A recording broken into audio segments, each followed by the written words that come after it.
there. Keep it up.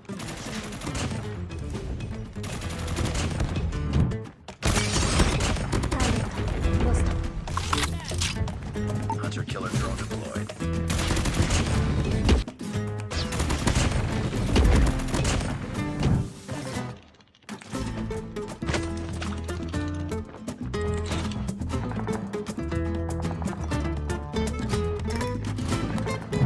Keep it up.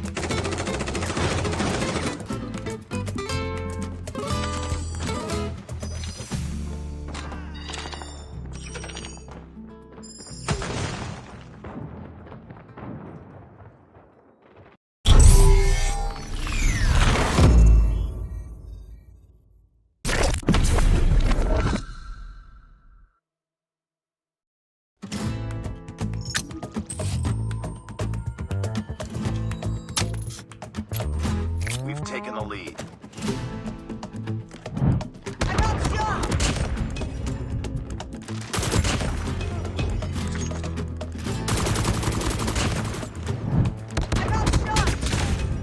Standing by.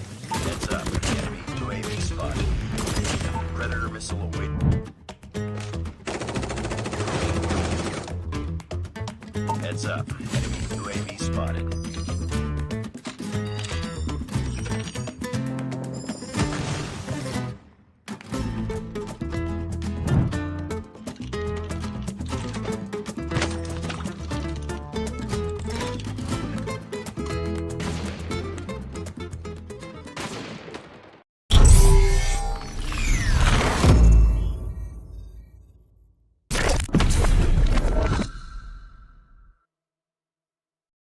What's so bright? It's hard to breathe, but that's alright. Hush.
constant. There, keep it up.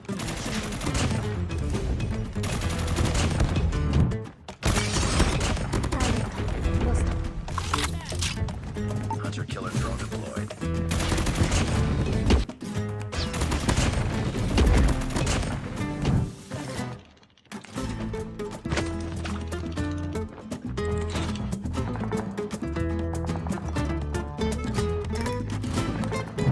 Keep it up.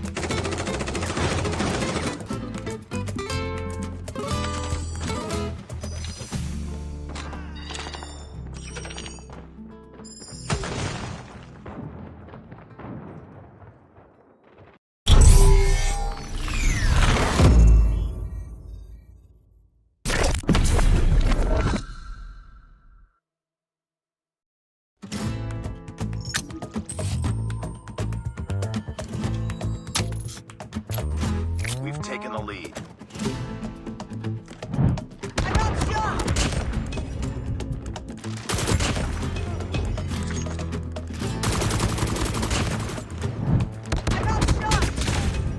Standing by. Heads up. Enemy UAV spotted.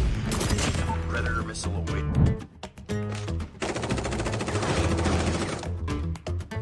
Heads up. Enemy UAV spotted.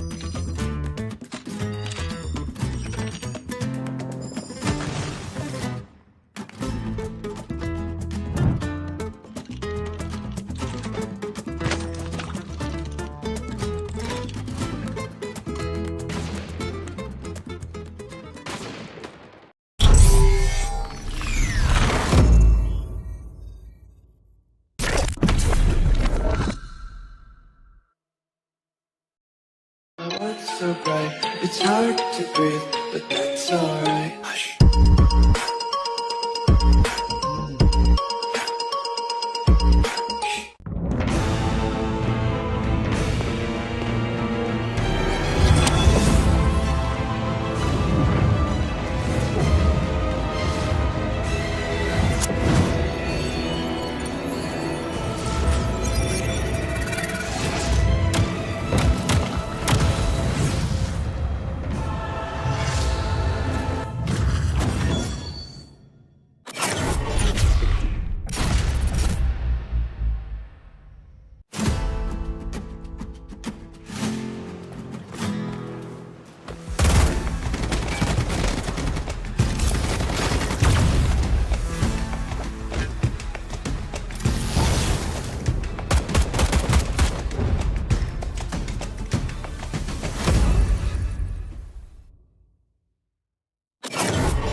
there. Keep it up.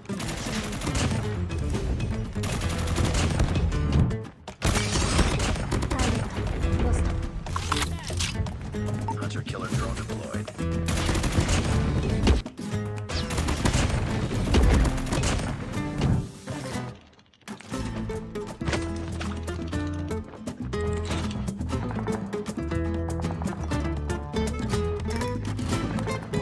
Keep it up.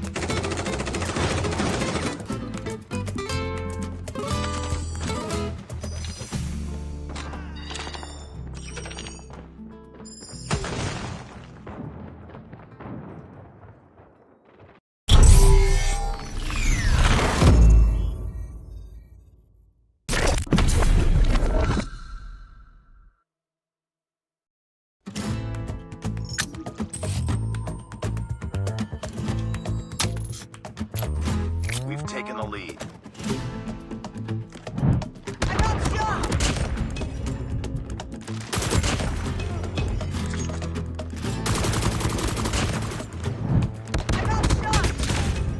Standing by. Heads up.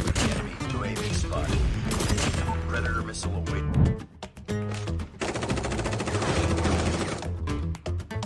Heads up. Enemy UAV spotted.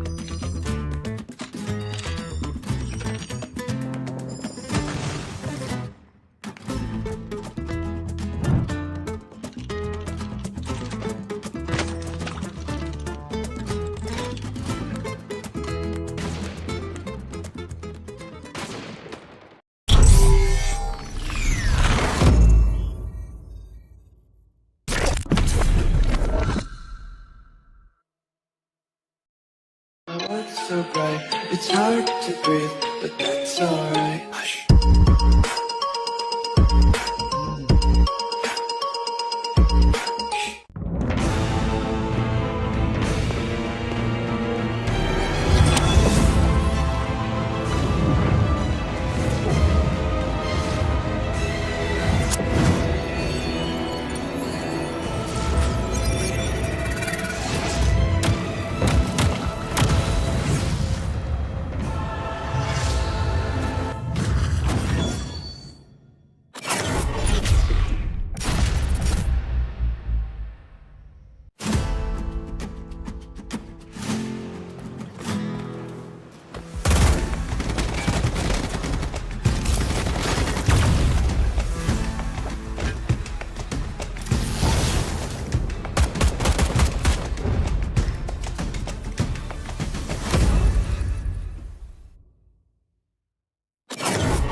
there. Keep it up.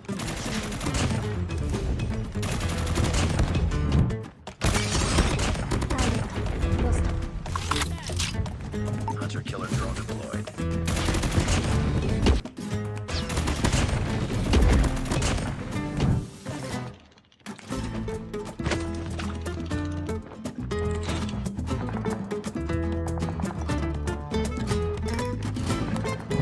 Keep it up.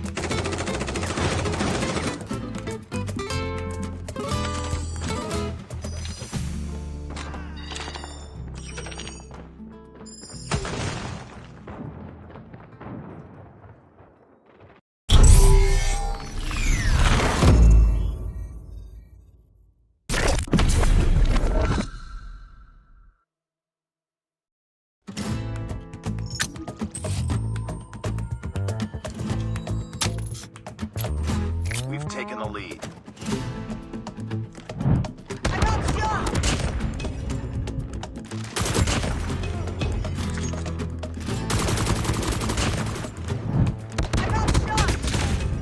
Standing by. Heads up. Enemy UAV spotted. Predator missile away.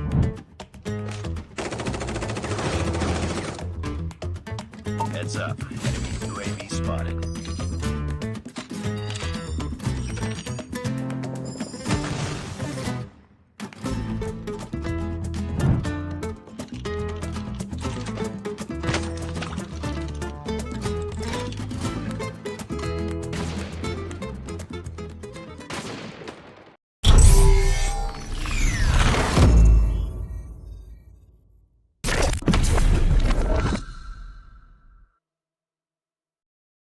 What's so bright? It's hard to breathe, but that's alright. Hush.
taken the lead.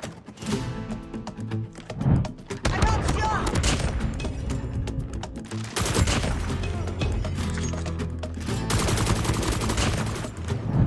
I got shot! Standing by. Heads up. Enemy UAV spotted. Predator missile away.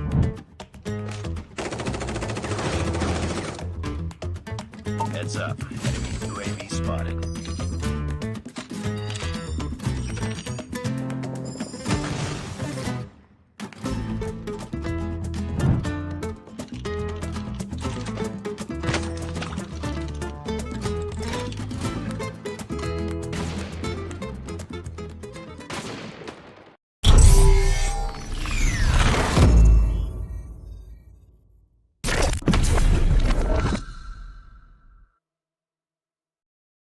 What's so bright? It's hard to breathe, but that's alright. Hush.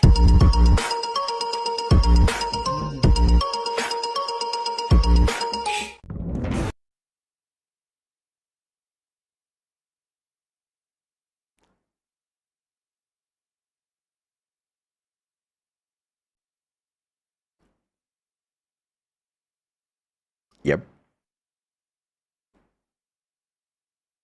Most definitely, right? I mean, we saw a lot of action, and most of that hot action came from Group B. I mean, we saw that, yes, there's a little bit of entertainment as well whenever Jig Jag plays within Group A. But if you really want to see absolute domination, absolute obliteration, then this is the house you drop by into, right? And there might just be another obliteration on standby for the first series in itself, because we've got the West Point Mamba LOWKINGS, and they take on DVK Oblivion. The last time LOWKINGS hopped on into a matchup, they served a 25-pointer in that hardpoint matchup. But I think we might have a little bit of a tougher fight for them this time round, Wasabi.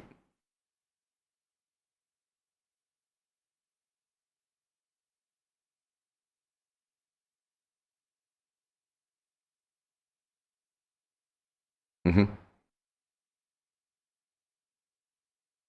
Yes.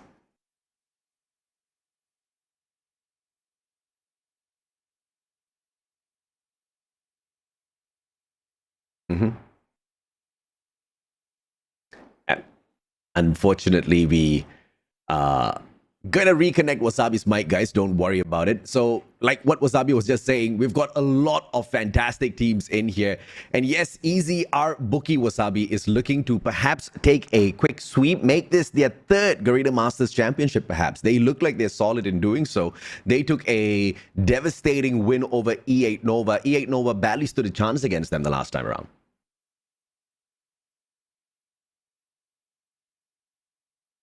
I can hear you. I don't think broadcast can. Okay. All right, ladies and gentlemen, boys and girls, this is the tournament format that the teams are dealing with. We've got 16 teams in waiting now. We've split them up into two groups, Group A as well as Group B. You guys have seen the fiasco thus far. 2 days of play have proceeded for Group A. Today is the second day of play for Group B. A majority of the Titans who have made a quick dash for the throne at Garena Masters in the past seem to have been clumped into Group B here, with Group A pretty much having Zigzag dominating that group. And through all of these battles over a couple of weeks, we will be left with 8 teams who will be moving into a double elimination playoffs bracket. Yes, Wasabi. I'm not sure if they can hear me now, but hopefully they can. And there's a lot on the line for these teams, and hopefully they're able to get to one of those slots, because I'm sure a lot of them are going to be fighting for it. And there's a couple of new names here that I've noticed. I mean, I've seen the stream in the last couple of days, but you know, these new teams, they're trying to prove something as well, and they're trying to get into those slots that there is for the playoffs. Oh, yeah, absolutely. And, you know, it's not going to be an easy ride at all, especially for the ones in Group B. In terms of Group A, you might think that you could have a stronger chance of making it through because the Titans are not there, but there is a lot of equal fights going on as well. We kind of saw that yesterday. We'll continue that storyline for you guys tomorrow. As far as Group B is concerned, the very first matchup, once again, is going to be a blockbuster one, but all of these battles, all of the effort is for this Wasabi. A total of 25,000 US dollars on the line, and everybody's aiming for that lion's share of 10,000. I mean, of course, that is a lot of money, and I'm sure a lot of these teams would be able to put that in good use. So, of course, they're going to be aiming for that top first place spot, maybe even the second or third, just to be able to get a share of that 25,000 US dollar prize pool. And of course, and it's just not about the money. They are looking for qualifications as well to stage 4. Everybody's waiting. They want to play on that world championship stage. And, you know, it's all up for the taking. West Point Mamba LOWKINGS, they have not picked up a single Garena Masters thus far, but they have got within arm's reach time and time again. The past 4 seasons, this team has been on an upward trend, as opposed to a team who you would assume would have picked up a Garena Masters Championship by now. That is the old almighty, currently Jig Jag. Their performance has been dwindling little by little. Some of these Titans perhaps have spent a little bit too much of time here. I think it is time the new blood take over, Wasabi.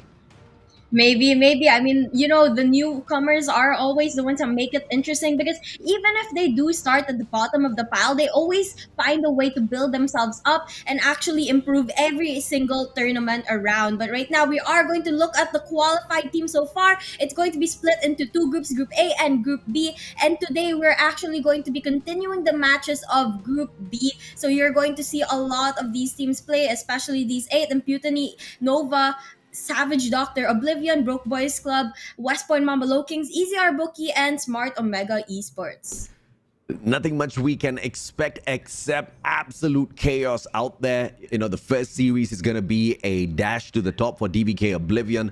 They did meet the Broke Boys Club the last time around, and they got crushed 3-0. And I just didn't see any much of a fight from them, but it could have just been the first day jitters. This time, they take on a bigger threat in the name of West Point Mamba LOWKINGS, so that's going to be a little bit of a steeper climb for them to deal with. EZR Booky later on for the second series, ladies and gentlemen, boys and girls, will be meeting Savage Doctor, and Savage Doctor was the one that faced the full brunt of West Point Mamba LOWKINGS on the opening day, Wasabi.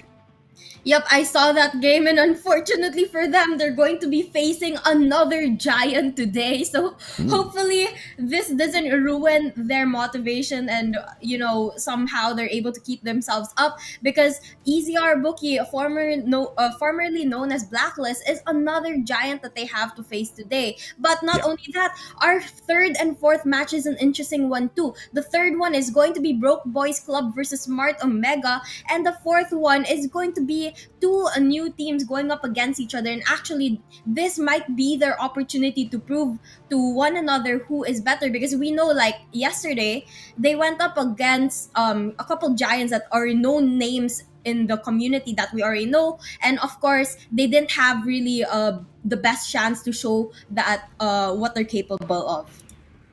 A couple of players out there have been trying to pick up great stats for themselves, but at the end of the day, it's going to be the team stats that's going to matter if or not you climb or drop down the table as usual. The top 4 will make it through to the knockout stages. The bottom 4 will be eliminated, but we've got quite a number of play days for them to complete that in this single round robin, which means each and every single team will have 7 matches to go through before the tally is totaled and we eliminate the last 8 teams, Wasabi.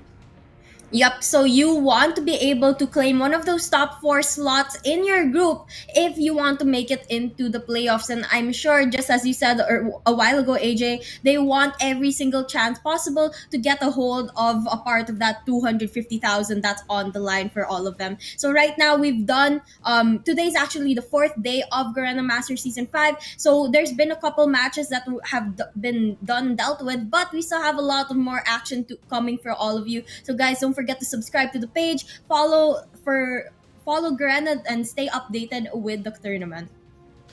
And all of the tournament details that you guys are looking for, you can also follow live and tuning into each and every single one of our broadcasts here. Join us in the comment section as well, be it on Facebook or YouTube. I'm very, very sure you guys are going to be getting a few responses from us during the broadcast, as well as a couple of the other casters will be hopping on into the comment section later on as well. Let us know exactly who you think is going to be dominating through the day. Let's bring out the schedules for you guys so that we can break down the matches once again and set the tone for the day. The first series is gonna be an absolute obliteration or the greatest stand ever from a newcomer against some of these old boys who have been in that position before. West Point Mamba LOWKINGS takes on DVK OBLIVION. Yep, and after that, you're gonna see EZR Booky versus Savage Doctors, followed by Broke Boys Club and Smart Omega. And lastly, we have IMPUNITY and E8 NOVA. They are the newcomers in this tournament and especially in this Group B. So hopefully, they're able to find a way to prove to themselves that they deserve to be here and maybe even get one of those top 4 slots in Group B. Which series tickles your fancy here, Wasabi?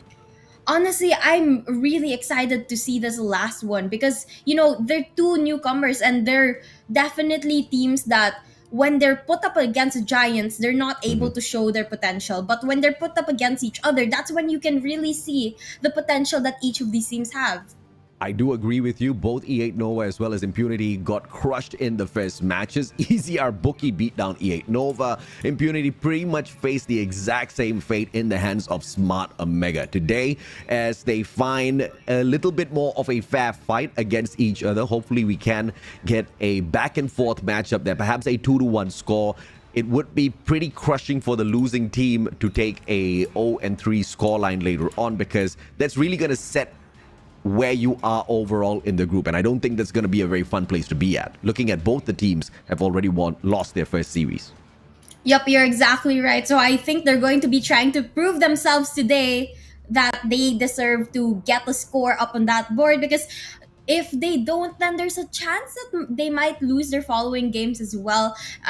Maybe they'll have a chance up against Savage Doctors, maybe even DVK Oblivion or Broke Boys Club. But of course, with the bigger names like LOWKINGS, Booky, and Omega, they're sure to get the beating there. So they want to at least put maybe 1 or 2 maps on the board so that they're not, they don't have a donut there.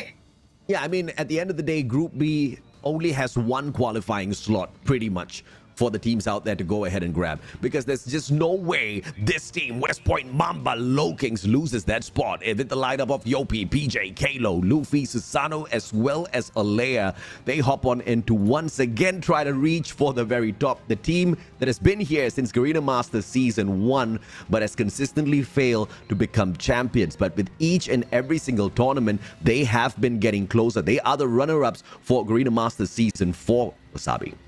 Yep, this team is the definition of what doesn't kill you makes you stronger, and they're definitely showing that here. With every tournament that passes by, they just make sure to improve, especially under Coach Alea, who's one of the best coaches in the Philippines right now. And we've seen that it's been nothing but improvement ever since they've been taken care of by Alea, and you can see that they've been improving and improving and improving, and maybe this might just be their chance to take home the win. Let's see if or not they can do exactly that. They face off against DVK OBLIVION. I would love to speak about this team, but I think you can share a little bit more insights with us instead, Wasabi. Well, DVK OBLIVION, formerly known as LF Orb from Garena Masters Season 4, they are definitely, I've gotten to personally work with this team since I know a couple of their players, and honestly, they do work very hard, but it's sort of a struggle for them since they don't really have a consistent coach. We've been jumping coaches a lot. They've had a little difficulties with their lineups and etc. But nonetheless, you can see that they've made it all the way this far. We have Epoch, Steve, Badman, Wadu, Aru, and Bench here trying to prove that they are going to make it even further than they did last time. And hopefully, some of those coaching sessions that they've gone through paid off.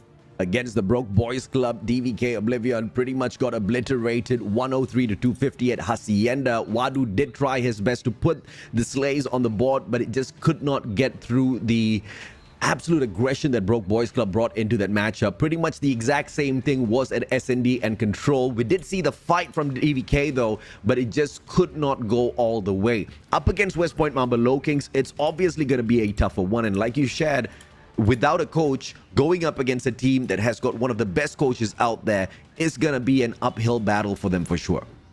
Yup, this team, I definitely see the potential that Oblivion has. It's just sometimes they lack in that consistency and motivation to actually show it. So hopefully they find something in them today that will really motivate them to do their best and actually beat West Point Mamba LOWKINGS. But again, that is a very, very tall order for them. So hopefully they just make it out here alive and they're able to put up a good fight. In terms of putting up a good fight, you can depend on Epox as well as Wadu. I think these two players are absolute performers out there. They do lead the teams they do lead the team through all of the eliminations out there with the most number of eliminations held thus far with the best average. But it's not going to be just about the eliminations. It's got to be about the strategy around these maps as well. We head on into Takeoff for Hardpoint, Tunisia in our SND, and Raid for Control. Your thoughts on this, Wasabi? Well, these are maps that we've seen a lot already. We've seen them time and time again. They're not any of the new maps that were added into the roster, but that does mean that hopefully these teams have built strategies for each of these maps and they're able to put it to good use and actually do the strategies that they were taught by their respective coaches. Tunisia is obviously going to be the place where Luffy shines as the sniper of the squad. West Point Mamba LOWKINGS will be heavily depending on him, but it doesn't mean the other players, for example, PJ and Yopi, can't get the job done. PJ is the main slayer of the squad. He has always been and pretty much leads them within these battles as well. So Tunisia is going to be a battle that DVK Oblivion might want to slow down as much as possible, try to get those early frags and open up the bomb site for themselves if they are on the attack. On the defense, the best thing that DVK can perhaps pull off here is to stick together, because split apart, which obviously you have to with two bomb sites, it's just not going to be the best of options against a team as proficient as West Point Mamba LOWKINGS when it comes to taking out their opponents.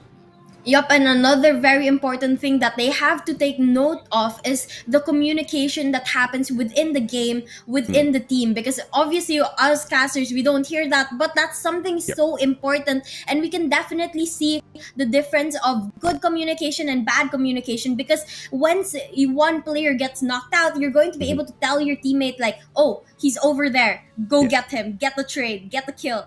But if they don't communicate properly, they're not able to get those trades. So they definitely have to make sure that they're able to communicate with each other properly.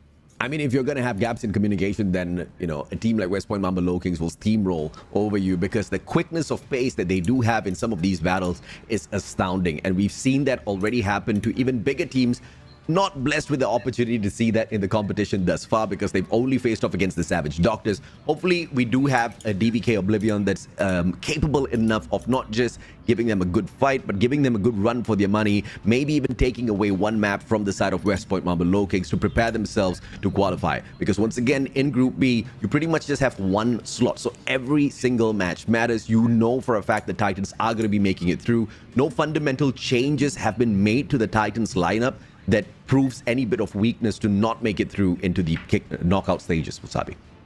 Yep, you're definitely right. So now it's a fight of the underdogs and the newer teams, because they need to get that last and only slot on the Group B side. And it's absolutely just going to be such a difficult game for all of them. And I know, it's already a big achievement actually getting to the stage, getting to the live streams of Garena, but you want to be able to get as far as possible. And that's why these teams are definitely trying their best to really fight for it if they're able to do so. I would definitely resonate with those emotions if I didn't see a team like Spender on the lineup as well, because now you're compared with such a performance, right? Yes, we got to this stage, but dude, Spender got to this stage as well. So they need to, no matter what, push it up to this next stage, see if they've got exactly what it takes. But that being said, the other, I guess, measure would to not do as bad as Spender in any of those matches. We still have this team that stumbled into the competition and is struggling to find frags out there on the battlefield. But obviously, you will have to wait for a matchup from the ultimate spender once again. This is going to be match number 1 between DVK Oblivion as well as the one and only West Point Mamba LOWKINGS. Takeoff is pretty much the home of the Snakes. I wonder how DVK is going to do here, Wasabi. I mean, as you said, this is a map that LOWKINGS is known for, so they definitely have to try even harder. If Oblivion wants to have a chance of actually winning this, they have to be able to take advantage of those spots that are very, very vital for them to be able to capture the point. And right now, you can see that's what the players of LOWKINGS are doing, and that's causing Oblivion to struggle early on in the game. It is a little bit devastating here because the initial hard point, they are trying their very best to play it. Apologies, guys. There is a little bit of feedback here on my voice. Wasabi, please take over.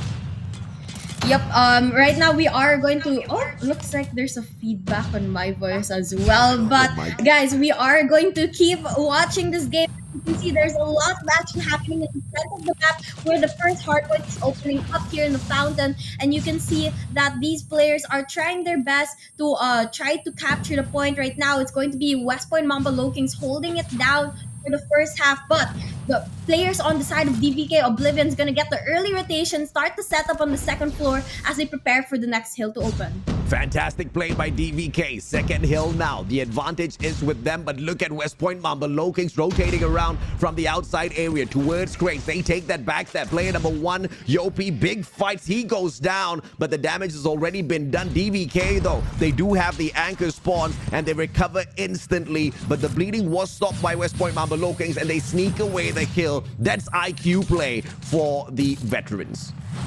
Yep, and right now you can see that DVK is actually holding down the hill for the last couple of seconds, but the players of West Point Mamba is going in for a contest time and time again, so they've only got 15 points on their side. But again, it's still early off in the game. We're still going up to 250 points, so there's a lot of time to make those adjustments. They just need to know how to do exactly that if they want to stand a chance against West Point Mamba LOWKINGS. But right now, we're going to start rotating into the third hill, and this is something that Oblivion knows. They have to play for the retakes. It's not always about that early rotation, because if they're not able to hold it down, it doesn't really matter. But the players of West Point Mamba LOWKINGS have mastered this map time and time again. They've played it several times, and they know exactly what to do in every single situation. And right now, they are going to try to make the break for it. As the players of DVK Oblivion hold it down, they're gonna go and surround the entrances and actually go in for a push later on.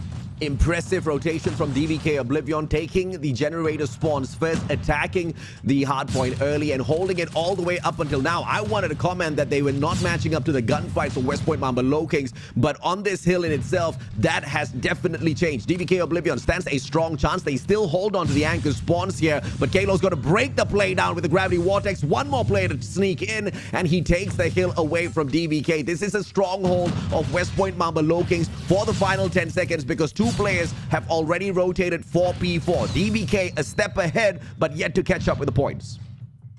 They definitely have to play the catch-up game now, but 30 points, not that bad. Honestly, I think there's still a possibility for them to make up for that if they're able to step up their game and continue doing what they did. They did a really good rotation, just as you said. They did a really good rotation. They made the adjustments that were needed, and they just have to continue doing that. But right now, you can see Badman pulling out the Annihilator, gets a kill, but gets knocked down as well. And we are going to see the side of West Point Mamba LOWKINGS taking the hill once again.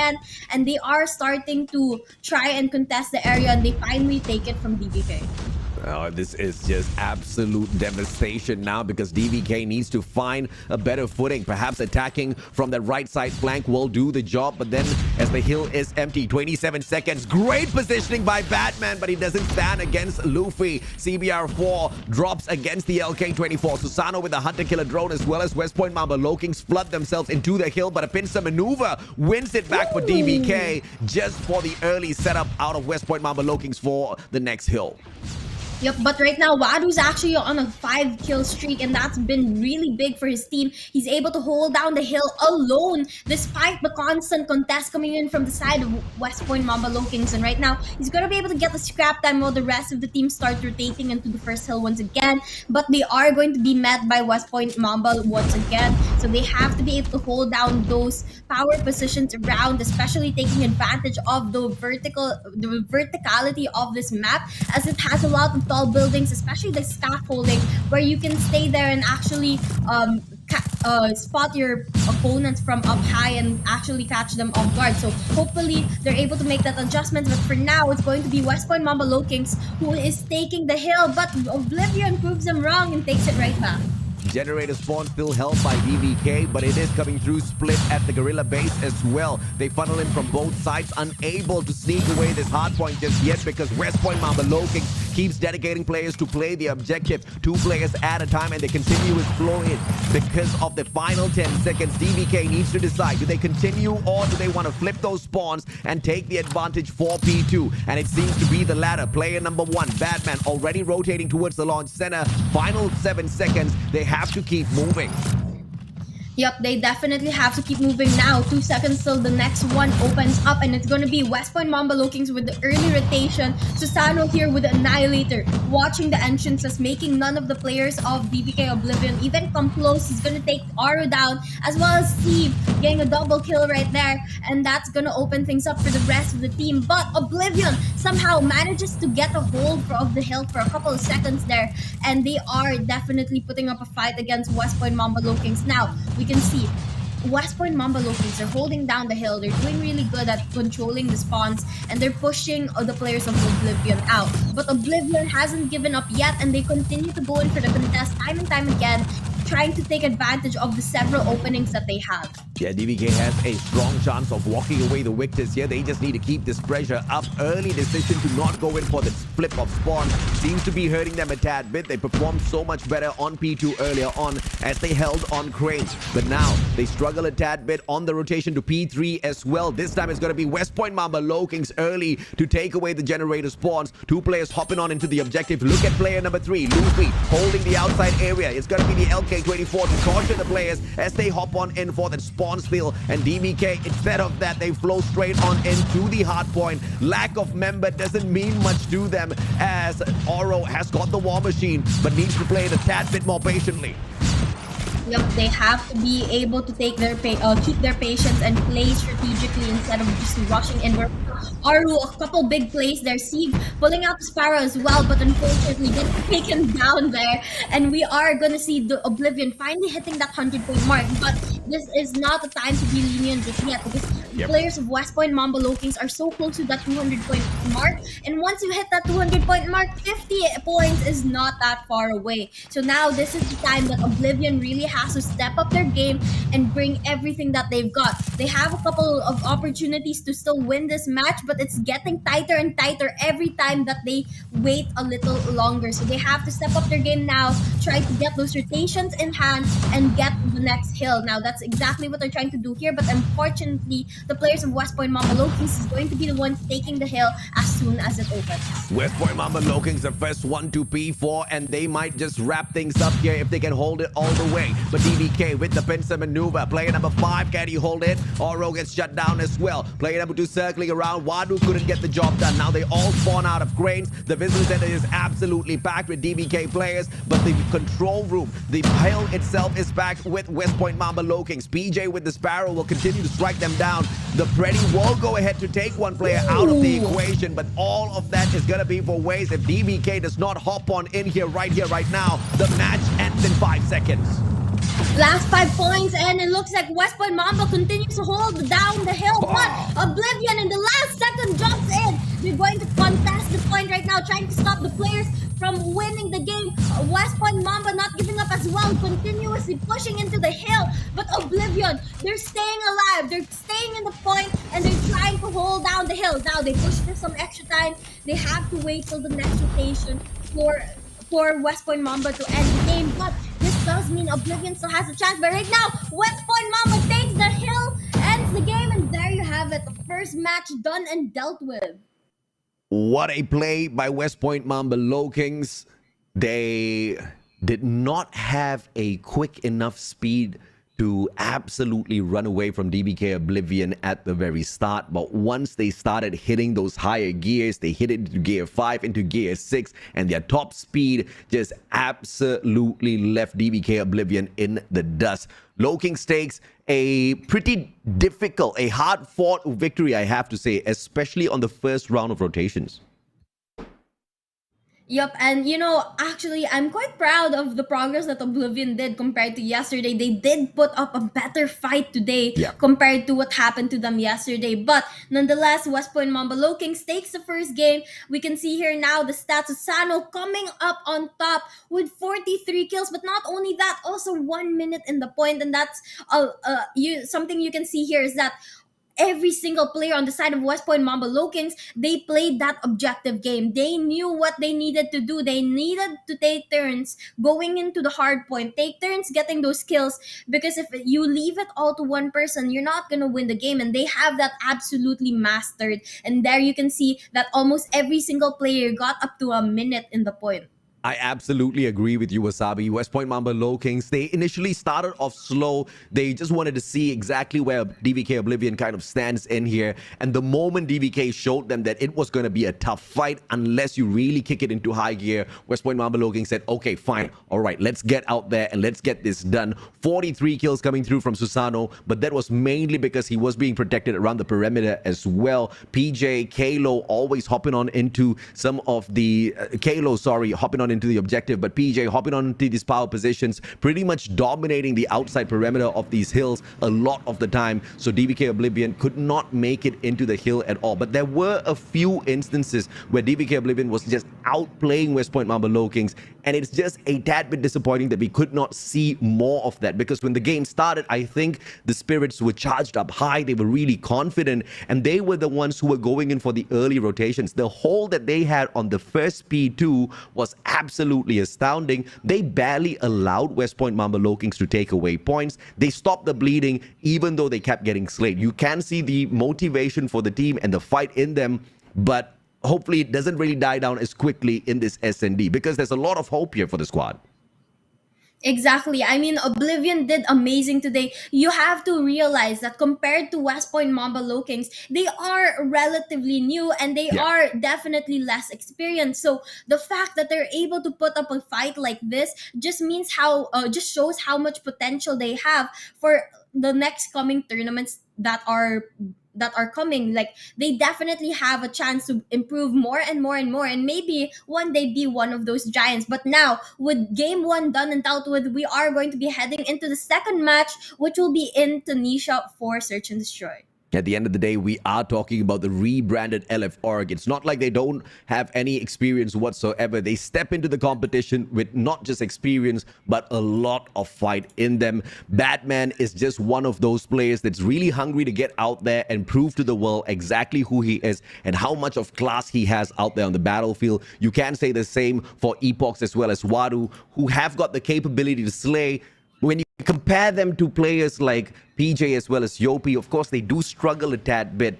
And the strategy part comes into play a little bit as well. I think a little bit more time, just like the perfect T. I think DVK Oblivion will not just be able to put up a good fight, but take away a couple of matches from West Point Mamba LOWKINGS here. Yep, maybe. I mean, we just have to see what exactly happens in the next 2 matches. But one thing is for sure, as we head into Search and Destroy, as well as Control, we have to see Steve, the captain of DVK Oblivion, step up, because he didn't really do his best yesterday. And we saw that the team was really struggling because of that. So now, today, he has to be able to step up his game, raise the morale of the Oblivion players, and actually try to show because he's the motivation of the team. He's the captain. He needs to be able to do well so that the rest of the team is motivated to do well as well. And so this is where it's going to go down to the line, because if Steve's able to step up his game, I think they have a great chance here.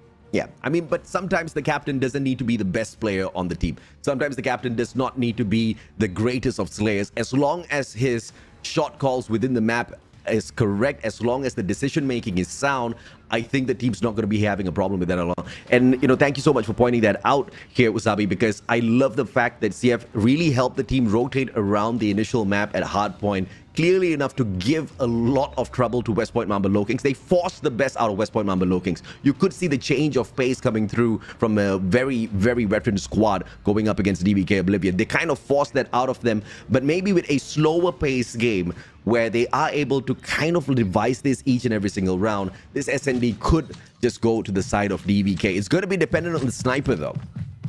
Yep, definitely. They have to slow things down, go in for those early picks. And actually, yeah, the sniper is also one of those very important factors, because if you're able to get that early kill, it opens up the game. And as I say that, Steve gets one. The players of both teams rushing towards that B side. Steve's going to be able to give more information to the rest of the team that the players of West Point Mamba are going towards B side. Now they're waiting for backup because there's only 2 players here, and they need the rest of Oblivion to rotate before they go into the push. Really can't say Tunisia without snipers and CF.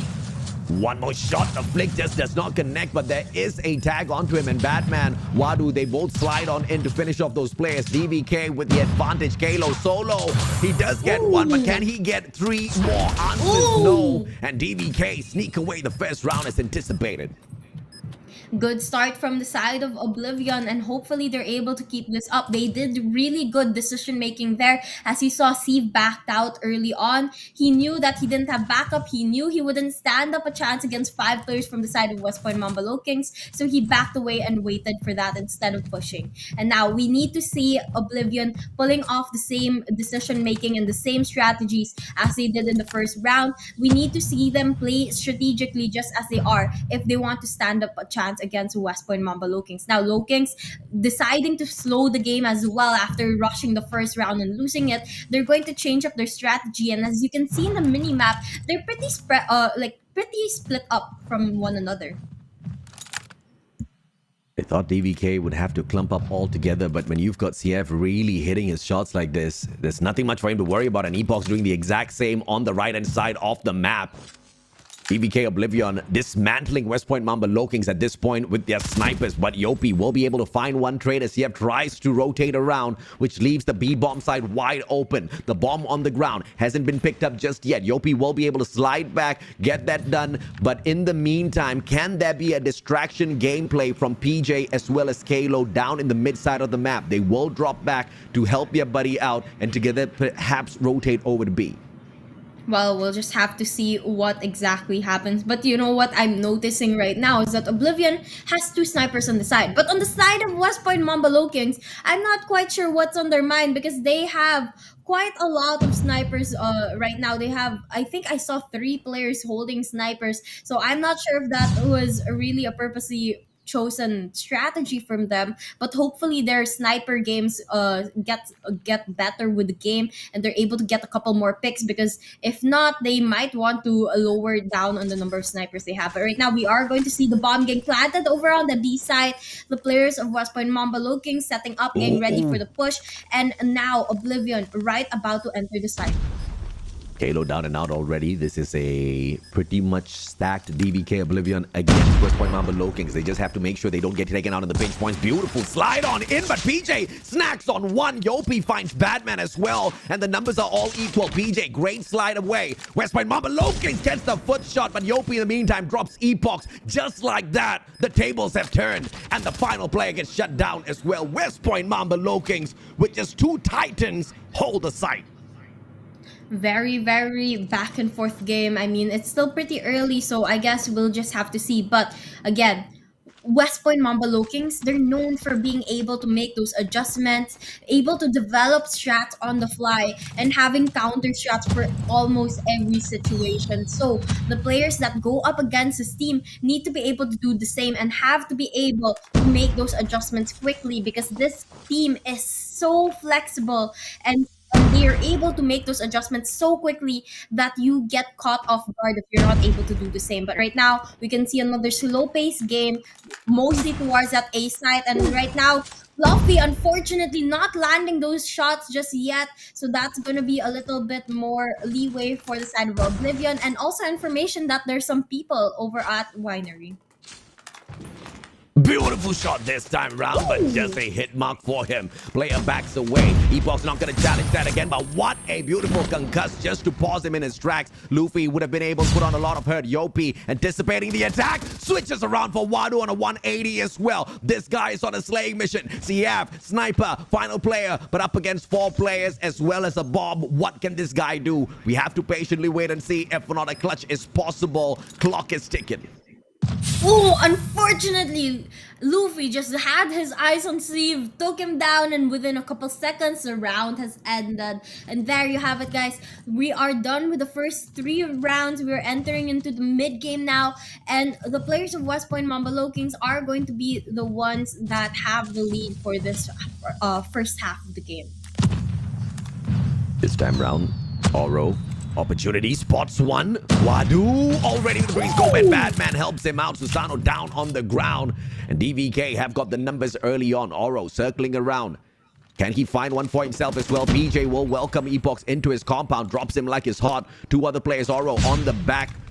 He comes sliding on, and PJ has to be careful. He's watching his partner's back, but nobody's watching his. And Wadu slides on in. He misses that. Onto the left. This one's going to be a pin set that DVK will walk away with Wasabi. Yep. Well, we'll have to see if they're able to do that, because now we are going to be in a 3v3 situation. The bomb has been dropped over at that A site, so they have to go. The players of West Point Mamba Lowkings have to go pick that up, but they have to be careful because Oblivion, they're watching that bomb. They know exactly where it is as well. And now we can see PJ trying to go in for the push right now, slowing things down, making sure that they don't make a wrong mistake. But here, Wadu gets pushed by 2 players and taken down, and there you have it. Oblivion unfortunately doesn't make it through this round, and another point goes to the side of West Point Mamba Lowkings. West Point Mamba Lowkings just needs to kick it into gear, and then their top speed literally leaves everybody else in the dust. This has been a practice that we have witnessed time and time again. Will DVK be able to pause them? They were off to a fantastic start as CF woke up with the initial shot. Epoch in round number 2, but they just could not take that game away, because West Point Mamba Lowkings, even though low on numbers, have been able to slither away from these rounds with the victory. Yopi with the early plant this time around, and the rotation towards B, a 5-man full stack on defense is what DVK can expect. Yep, you have to be absolutely careful. I mean, we still have 10 players in the game right now, and the bomb is planted. So that brings our time down to 30 seconds. So they have to go in very aggressively. But looks like the players of West Point Mamba is going to be even more aggressive, landing all of their shots, taking down 3 of the players on the side of Oblivion. And just like that, they end the game, winning the round 4-1 in favor of West Point Mamba Lowkings after a very, very quick game. Round, sorry. That was just West Point Mamba Lowkings knowing exactly where to keep their scopes on, knowing exactly where the ADS in. The moment the boys arrived, they got shut down. Map awareness perfect from the side of West Point Mamba Lowkings. A little bit of betting in there as well, because they could have been backstabbed, but DVK just did not go for that long wraparound. Everybody funneled on in, and they got shut down. Yopi Susano doing the exact same thing, but CF with a god nade to retaliate. Kalo, let's see if Batman meets his scopes. Oh my. Yep, we have, well, that was really, really quickly, but 5-1 standing. Unfortunately, it's not looking very good for the side of Oblivion anymore. They were able to win the first round earlier, but the players of West Point Mamba, as I said, they're able to make those adjustments so quickly, so you never have to you shouldn't let your guard down. And it looks like, unfortunately, the players in Oblivion, they're not able to make the adjustments just as quickly as the players of West Point Mamba Lowkings. But now PJ is popping off with a Fennec, getting 3 kills in a row. Just every single angle that he sees a player and takes them down. But right now, he's gonna try and defend this side. He knows that Epoch is right around the corner, throwing that grenade into Winery. Let's see if he's gonna be able to get another kill here. Man didn't cook up the grenade long enough, and it just didn't pop at the right time. Susano, on the other hand, misses a good shot, and the bomb will go ahead to say hasta la vista, baby. Epoch and Batman on the long rotation round. They'll stop by mid to check out the path first. Let's see if or not this quick scope out of Epoch will be able to get this shot. A guy is already stationed just on the left-hand side of this wall. It's in the name of PJ, and an easy shot for him, and the slide out gives PJ the quadra on this round. Now we are at match point in favor of West Point Mamba Low-Kings, and they are looking to end the game as soon as possible. And now they're in the defending side, so they are just going to be holding down those sides, waiting for Oblivion to dictate where the game's gonna happen. So let's see what their strategy is going into this. But it looks like West Point Mamba is going for a very, very aggressive outlook here as PJ pushes into enemy lines, going into the base of Oblivion, and Oblivion has no idea what's about to hit them. Snake sense. That's exactly what you call a person who knows exactly what to do in any single situation. West Point Mamba Low-Kings, long rotation around, and DVK is not going to know exactly what hit them. CF will get a beautiful quick scope. Yopi's head taken off with that shot, but inside of Winery, Kalo strikes. PJ hops on out with a couple of shots as well. Oro goes down, and Kalo's just that bad man. Bad man on the spree, but Susano meets him as well, and a quick end comes to DVK in this SND. PJ went absolutely crazy in the last couple of rounds. I mean, you saw him with that Fennec just spraying every single player that comes into contact with him, taking them down as soon as they are spotted. And right now, you can see that they have won the search and destroy game, made it look very, very easy despite the not so great start. And, well, from the looks of it, they are really, really set up to win the next match as well. This is a devastating blow now for DVK Oblivion, and we expected more performance. We did get more performance, and both games thus far have been the exact same storyline. A little bit of lifeline from the side of DVK. They show us that they are in here for a really hot game, and then it instantly fizzles off. It happened at the hardpoint matchup in the first 3 rotations. DVK was there, and the fight was as if West Point Mamba Low-Kings were on a 50-50 rate to take that win away. But as the match progresses, West Point Mamba Low-Kings always leaving their opponents in the dust, and this has happened in this SND as well. What an opener, but that has just been overshadowed by what West Point Mamba Low-Kings has been able to pull off. And look at the sheer numbers here. Yopi with the 12, PJ with the 11. They were on a different class in this game. They were absolutely crazy. You are right there, AJ. Their stats show it, and the numbers of kills that they got definitely show it as well. And you can see Yopi here definitely popped off as well as PJ, getting 11 and 12 kills respectively. And there you have just, this game, search and destroy, you're not able to respawn. So once you're taken down, once you're killed, you're done for that round. And I think that's where Low-Kings really shines. When it comes to their gunfights, they come out on top, and they're able to knock down the players of Oblivion every time they get spotted. And on top of that, Yopi and PJ stats alone outclasses the whole of DVK Oblivion. Together, Yopi and PJ have got 23 kills. DVK has a total of 18 throughout all of those rounds. That kind of shows you the imbalance of gunfight out there on the battlefield, and really describes what is going to happen in our next matchup, unless we see a whole myriad of strategy outpouring out of DVK Oblivion to continuously catch West Point Mamba Low-Kings off guard, because they do have that capability. Once again, we keep seeing that at the start of the matches, and West Point, being West Point, they always find those adjustments. Those snake senses are kicking in high gear all the time.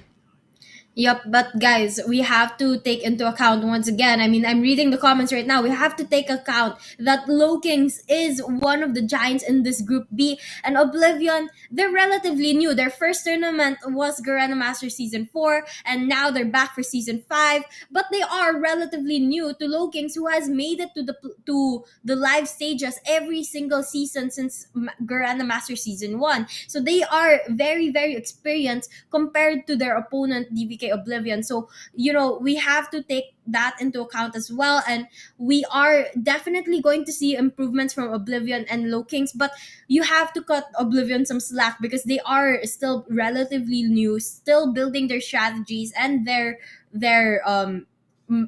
communications with one another, while the players of Low-Kings have already established it for their team. Absolutely. The same storyline applies for all of the teams out there who are striving to get to the top. But it's just a qualifier with so many teams. We are bound to have a few matches that are lopsided. But nothing is going to stop these teams for reaching towards their ultimate best at the very end of the day, as long as they don't give up and continuously hustle. That has been pretty much the storyline of West Point Mamba LOWKINGS from day number 1. And DVK OBLIVION can most definitely go on the exact same trajectory. When you look at the team members of this squad in itself, when you've got someone as integral as Batman pretty much gluing the team together with his energy, when you've got the talent out of players like Epox as well as Wadu, you know this team can most definitely go a long way. They just have to stay glued together. Once again, picking off of West Point Mamba LOWKINGS, the chemistry built amongst these team members have been built not over just a day or two, not just over a month or two, but over tournaments, over years. And that's something DVK most definitely needs as well. Yep, they are just at the start of the journey, a second major tournament. So hopefully they're able to do the same things that West Point Mamba LOWKINGS have been pulling off for the last couple of years. And as you said, AJ, there is a lot of things that could happen in the next couple of tournaments to come as well. And it is a tense situation here if you are a DVK OBLIVION fan. What is going to happen at Raid Control? Are they going to be able to walk away with the game? Because thus far, they haven't really been able to walk away with much. In that SND, I was expecting more. I mean, we talked about how the snipers were going to be integral on Tunisia. As usual, you can't say Tunisia without sniper in that same sentence when you're casting. And on this map, CF as well as Epox, they woke up really early. But as quickly as they woke up, they went silent, Wasabi. Yeah, they lack a little bit more consistency, but with more practice, more training, more scrimmages, more coaching, I'm sure they're going to be able to improve on that for the next tournament, or maybe in the next couple of days of Garena Masters, because there's still a lot of opportunities for them. And even if there's only one slot aside from the 3 that's going to the 3 giants, there's only one slot that they're fighting for. There's still an opportunity for them to get that one and last slot. There is, and the only way is to afford a defeat to the Titans, but not walk away with a defeat against any one of the other teams who are not Titans just yet. Unfortunately, DVK has dropped it against Broke Boys. They have to hope and pray one of the other teams takes down Broke Boys Club, because in the single round robin, you don't get another chance unless you meet them again in the knockout stages. So they have to hope and pray one of the other underdog teams beats Broke Boys Club, and they just cannot lose another series if they're not going up against a Titan. That's going to be the hope, and that's how tight Group B is. And of course, there is the third possibility where one of the Titans just, chooses to not perform at all, like out of nowhere. I mean, that would definitely be a huge surprise if one of the giants in the Group B drops the ball and doesn't get one of those slots. But that does mean that we'll have some newcomers in the knockoff stages, in the playoffs as well. But let's see exactly what's going to happen, because we are going straight into the control match right now, and we can see a couple of kills going to the side of Oblivion right now. But West Point Mamba LOWKINGS is still going to be as consistent as ever, remaining on top. Yep, back and forth we go. DVK can drop lives, but they just need to make sure they pull off a super sneaky attack. At the moment, they are attempting to do exactly that, splitting up the formation into 2 groups. One attacking the mid segment of the map, the other one going straight for that A control point. As they fail, as they detect that the struggle that Yopi and Kalo put up in that point was just too much, they flip it over to its square center. I like this quick switch over from DVK, but are they going to be able to keep bouncing back and forth? They need to survive a little bit longer, and they've brought the numbers down just enough here. Yep, it's actually a pretty good situation considering how bad the Search and Destroy game was. So hopefully they're able to keep this up, maybe do a little bit better when they are on the defending team. But for now, we can see that the players of West Point Mamba LOWKINGS, trying to end the round quickly, is going to knock out 6 of the players of Oblivion in a matter of a couple of seconds. And now we are down to the last couple of lives, and the kill feed, unfortunately, it's mostly blue in favor of the side of West Point Mamba LOWKINGS, and they're just so dominant when it comes to the gunfights here. Yeah, as soon as I said DVK was keeping the numbers all equal, West Point once again kicked it into high gear. 9 more seconds to go. West Point is making sure DVK goes nowhere near those control points. They are moving on in, funneling them, making sure they shut down the mid segment of the map. And PJ is gonna make sure they do not get out of galleries. And West Point wins that with an easy shutdown onto DVK through the strategies and the supreme gunfights. But DVK now on defense and the advantage, Wasabi. Yep. Now, as we know in raid specifically, it's easier to be that defending team in control. So hopefully, we had a good start for the first half of the first round. So let's see if Oblivion's going to be able to keep up the momentum here as they switch to the defending side and LOWKINGS are now the attackers. Now, we can see that PJ is actually playing it pretty aggressively here, trying to get those power positions instead of where DVK is supposed to be. And he pulls out the Annihilator as well, getting a triple kill there, trying to get one more. Let's see if he's going to be able to spot Steve here. And there you have it, he gets that 4th kill. Continues walking around trying to slay every single player that comes into contact with him, and that Fennec that he's holding as well can be so deadly when he spots a person.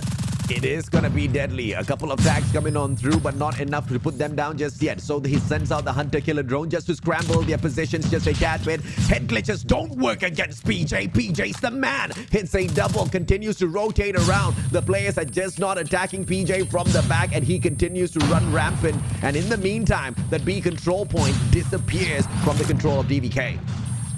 Yep, and now we can see that DVK, they're trying to stay alive here because they are down to 7 lives, but West Point Mamba LOWKINGS showing no mercy towards them. It's just rushing this area where in the kitchen where they're all stacked up at, and they're trying to get as many kills because they just need 6 more to end the round. But Badman here with triple kill. Sadly we were not able to see it, but triple kill on the kill feed, and now Oblivion down to the last 5 lives. They are slowing down the game, playing it like a search and destroy one, hiding around.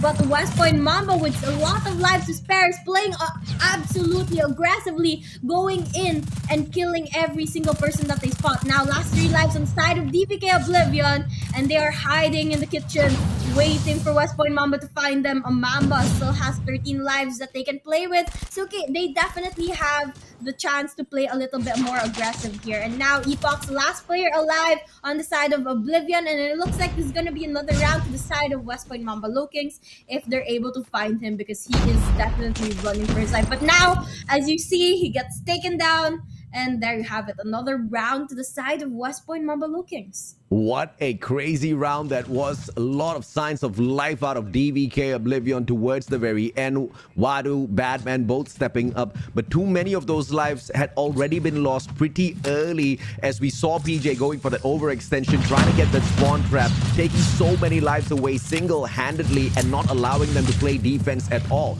West Point Mamba LOWKINGS are on the offensive even when they are on the defensive. DVK continues to struggle, but this is still a winnable round.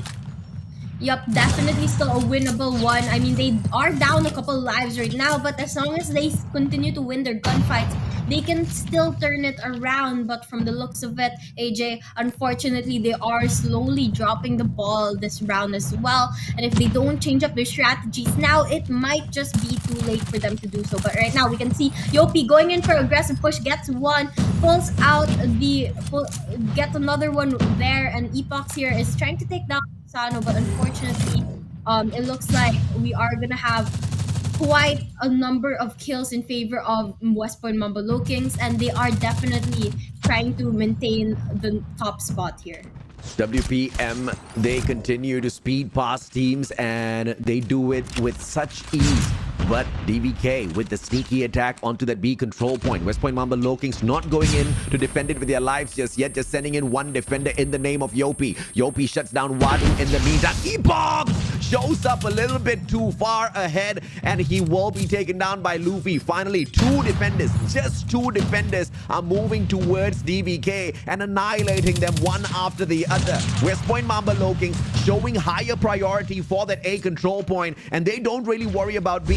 You can take that, but you still have to come and meet us. Yup, definitely. You can run, but you can't hide, and eventually you will have to face the wrath. And right now, Oblivion, they're going to be able to get a little bit more time to their side, but unfortunately, with 8 lives left, I don't Wow. think there's much that they can do. And Susano popping off here. He's gonna get knocked down as well. Steve and the others trying to stay alive for the last 5 lives that they have. And they are starting to invest into those operator skills and score streaks as well. But as I said a while ago, West Point Mamba Lokings is eventually going to find them, take them down, and take home the win here because there's only 3 lives left on the side of Oblivion. 10 lives for the side of West Point Mamba Lokings. It's an uphill battle, no doubt whatsoever, but Oro starts off on the right foot, Wadu as well, but they lose Steve in the meantime. 2 more players versus 8 lives on the side of West Point. Oro knows where to expect them from, but it's a stack of players that he deals with. It is now a 1v8. Wadu holding on the fate of DVK of control in this matchup. He gets the first one. Can he get the second? Yes, he almost does. And who else but PJ to drop the final bomb on the players of DVK. They take control as well. I mean, as we said, even before any of the matches started, PJ is in top MVP form. He definitely has the skills needed to come out on top or at least help the rest of the team to do so. And this team, as I said a while ago, has done nothing but improve every single tournament, and you can see that they are definitely better than they were last time we saw them. And now you can see that they take an easy 3-0 over Oblivion, taking home the win, and that's another day secured for them.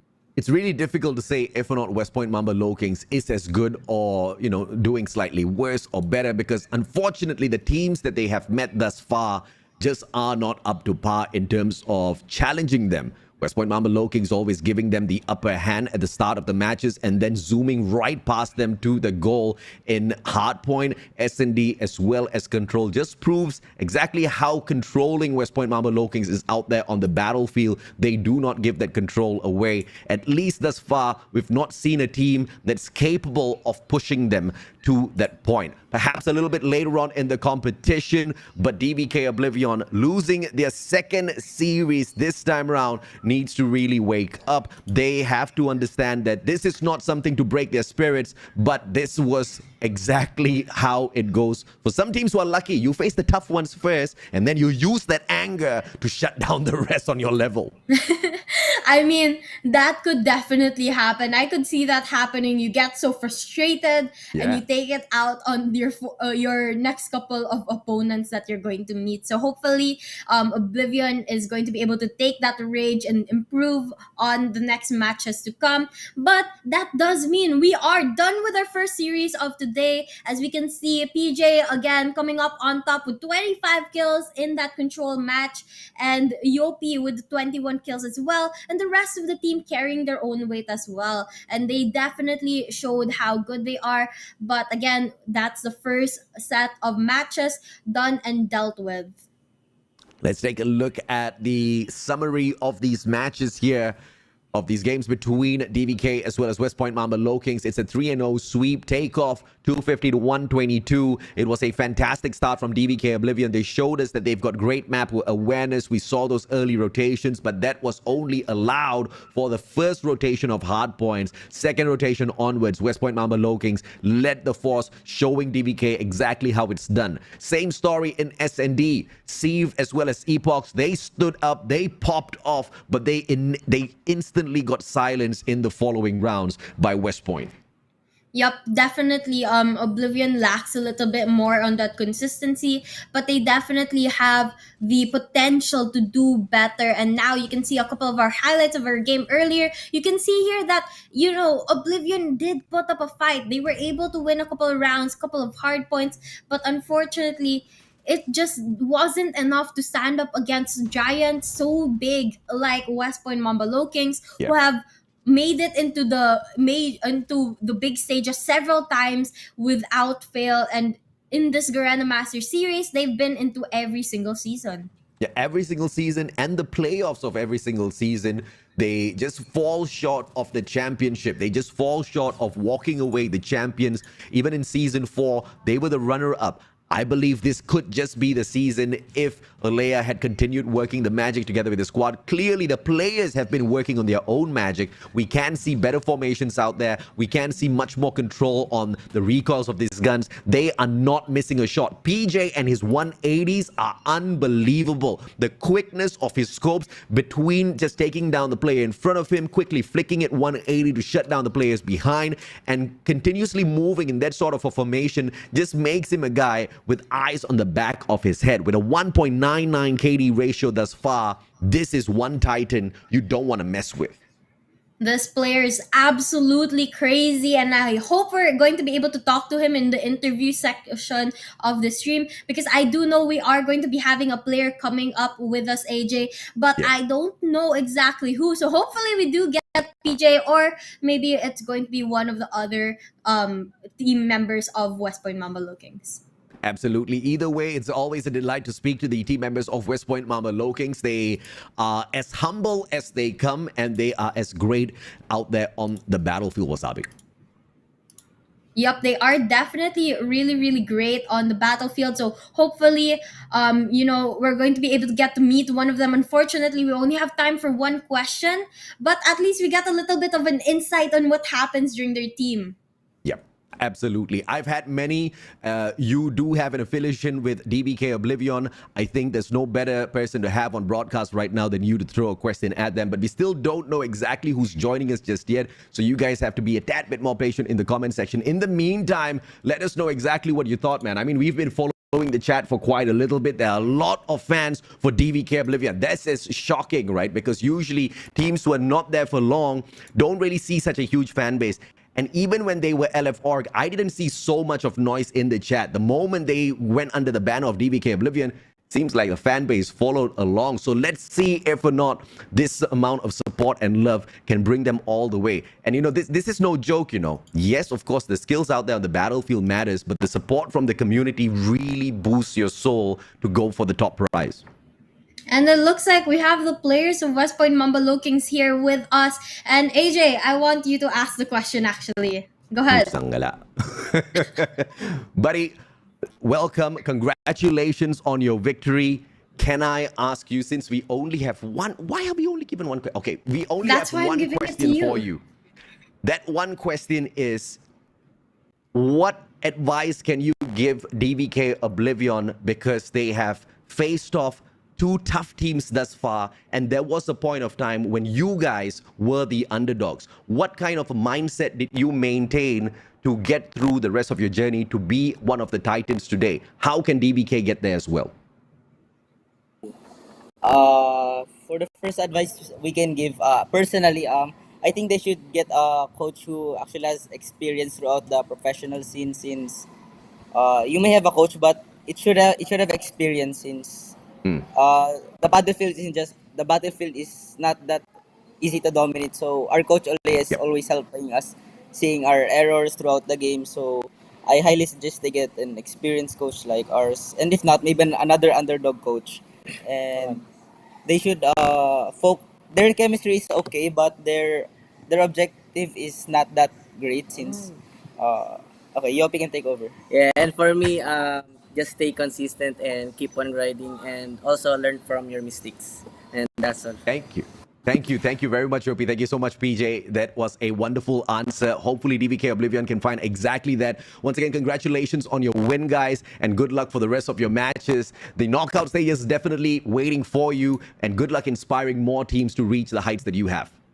Thank you, AJ. Wait for Coach Alea to play, okay? Wait for him. He will play. I'm waiting, man. I'm waiting for that. Okay. Thank you. Cheers. Bye-bye. Thank you very much, guys.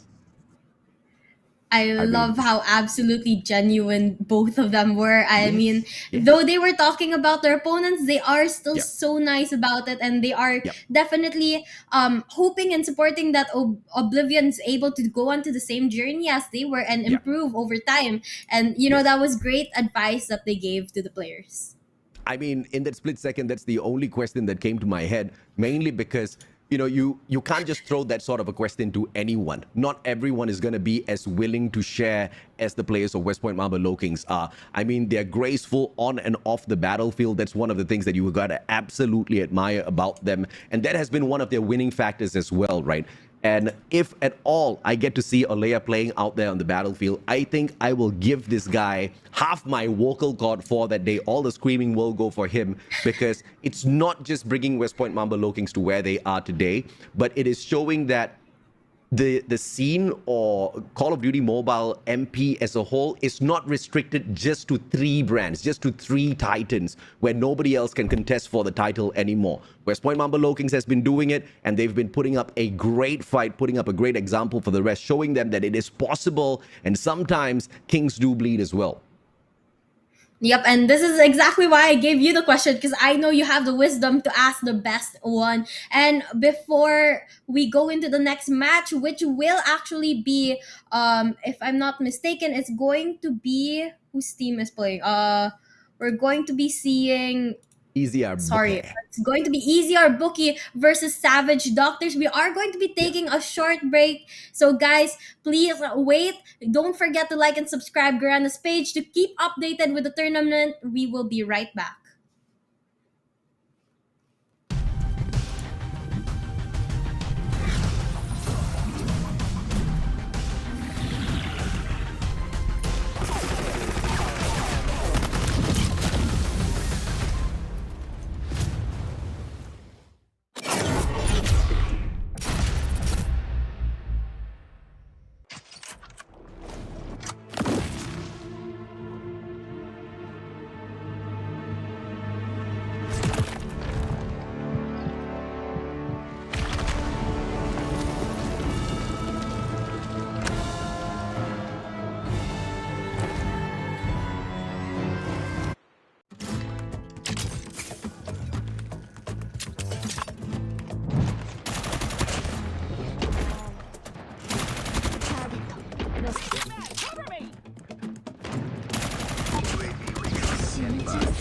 UAV recon is deployed.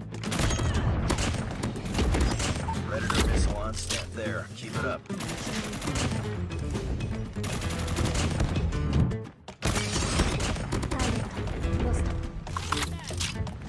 Hunter killer drone deployed.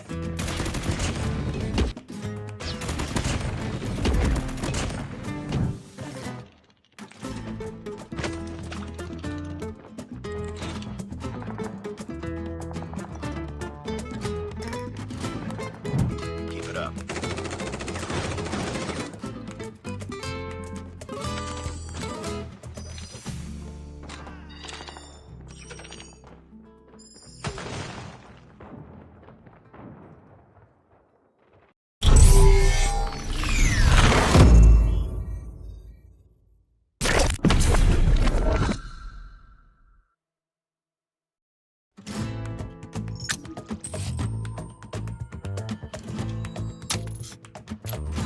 We've taken the lead.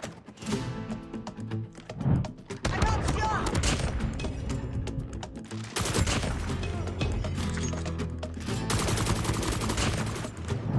I got shot! Standing by. Heads up. Enemy UAV spotted. Predator missile away.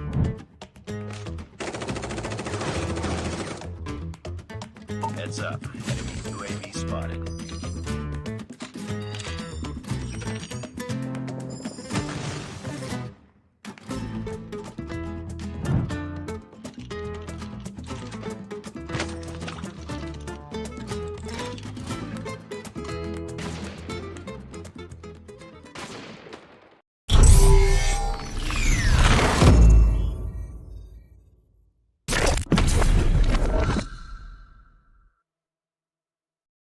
My world's so bright, it's hard to breathe, but that's alright. Hush.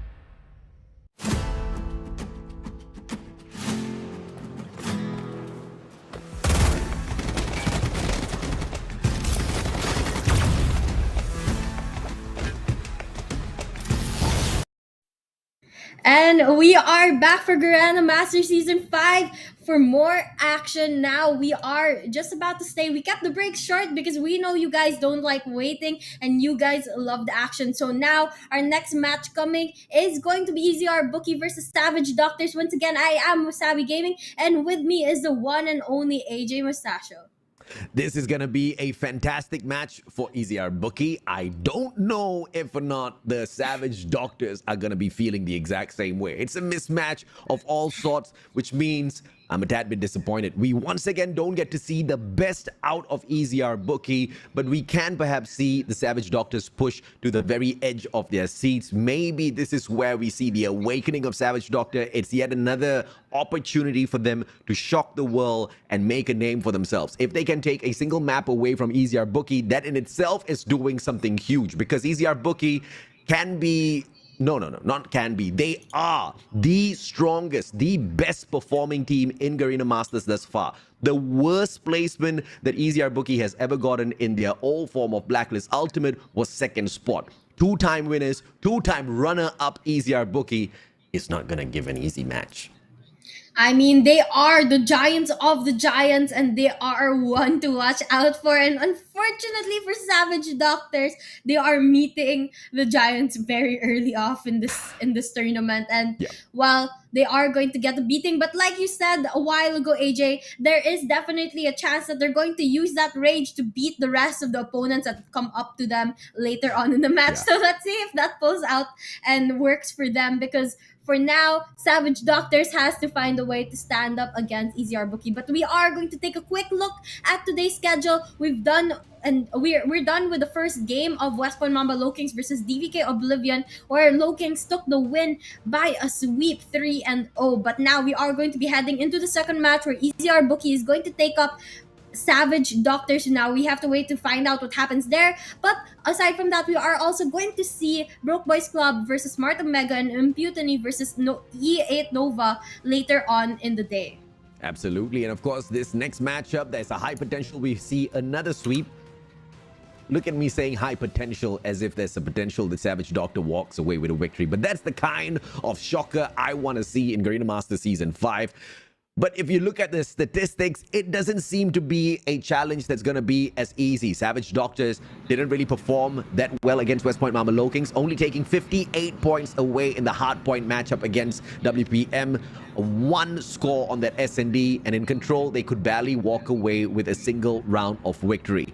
EZR Bookie, who are the better team in Garena Masters, are not going to be easy to face off against. Javen, Rage, AG, Yato, Yobobs, the OG squad, back in a different name.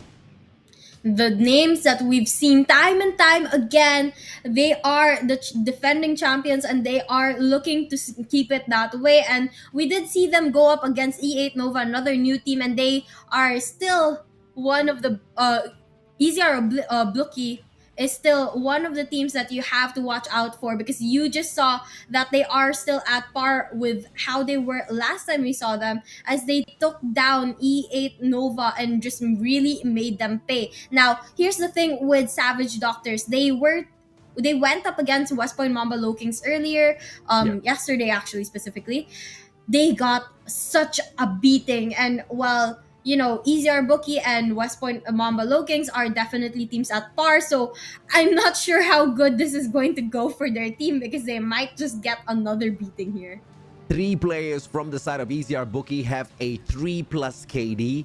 2 players have a 2 KD on their side. That just shows exactly how dominating they are with their gunfights. And the team that is going to probably be supplying some sort of resistance to make sure that KD doesn't get out of hand is going to be Gary, Racine, Pipola, Esfer, Sin, as well as Jans. The best performing player from this lineup, hands down, has to be Gary when it comes to the eliminations. He has been giving multiple lifelines thus far for the Doctors. But, somebody better call the ambulance. Definitely, because they are about to get a huge beating, and hopefully they make it out alive. Hopefully it's motivation for them to work harder for the next tournament, and hopefully they're actually going to be able to prove us wrong. I mean, I told you, AJ, I'm a very, very hopeful team, and I love rooting for the underdogs like these people, because they definitely have the opportunity to prove to them, because they're not known. No one I mean, like some of them are from known teams, but we haven't really seen them all place together like this. And this is the time that they have to show what potential they have for the future. So now we are taking a quick look at the players. We can actually see a couple of known names here. If I'm not mistaken, we have Esper from Huntsman and Sin from Kazaku Legacy, but again, they are a new set of roster and they have to be able to prove themselves. But right now, we are going to take a quick look at the maps and modes, AJ.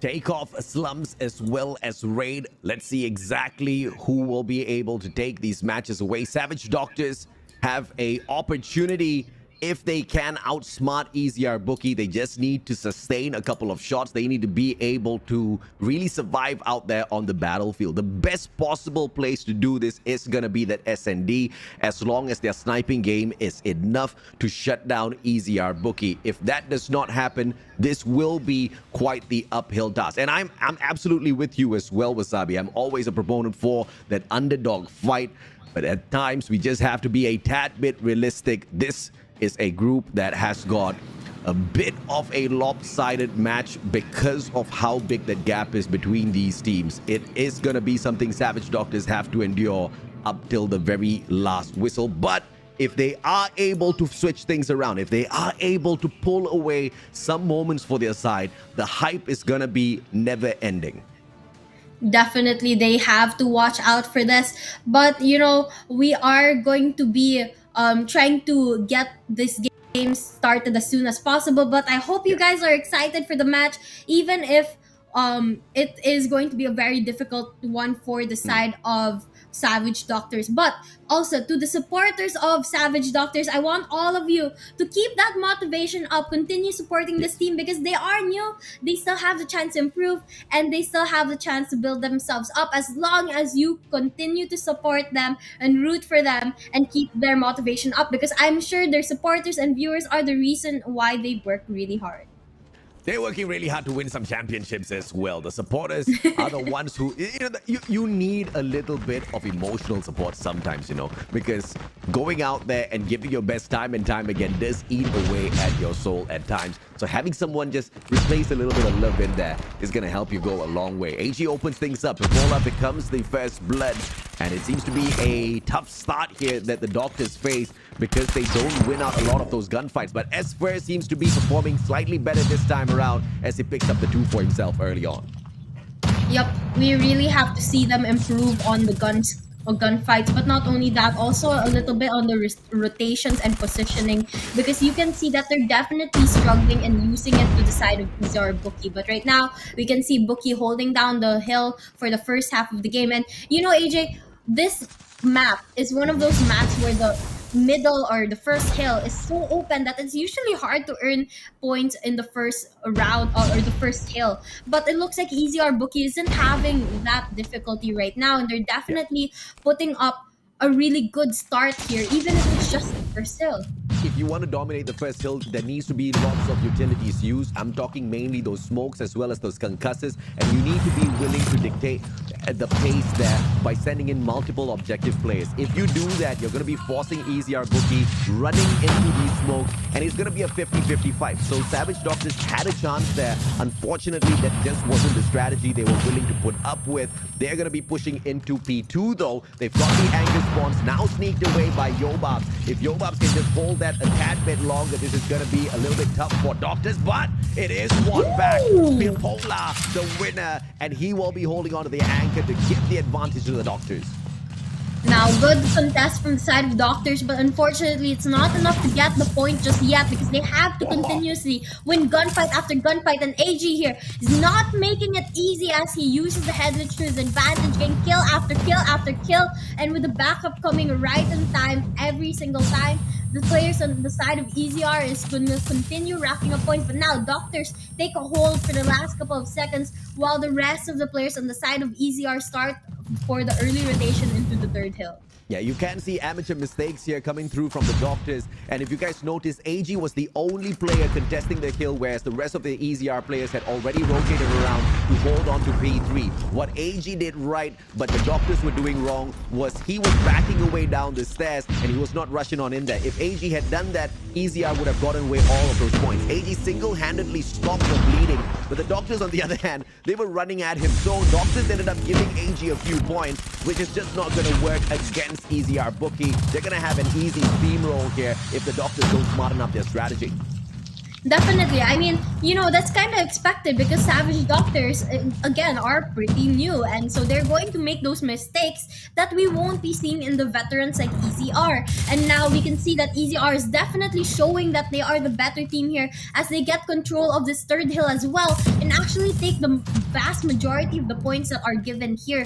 And now they're continuing to hold it down, getting closer towards that 100-point mark, while the side of Savage Doctors are not even close to that 50-point mark. 97-33, and it seems like an early rotation from the doctors into B4. They're going to be trying to hold it, but unfortunately for them, Rage is continuing to rage on alongside Yato. Early rotation from doctors, instantly dismantled, and by the time the hardpoint unlocks, it is EZR Bookie who is at home. Pincer maneuver, both coming in from both angles, and the Pretty will eat up two players out there on the battlefield. Yato takes an easy one, stands up, still punishes players, backs away. Is this going to be a backstab that punishes Yato? Still, it is a no, and the players from EZR Bookie hold on to the hill with much ease. Yep, they are continuing to rack up points here time and time again, getting hill after hill after hill, and just trying to make that lead even bigger, trying to stop the players of Savage Doctors from earning any points at all. And if ever they do, it's usually just the scrap time on the hill while the players of EZR start the rotations, because they know how important the early rotation is in a map like Takeoff. And now you can see that the players of Doctors getting that scrap time once again. That's going to put them at about 40 points. But the players of EZR are setting themselves up for success once again as we move back into that first hill in the center of the map. Great positioning by Pipola. It has earned him 3 kills in a row already, but AG expecting him from the corner, and Pipola almost takes that of 4. Punished by AG. In the meantime, EZR Bookie already on the rotation, playing that first hard point, and yet still no utilities used by the side of EZR Bookie to sneak these points away from them. They're playing this a little bit too scrappy. They're afraid to take these straightforward engagements against the players of EZR for understandable reasons, but those tacticals can really come in handy. Yep, it can definitely come in handy, and they need to be able to know how to take advantage of that, because right now, you know, you can see the players of EZR using it a lot, but not that much on the side of Savage Doctors. And if ever they are, it's usually just trophy systems to defend themselves, but they're not really using it in an aggressive manner that they're able to take down that many players. But right now, you can see that EZR having such an easy game for them, as their name is, and they are racking up about 200 points already, and it's just been such a quick game. Yeah, trophy plays from the side of EZR just way too strong, and the players on the side of Doctors just have not been taking advantage at all with those utilities. They do get in those tosses, but nobody's on the flank. Nobody's trying to play this from an off angle to torture EZR or even put on a bit of a challenge. Once again, it's going to be this P2 hold that there's no bleeding stop whatsoever from the side of EZR. They are on the stairs. The moment they do hop on up, they are getting wiped out instantly. It's a no contest, unfortunately, here for the players when it comes to the gunfights. It is not a huge competition for EZR. I mean, as you said, the players of Savage Doctors are losing a lot of their gunfights, and this is the same problem that we saw yesterday when they went up against West Point Mamba LOWKINGS, and that really affected their game. And it looks like they'll have about the same score when EZR is able to end this game. And if they're not able to fix that up in the next couple of days, they're going to be in for a very, very difficult tournament. So hopefully, the players of Savage Doctors learn from their mistakes now and make those adjustments as soon as possible and start gearing up for the next matches to come, because as far as we've seen them play in yesterday and today's games, they are not really keeping up with these giants. Early rotation in, and they will be able to spot that P3. 51 seconds to go. EZR just slowly trickling in from the generator side, but the smokes are finally used. Jabin with a triple on the Annihilator. S-Fer goes down as well. Jabin aiming for more and sees a CQC, which he eats up as well. Nobody's able to stop the annihilating guy, but finally, Racine steps it up with a CBR4, but the damage has already been done. Yato now with a Purifier as well on standby. The players are gonna get a quick one on him. Racine and the War Machine saves the day, but the bleeding does not stop. Easy are running away with the game. Yep, definitely. I mean, they're down to the last 9 points before they end up the game, and with a lot of time to do so as well. 10 seconds left on the hill, and they just need one more, and just like that, they win the match, take home the first game of Hardpoint to their side, and it looks like from their faces, they were definitely expecting to win.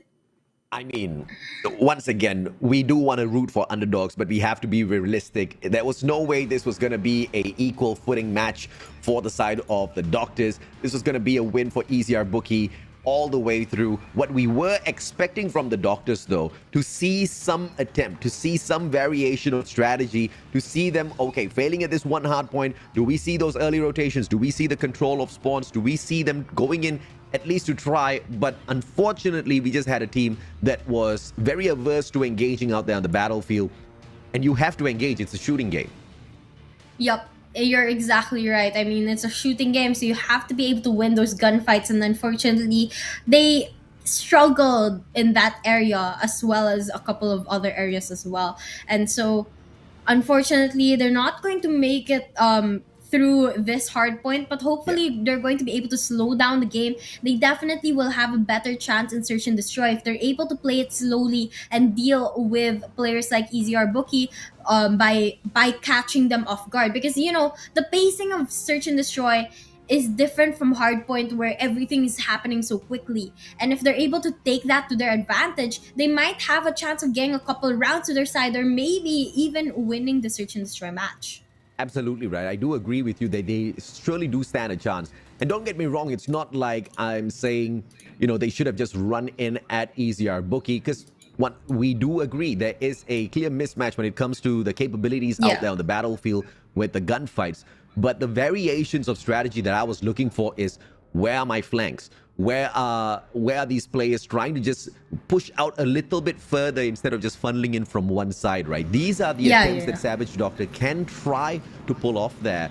If not to win the game, at the very least to practice a few of those strats to see if they can execute better against these other teams. That wasn't detected. I get they are a little overwhelmed with EZR Bookie. It's never easy in a gunfight like that. It's never easy in a game like that. But in SND, where we slow down the pace just so we can reset each and every single round, hopefully Savage Doctors stand a better chance.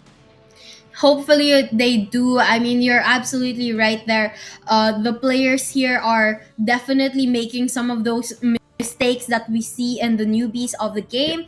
And hopefully they get to build those strategies with the experience that they're gaining going up against giants like LOWKINGS and Bookie as well. And as you said, there's times that they're just pushing from one angle instead of spreading out through all the different openings that each of the hills have. So hopefully, with us mentioning it here on the live stream, hopefully they're able to review this and use it as strategies for the next games to come. Bright side is they scored 58 on the last takeoff map. They scored 68 this time. So they did better against the team of EZR Bookie in comparison to West Point Mamba LOWKINGS. That could show that West Point Mamba LOWKINGS is a little harder. Alternatively, it could also show that the Savage Doctor has improved a little bit. I know it's not a lot, okay? But I'm just looking for tiny bits of hope here for the Doctors. They have been mismatched in the first two series, no doubt. But you know, the previous statement applies here as well. Hopefully they can take all of these defeats, really motivate themselves, build up a little bit of anger and release that anger in the game against some of the other opponents who are slightly more on par with them in terms of battle strength. Yep, you're right. And well, we are just about to start the next match of Search and Destroy, and hopefully with some of the things that we're telling them now, we're mentioning here in the live stream, they're able to make that adjustments. Although I would be quite surprised if they're able to pull it off that quickly. I mean, a couple of seconds to make those changes is going to be quite a surprising one. But maybe maybe it's going to be enough to win maybe 3-4 rounds against EZR. So we'll see. It's going to be better than yesterday, hopefully. I mean, I've got my fingers crossed. They took 1 round away from West Point Mamba Lowkings, so I'm not going to expect 1 again. I'm expecting a minimum of 2. If they can give me 3 or 4, I'll be a very happy man. Savage Doctor, they'll be tested yet again. Let's see who helps them climb to the top. This is going to be Slums SNB against EZR Booky. And our players are off for the first round of Search and Destroy, and it looks like they're going for a very aggressive game here. EZR Yato getting the head glitch and the kill early on, and just a lot of the players going in for the trades early on. And Savage Doctors, unfortunately, they're going to be down to 2 players in a matter of seconds. Gary with the huge wraparound and is able to catch 1 player off guard. Yobabs goes down, but now a 1v3 against your 2 times Garena Master champs. Your 2-time runner-up as well. The best performing team in Garena Masters thus far from the past 4 seasons. Gary gets spotted out, and his travel around garage is not going to last long, as the backstab from Jabin is to put this to an end in the next 3, 2, 1. Oh man, I thought he was going to take down Jabin.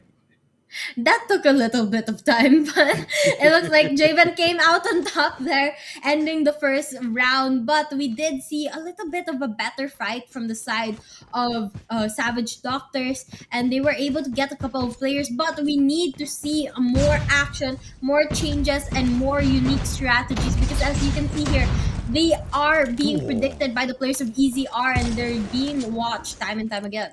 Yeah, by the time you finish that, Pipola's the only guy left from the side of Doctors, so nothing much else to say now. Pipola, run, son, run. But no matter where you can run, there's just no way of hiding. You are the defender, and Yobabs finds him. EZR Booky 2-0 on a speed run.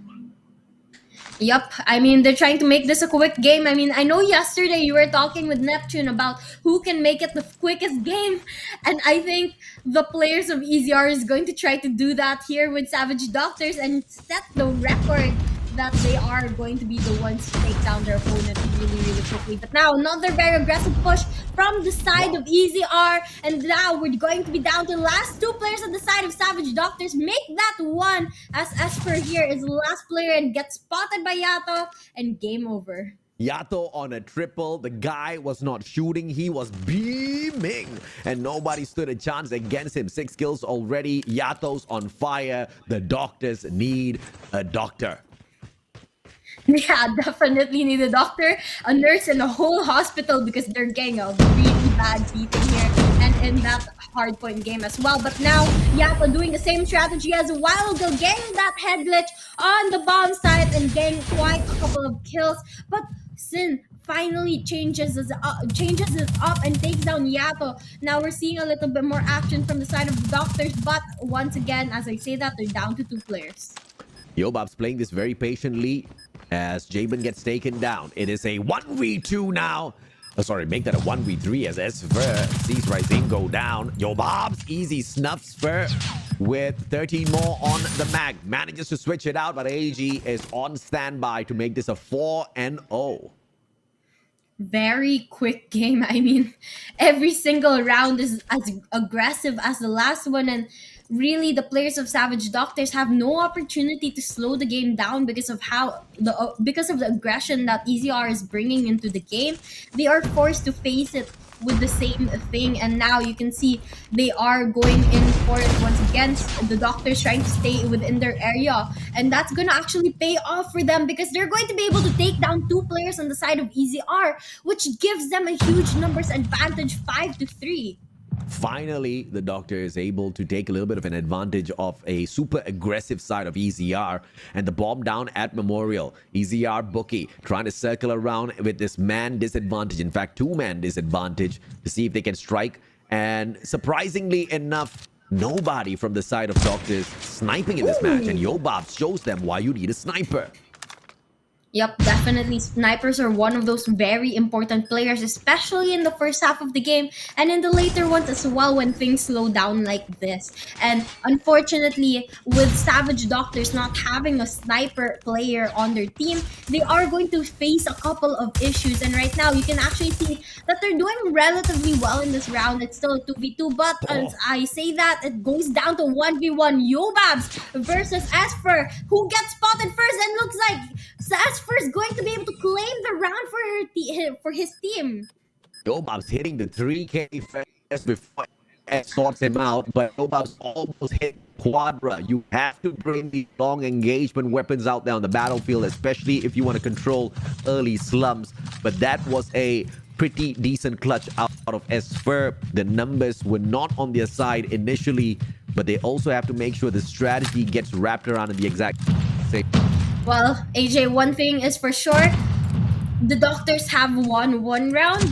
Now, if they win another one or maybe two more, they're going to be doing better than they did yesterday. So they're definitely on track to doing so, but they have to continue what they did in the last game, and it looks like they're doing that exactly. They're slowing it down. They're waiting for EZR to play aggressively and go in for the pushes and make them regret that aggression that they brought earlier, because right now we are going to see the bomb getting planted over at the T site, but no kills going through yet. And as I say that, one gets taken down on each side. EZR are one of those teams that uses or makes good use of the smoke, and that's just going to help them obscure the initial part of that bomb site as they find the early plunge, piling on the pressure. But Sin as the final survivor saw James range as well, but smart reposition from to buy time. 6 more seconds, and now Sin has no choice whatsoever. Range just needs to interfere once, and EZR gets the round. How is he? I'm lagging. I don't know. Well, unfortunately, when the screen came back, it looks like the game is done, or well, at least for that round, and it's going to go to the side of EZR. We are experiencing a little bit of a technical difficulty, so hopefully we're going to be able to sort that out. But as we wait for that, we are going to be seeing the next round starting here, another slow game. Now, the Doctors have learned. They've slowed down the game. EZR has done the same, and they're just waiting for those opening picks before going in for an aggressive play. And the players of the Doctors are finally learning to fix their mistakes, one mistake at a time, and that's all they need. They just need those slight improvements, and it will make the game better each time. So let's see if they're going to be able to pull this round off. They haven't hit my minimum expectation of 2 rounds just yet. They need 1 more. But nothing has been done to counter the 2 snipers on the side of EZR Bookie just yet. Epola, as he circles around Yobabs with a long punisher through the wall, will find a connection, and yet another wall bang. Does not find anyone this time round, but almost finds that connection. Ryzine gets a couple of tags on him, and Yobabs backs away. A 5v4, still a disadvantage for the Doctors. Yep, advantage for the side of EZR, and they're continuing to get kill after kill as they make the kill field yellow. Now, 3 players left on the side of EZR, while there's only 1 on the side of the Doctors, and unfortunately, it's gonna get spotted and shot from behind. Yato getting that last kill and putting EZR on match point, 6-1. The question is, will the Savage Doctors be able to get 1 more round before the game ends, or will they get just 1 round earlier? Thus far, the team of Savage Doctor hasn't managed to really pressure EZR, but Yobabs on the other hand, shining as he shuts down Resign. This is gonna be a moment where he thinks of actually resigning. Don't wake up, brother. Jabin gets 1. Pipola gets taken out by a God nade. Gary as well as Esfer still surviving, but Jabin shutting down Esfer, leaving Gary all alone.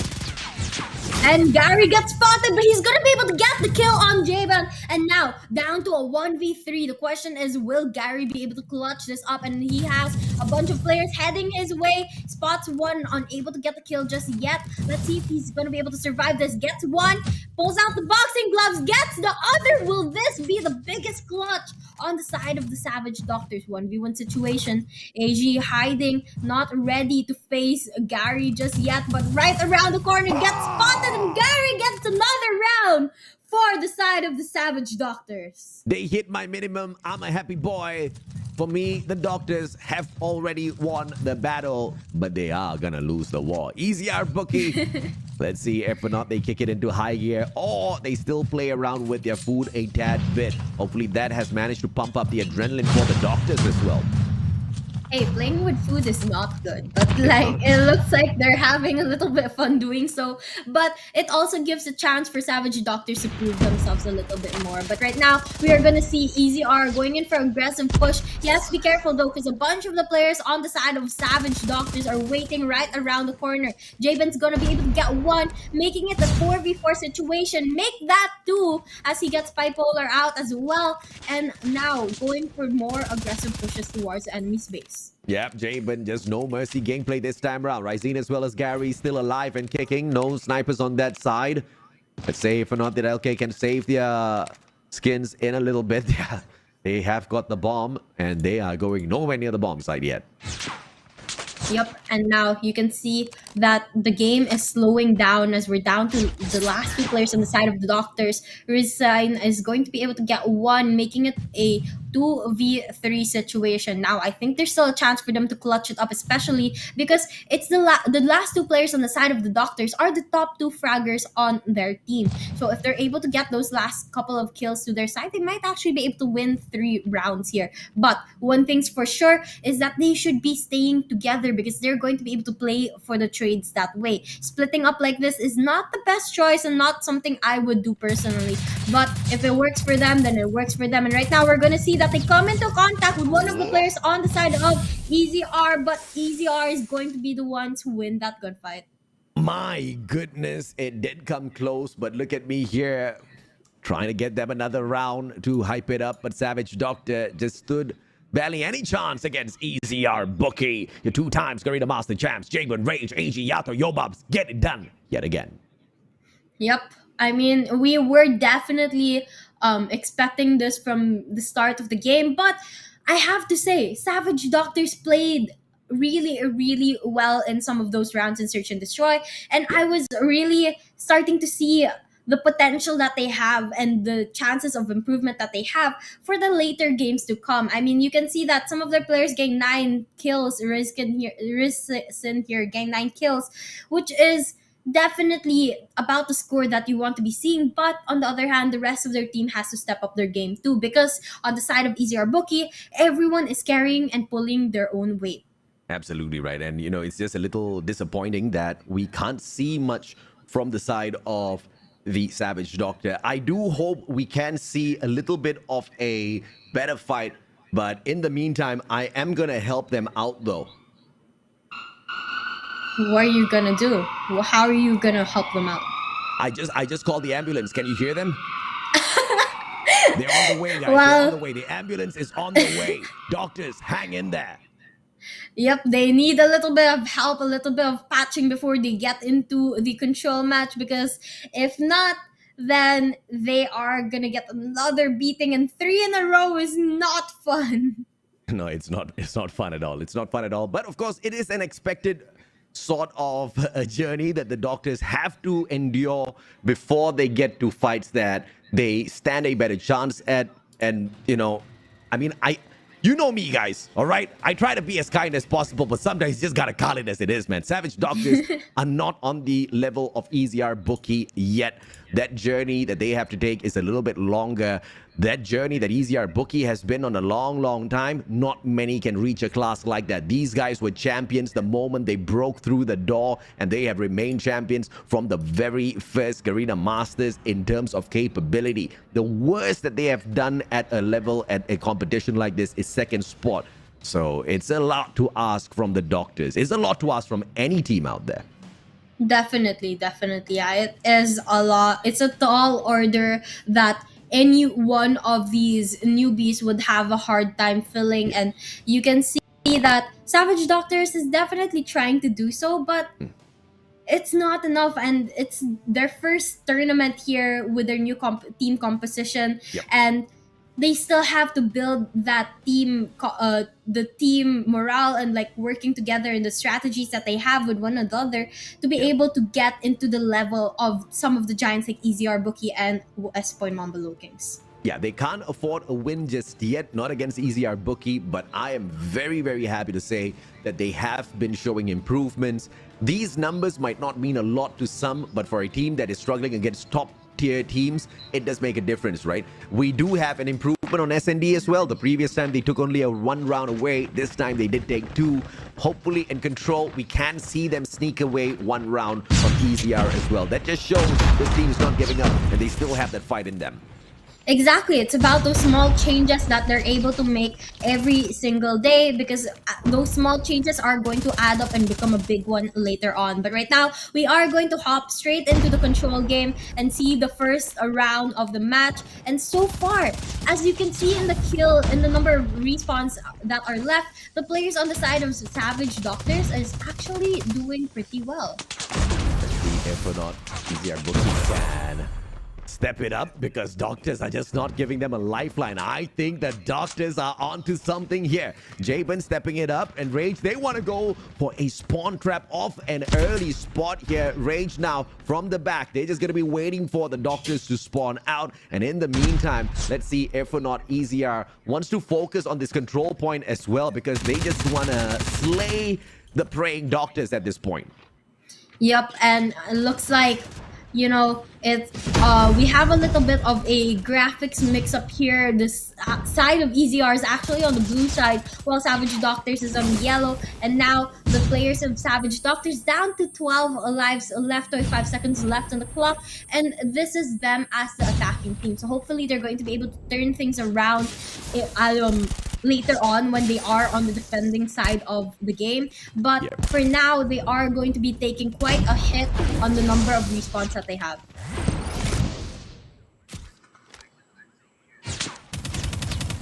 Laggy because the frame is laggy. 2 more lives left here for the Doctors. Make that 1, but the time runs out and saves his life.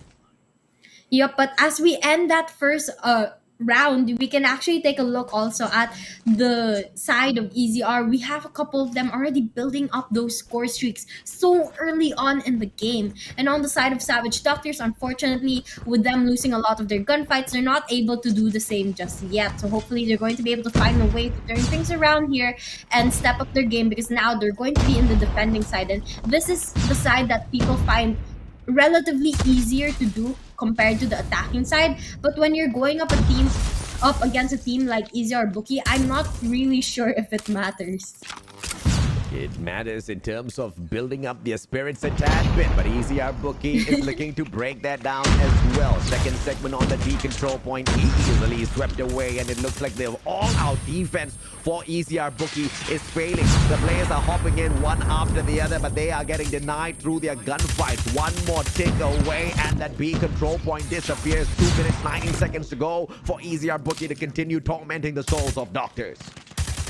Yep, and now we can see that AG here is going to be able to get 1 defending this area here, though there is no more point, and he should be going towards that A side with the rest of his team. He is trying to get a couple kills to lower the number of respawns that the Savage Doctors have, so it's still a useful approach from him. But right now we can see the players of the side of EZR Bookie is going for the push towards A. This is a lifeline that the Doctors have here. They haven't really been tormented just yet. They've got 14 more lives to work with, but that A control point is slowly but surely being sneaked away. Can the Doctors prevent this? They try to take the pinch of maneuver, but Yato's already on standby. Here's Ryzine running straight at him, beams him down instantly, but Pipola will be able to trade him right back. In the meantime, though, nobody's there to stop the bleeding. The hill is being stolen away, and EZR Bookie will get this done as well. They're able to win it with a capture. Not only that, almost all their operator skills and score streaks built up, which I'm sure they're going to pull out in this round to come, so that they're able to end it really quickly. And unfortunately for the side of Savage Doctors, they haven't been able to win a round of control just yet.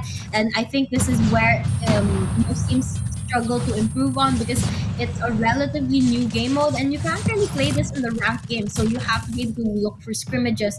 And I guess this team is struggling to improve here as well. And now you can see that EZR is definitely bringing out that aggression as they pull out their operator skills here, as well as the score streaks, and to knock every single player out.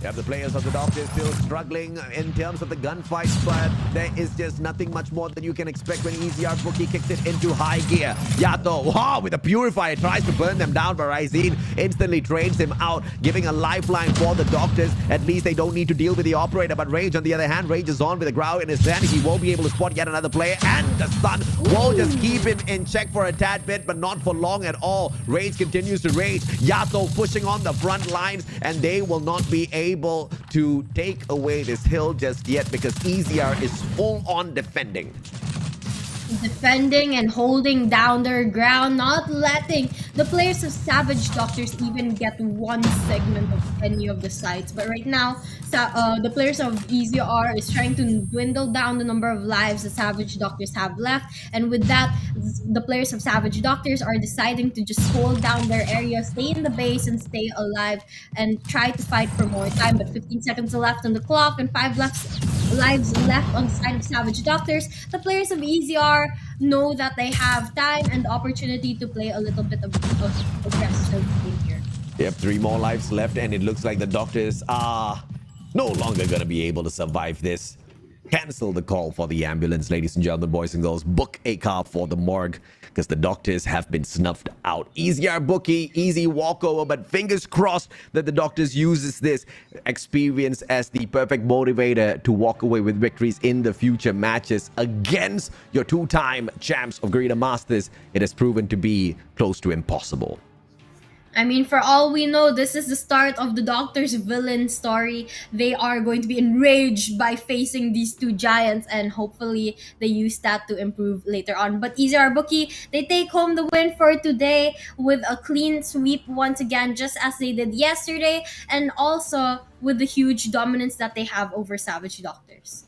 Let's see if or not the Savage Doctors can put up a stronger fight in the future, because one thing that I've been expecting from the team has been met as well. I was looking forward to the awakening of SFR, and as you can see, the players on the side of the Savage Doctor, it's not like you had one guy, hugely suffering and pulling the squad down. Everybody was pretty equal when they were going out there to get the aggressive attention for themselves through the engagements. But EZR Bookie is always going to win when it comes to gunfights. Plain simple. It doesn't really get further than that. But Jabin, surprisingly, was under-fragging this time around. Slight underfragging, but nonetheless, it could also just be because the rest of the team stealing all the kills from him. But, either way, they come out on top and they're able to win every single game with huge dominance. I mean, there was really no close match here. There were a couple of close rounds in Search and Destroy, but now the game was still really one-sided in favor of EZR. Oh, yeah, absolutely right. And it seems to be a situation of dominance once again for EZR Bookie. But that is expected against these teams who are not on the top tier just yet as they continue working their way up. But the journey for EZR Bookie will get a tad bit more challenging moving forward. Smart Omega still awaits them, and we do know that we have a few bit more of fight in teams like West Point Mamba LOWKINGS as well as the Broke Boys Club, who would love to take a swing at EZR Bookie later. Yup, definitely. But with that series done and dealt with, that just means that we are about to head into our next game. But before we do so, we are going to take a quick look at the highlights of the game between EZR Bookie and the players of Savage Doctors. Now, you can see here that Savage Doctors, they did get a couple of rounds or hard points or kills from the side of EZR, but it was really their gunfights that caused them to struggle. And same thing happened in Search and Destroy. They did a little bit of a good strategy, but they suffered in their gunfights. And that's definitely where we need to see them improve. Absolutely. And of course, you remember this was the hill where there were a couple of improvements from the side of Doctors, but AG played this like a master, single-handedly stopping the bleeding, making sure the players from the side of players from the side of Doctors don't really get a majority of the points, although they had the spawn and they had 5 players continuously hopping onto the objective. Those were one of those highlight moments which just shows what the scaling was like here between the two teams. Yep, definitely. I mean, they're just, again, very lopsided match up here in favor of EZR. And it's good experience for the doctors, but it was definitely something that we all saw that EZR is going to be able to take away from them. And now you can actually see the highlights coming in from control match as well. And this is something that EZR did really, really well because they were able to build their operators and skill streaks for the third match and end it really quickly. Now we're gonna take a look at the MVP of the game. It's gonna go to Javen here, who got an average kills of 18 kills per game and with a KD of 2.6, which is actually really high. But taking into consideration the players that they were up against, then we can actually see why it's so high. But his average deaths are 358 pusangala. What's going on? the guy to have an average 358 death, he must have been... No wonder he only got 8 eliminations this time round, right? But jokes aside, I think that one's a little bit of a graphical error. Jabin did a lot in those first 2 matches. Control was just a tad bit lower for performance, but it clearly was more than enough to overcome this for them. We are welcoming a player from the side of EZR Booky for an interview segment now, Wasabi. Yep, we are about to meet one of the players, and there we have it, EZR Booky. And I have a question for you, or AJ, do you have a question? I'm not actually quite sure how many questions we get to ask. I have a question. What was going on in your mind when the Savage Doctors were able to get a couple of rounds from you and actually make the match in Search and Destroy really close? We were not worried about it. Like, we were practiced for it. We are ready for the challenge. So if the enemy team is able to get 6 rounds, no problem. We're gonna get 7. That's it. I love the confidence. Buddy, a lot of the people from Garena are not well acquainted with you just yet. Can I get you to introduce yourself as well as the role that you play for EZR Booky, please?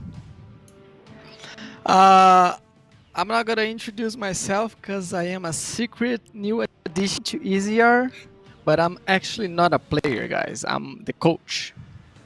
And what's your name, sir? I can only say one thing. I'm from Latam. I think that is clear from your accent. So we're not going to get your name. Your name's the only secret. Okay. We get to see your face. So this is a treasure hunt now. We got to hunt down this guy. Guys, chat, you know what it is. Give me his name. Give me his deeds all in the chat. Okay, not all his deeds. Okay, just his name, all right? Okay, so... since you're the coach of the team, obviously, you know, you would have read the strategy of the squad as well as all of the opponents. Who do you think is going to be the biggest threat this time round for the championship? You're talking about the 2-time champs of Garena Masters as well as the 2-time runner-up. Who do you guys think is going to be a threat for the title once again? So I think Kings and Omega are gonna be our threats. But I would say Kings are gonna be our more difficult enemy. But as I said, we are down for the challenge. I just started coaching the boys. They're really talented, all of those 5. So we have a long road to go, and we have a lot of potential. Their chemistry are awesome. I don't know Yep, your name, definitely. but you have quickly become my most favorite person to interview because you are giving me the answers as sharp as I want them. Thank you very much for your time, buddy. You nameless guy, I will find out who you are. I won't hunt you down, but I'll praise you a little bit more. Congratulations on the victory. Looking forward to seeing more from you guys. Thank you. Yep, and well, Wasabi. AJ, luckily for you, with AI, I think you can find him quite easily. Yeah, I'm pretty sure we can find his name. I mean, he was so secretive. I thought he was from like the CIA or something. Yep, I noticed that. I was like, that was not one of the players there. But either way, we found out that he is the coach right now of EZR. Yep. And well, that does mean that they are getting a lot of insights and a lot of information to be able to improve. And well, that just makes the match between EZR Booky and West Point Mamba LOWKINGS even more anticipated now. Absolutely. And if there's anything that any of the other teams can perhaps learn from that interview segment, it's really nice. It's really refreshing to have some confidence on the broadcast. Of course, it is a well-known fact all teams respect the other teams. Just because you're confident with your answers does not mean you're disrespecting the other teams whatsoever. On that note, we're going to take a quick short break. When we come back, series number 3 for you guys.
No? Oh my god, I'm so sorry. Welcome back to Garena Master Season 5. Palitao! You see, it wasn't that difficult to find your name, bro. It wasn't that difficult, right? But I love it. I love the personality. I love the jazz that's being thrown into this musical. And EZR Booky, it's possible we're going to climb a few steps higher. Hopefully, we can have the other Titans catch up with them as well. But that, of course, brings us to the next series. My name is AJ. I'm the Mustachio down here with Wasabi, your casters for the day. You saw one Titan who has won 2 Garena Masters. Now another with the exact same accomplishment. 2 Garena Master titles behind them. The back-to-back champions as well as the LAN event champions for Garena Master Season 3. We now have Smart Omega taking on a couple of boys who need more money, Wasabi. I mean, they're the broke boys. Maybe if they win the match, they're finally gonna change their team name to the Rich Boys. So we'll have to see if that happens. But they are going to be going up against some giants in the community. They're going to be going up against Smart Omega. Broke Boys Club, they took a fantastic victory over DVK Oblivion. Let's take a look at the schedule just so that we can give you a refresher before we continue on with the storyline as well as an expectation as to how we're going to end the day. West Point Mamba LOWKINGS with a 3-0 versus DVK Oblivion, and EZR Booky with an expected victory 3-0, the exact same savage one over the Doctors. And now Smart Omega will be looking to deal the exact same savagery to the Broke Boys Club, but we know these boys are desperate because they don't have no money. They want that prize pool. I mean, the prize was even in US dollars, so that's going to be a huge conversion for them if they're able to Oh, get a yeah. part of it.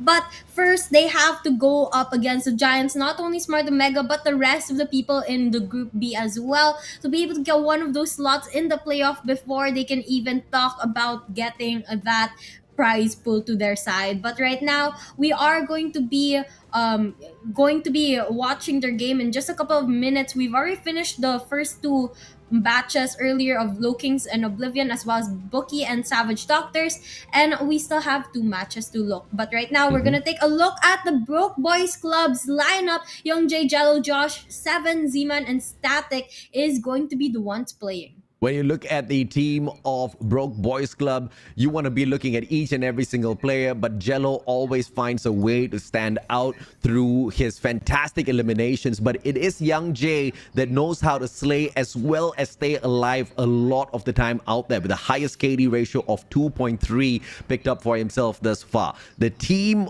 of Broke Boys Club is made up of fantastic players who have got the pro edition worth of strategy learned as well as experience picked up thus far. But is that gonna be enough to match up to Omega though? Well, we'll have to find out once the game starts. I mean, they also have Static in their lineup now, and he is such a huge add-on to the team that he's able to help out not only in hardpoint but also in search and destroy, and really amplify the gameplay of the Broke Boys Club. But not only that, Z-Man's also very effective with the SMG at hand, and he's able to knock down a couple players that come into contact with him. But they are going up against the giant Smart Omega Esports with a lineup of Candy, Whoopi, Idra, Risky, Kevs, and Tin, and they are known people in the community. Time and time, they've made it into the playoffs, and they have actually won so many tournaments under the Garena title, and they are looking to do the same here. Smart Omega is just that kind of team that knows how to pick up a couple of slays on the battlefield. Thus far, they've only gone up against Impunity, which has made all of their scores go up through the roof. I mean, I'm talking about Candy with a 4.2 KD, Idra with a 3.53, and you also have all of the other players who are on a 2+ KD as well. We know the fact that Impunity could not stand a chance against Smart Omega. That was known even before the match started. But against Broke Boys Club, it will be a different story. This was a team that has many a times challenged Smart Omega, and I'm talking about them in different teams of the past, different brands, and they've always pushed Smart Omega to the very edge. But the question is going to be, what is the preparation like for Smart Omega? They are aiming not just for Garena Master Season 3, not just for the Garena Invitationals later on, but also Stage 5 to represent not just the Philippines, but the whole of Garena. I mean, definitely they want to have the opportunity to do that, but first they have to win up their matches. And Broke Boys Club, on the other hand, they have made some improvements since the last time we saw them, but I don't really know if that's going to be enough to stand up against giants like Smart Omega. But if they want to have a chance of winning against Smart Omega, they have to be able to play this very, very strategically and actually know how to counter the players that Smart Omega is able to do during the matches. And right now, we're going to take a look at the map bans and picks, and it looks like we're going to be going into Apocalypse for the first game of Hardpoint, followed by Slums, Search and Destroy, and Crossroads for Control. Hey, you better call your shamans, Broke Boys Club, because they have to help you out with the apocalypse here. Smart Omega's bringing the doomsday. Slums SND later on, you know for a fact you're going to see Young J try to slide around and give Whoopi a run for his money. And at Crossroads, this is where I'm expecting all guns blazing. I want to see a lot of those long-range engagements, as well as perhaps a couple of shotguns, courtesy of the players of Broke Boys Club out there. But it will, of course, be a uphill battle for them, no doubt whatsoever. Smart Omega is over-prepared most of the time. It is all on the side of Broke Boys to see if they can do the impossible. Yup, they have to be able to at least show that they're not going in the downhill climb, but at least show a little bit of a fight up against Smart Omega. And I think that's all we can ask for now, and actually hope that they improve in the coming tournaments to come. But for now, as far as we've seen their progress, although I could be wrong, as far as we've seen their progress, it's not really enough to go up against giants just yet. it's not enough, right? And I totally understand the sentiment of some of the viewers as well. They're not too happy with the mismatches, but you know, it's Garena. We wanted to give the spotlight to many more teams this time around, and it's just how it is. The gap in skills, it's not really the fault of Garena wanting to give these guys more spotlight. So it's the opportunity that teams like Broke Boys Club need to use to the maximum of capacity to see how far they can take this. But it's not like the Broke Boys Club have not achieved anything for themselves, right? They did manage to get a pretty decent placement on Garena Masters Season 4. Yep, they did actually relatively well there. So let's see if they're going to be able to get one of the slots, the last slot in the Group B of this tournament to go into the playoffs. But again, they have to be able to improve and make those changes quickly. And they do have the opportunity to actually win their games against the underdogs of the match. They've even won against Oblivion, which really puts them on top. But when they're going up against Smart Omega, they have a very, very tough hill climb. Well, we're about to hop into the matchup. This is a revenge match on top of everything else because Broke Boys Club got that spot in Garena Masters for only because Smart Omega themselves whooped them out of the competition. Yep, they got kicked out by Smart Omega. So this time as they meet the boys, they won blood, baby. 4-2, and it's very clear the Broke Boys are quite sound with the positioning on the map. They've also held on to this temple spawn that's going to be favorable for them for both the first as well as the second hard point. But the spawns do get flipped all thanks to Idra and his mighty secondary. Look at the placement of the players on the side of Smart Omega. They're using those power positions to not only control the spawns, but also to take an advantage when it comes to the hill. And that, I think, is what Smart Omega is really good at doing. This, they know exactly where to hold, where to position themselves, and where to watch out for. And it looks like they're able to do this really, really well. But right now, the players of Broke Boys Club trying to turn things around as they take the hill from the side of Smart Omega for a couple of seconds and giving the scrap time back to the side of Broke Boys Club. Smart Omega giving away the scraps as they secure the temple spawn, sending in two players to play the defense. And you can see Kev's holding an off angle here, but he does get spotted out by Z-Man. Fantastic attack. Broke Boy's going to be using the jump up as well, but it's hard. It's well protected by Whoopi as well as the Type 25, making sure he goes through those wild sprays and forces everybody else of the Broke Boys Club to break the spawn. They take temple, they get into gold, and this is a full-on onslaught, but Young Jay is the only one that walks away with a frag. Now look at this, AJ. Broke Boys Club is actually doing pretty good for the first half of the match. They're keeping up with Smart Omega, and if they're able to continue this, they might be able to build the momentum to finally overtake Smart Omega. But for now, we're gonna see Smart Omega taking the lead, holding down the hill, going back and forth with the players of BDC, and they are going to invest into a couple of operator skills here. Risky making the kill feed yellow, getting a triple kill there, as well as the scrap time to put Smart Omega on top. Broke Boys giving up early. This is a lot of scraps to give a two-time Garena Masters champs. They don't want to contest for the kill anymore. They want to hold on to the early anchor at P3. Is this going to serve them up with a lot? Jello is going to be on the roamer inside of that hut. It's going to be Z-Man waiting to shut down the players who walk past that bridge, but nothing's going to be holding on to the hill. Z-Man commits, manages to find that frag, but Broke Boys Club might have just given off the players of Smart Omega too much to bite on.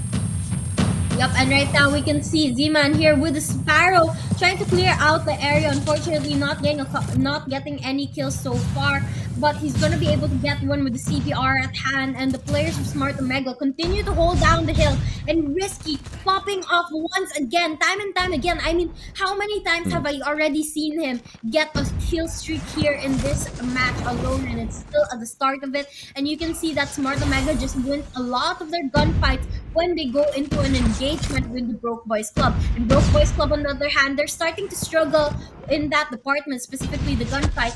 And not only that, because they're struggling with the gunfights, they're not able to hold down the hill to earn points. Yeah, one of the fundamental mistakes made here by Broke Boys as well is not holding down the hut on the right to make sure they've got the favorable spawns so they can beam down all of the players from the left-hand side of the map. They left that over to Smart Omega. Smart Omega trickles in way too easy. And now, Smart Omega, they can take this away, but it is Broke Boys with the favorable spots. The players are spotting off with a pincer as well. Smart Omega's got to get trapped, and a triple coming through for the boys of Broke Boys. And it is the God Nades that do them dirty. 51 to 101. They're fighting their lives for this.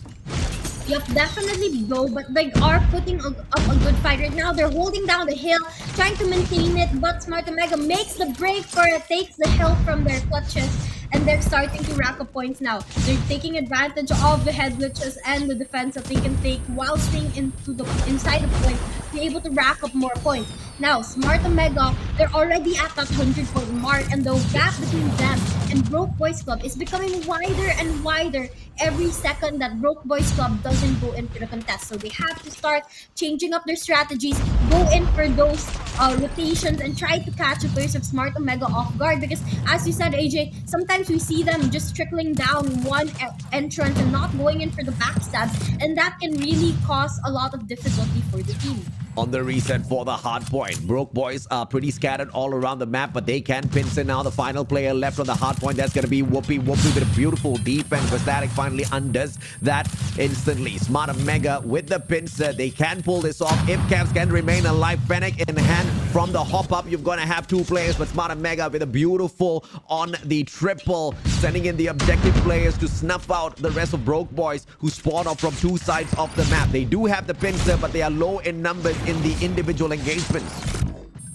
Yep, but right now you can see that they're slowly closing up the gap, getting closer towards a 100-point mark, and they're starting to get kill streaks here. Static getting a double kill there, and that's gonna start building up the morale of the team. As long as they keep this up, make more progress every single time, they might actually have a chance of making this a close game. But for now, Smart Omega remains on the top spot with 150 points to their name, early rotations in their favor, and the spawns as well, and they're going to be able to get the next hill, even with Broke Boys getting the early rotation. Map control once again from Smart Omega, getting the higher priority temple spawn instead of hopping straight into the hard point.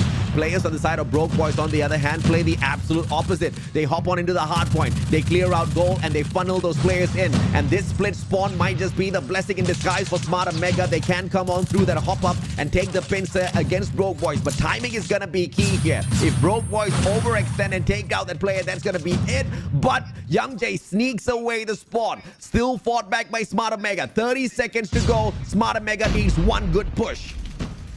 Definitely, they need to be able to make the break now, because if they give Broke Boys Club a little more time on that hill, Broke Boys is gonna make that gap even smaller. Right now, you can see Broke Boys still holding down this hill, and it's been such a good hill for them that they've hit the 120-point mark already. But now, Smart Omega is gonna get that scrap time while the players of Broke Boys Club start rotating into the next hill. And if they're able to hold this down just like they did that last hill, they might be able to catch up to the players of Smart Omega. Although Smart Omega won't allow that to happen, they're trying to go in for the push now. The question is, will they be successful? And with Kevs here on top, he's going to be able to get a little bit of that range and kill a couple of the players off.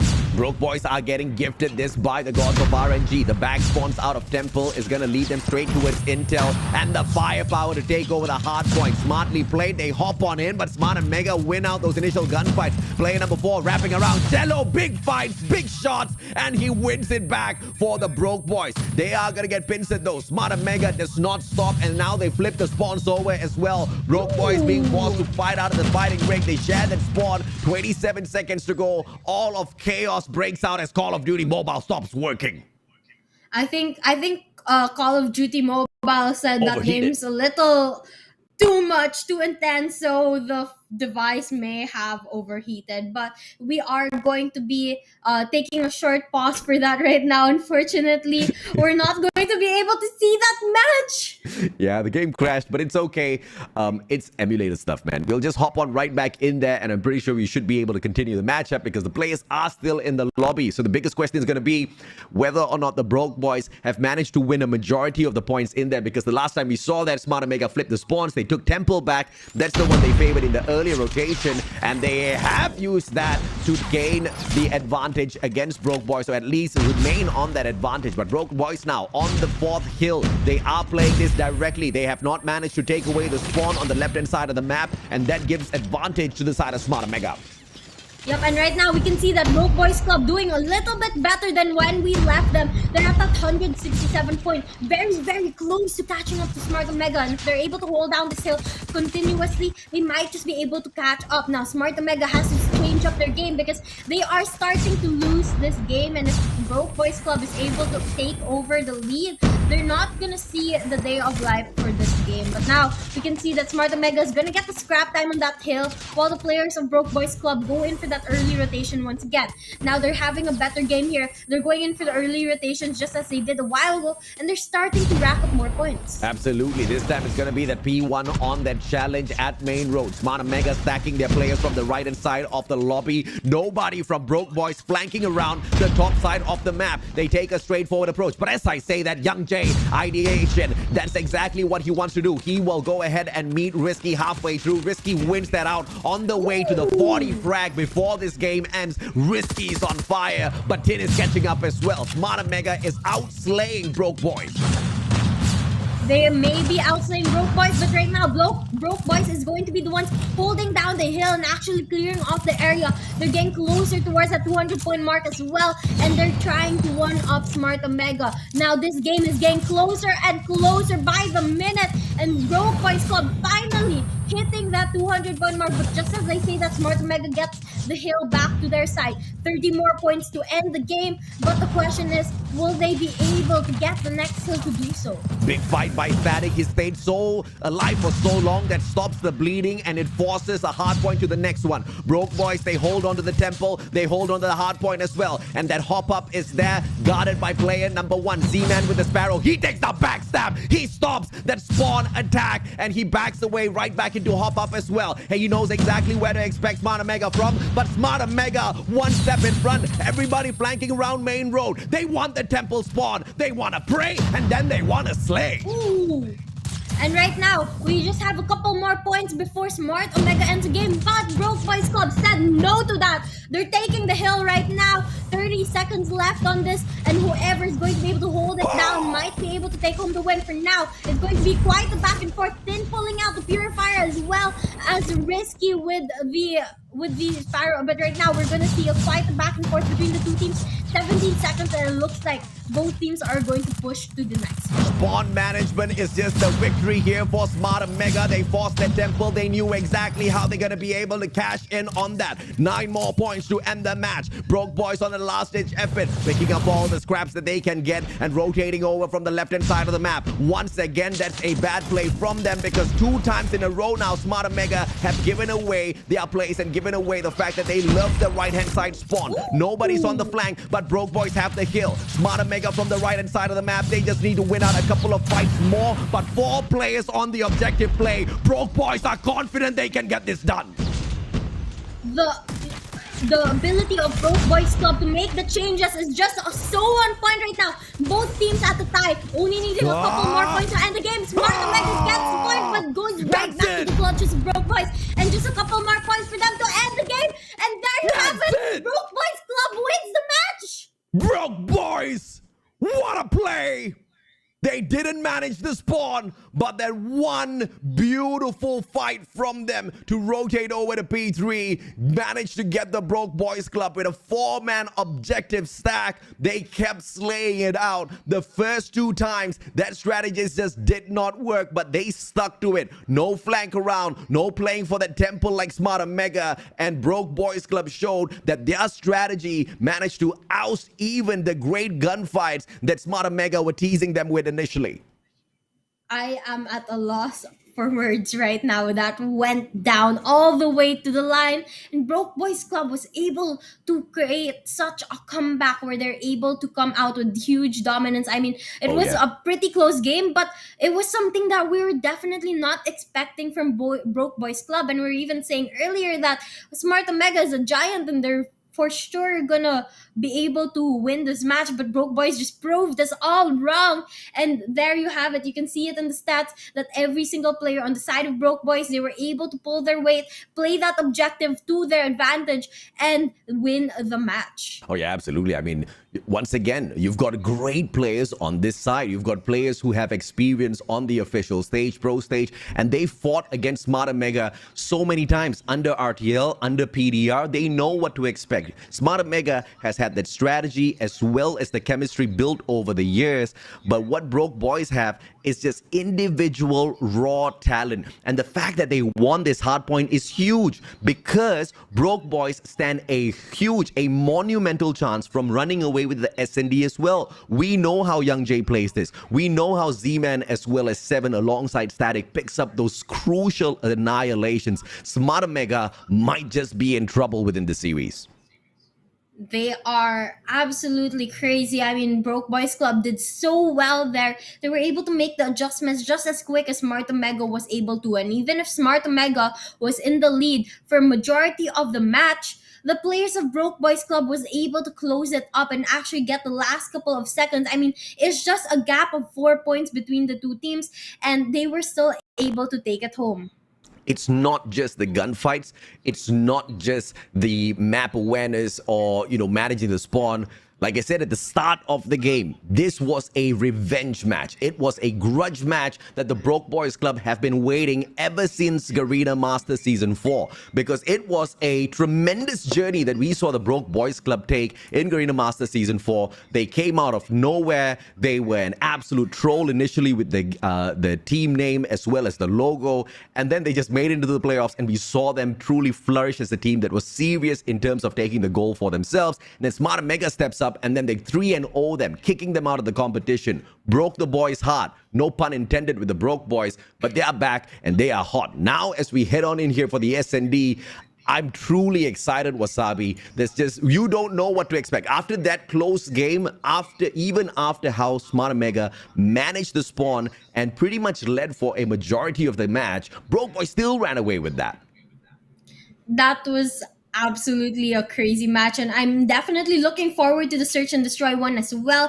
But we have to take into consideration that Smart Omega, they weren't doing they weren't at their best state during Garena Masters Season 4. They weren't even able to qualify for CDSI. So I think with Broke Boys improving so much, they were able to actually catch up to the progress of Smart Omega and actually show it in that hardpoint match. Now, let's find out if they're going to be able to do the same thing here in the Search and Destroy match, or was it just a fluke that they won hardpoint?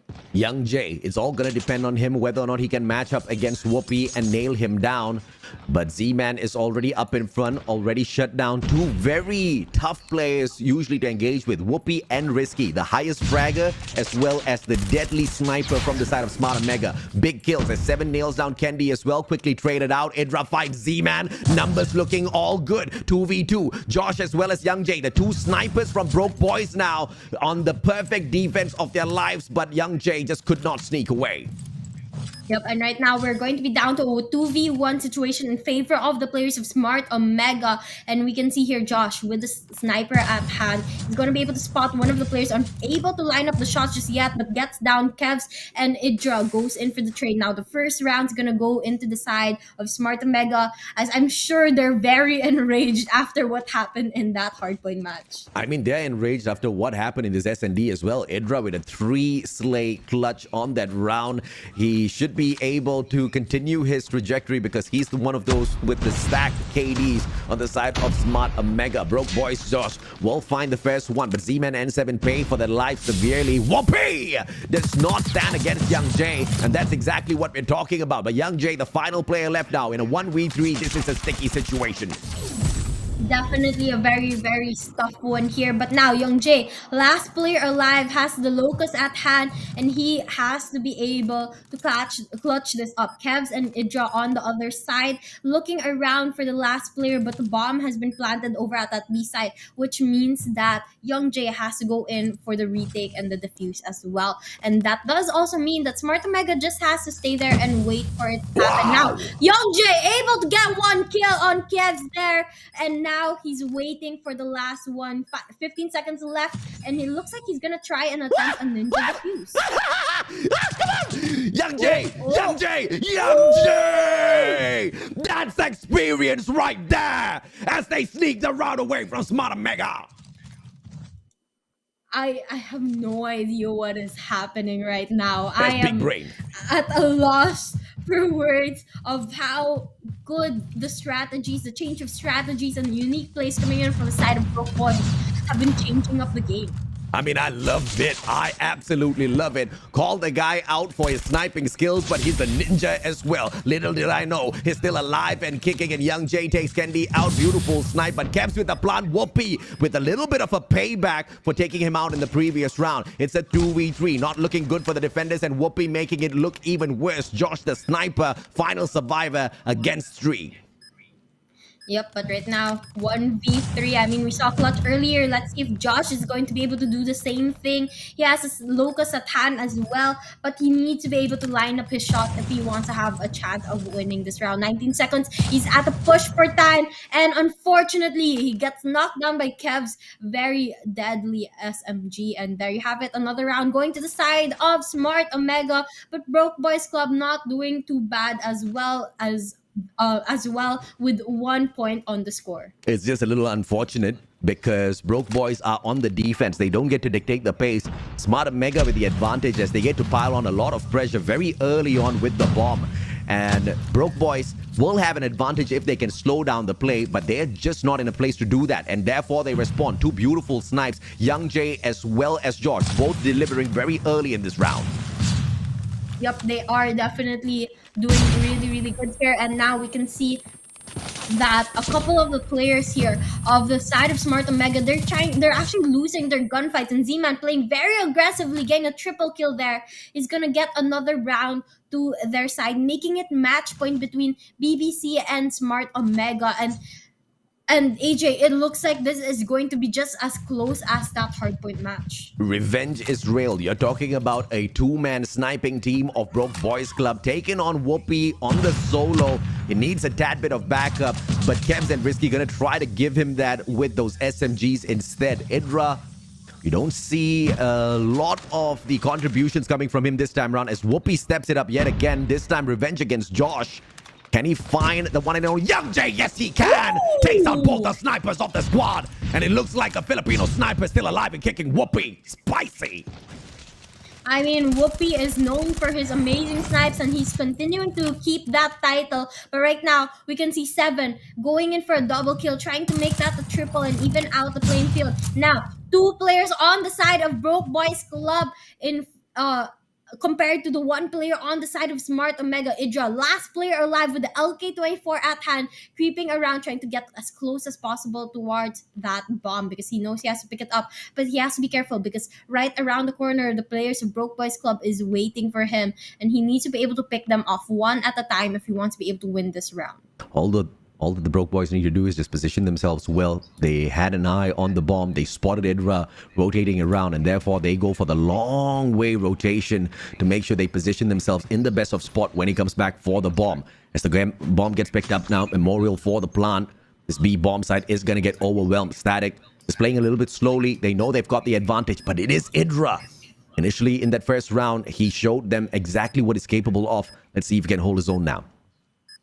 Yep. Let's see exactly if he's going to be able to pull this off. The bomb is planted and he's watching it, trying to defend it. But 2 players on the opposite side, a lot to face. And just like that, Static gets another kill to his name.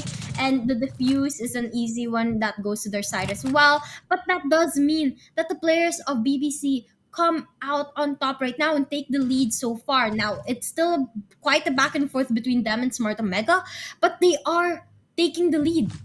Perfect double shell set up by Broke Boys Club to overwhelm even a player as experienced as Idra. That's what Broke Boys Club bring to the table. Whoopee this time early one, and Young J trades him out with a god nade. That's a little bit of payback if you ever see one. Whoopee's not going to be happy with that, but Kev's going to pile on the pressure instantly. The bomb gets planted already. Candy finds Z-Man. 3 more players left on the side of the Broke Boys Club as they rotate around. Look at this. Everybody on the prone, and Idra strikes yet again. Young J trades him out. Look at the skill coming out of this sniper. Can he save the day though? 25 seconds left.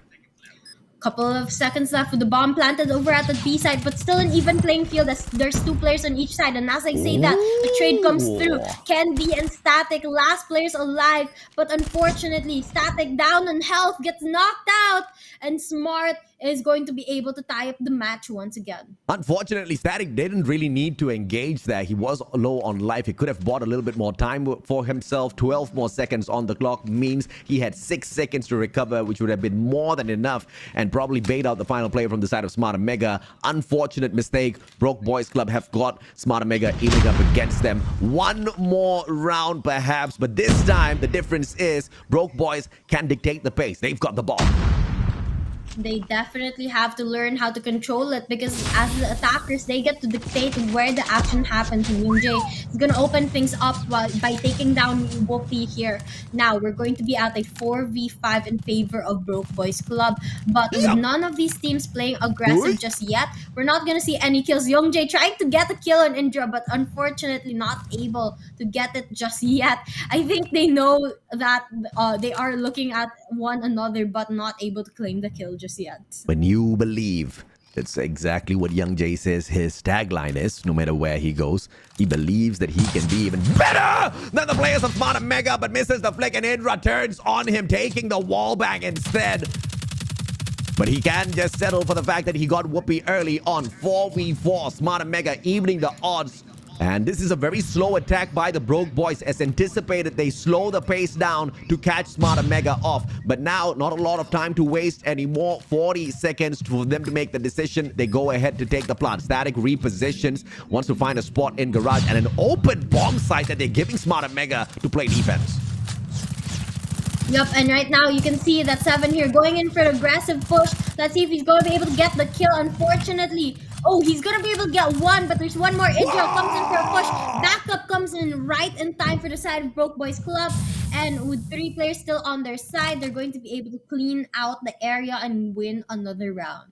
Ooh, my mama. What a game. What a play. The Broke Boys Club are in here to win it, baby. 2 times Garena Master Champs means nothing to Broke Boys. They are hungry. They are broke. I see the motivation.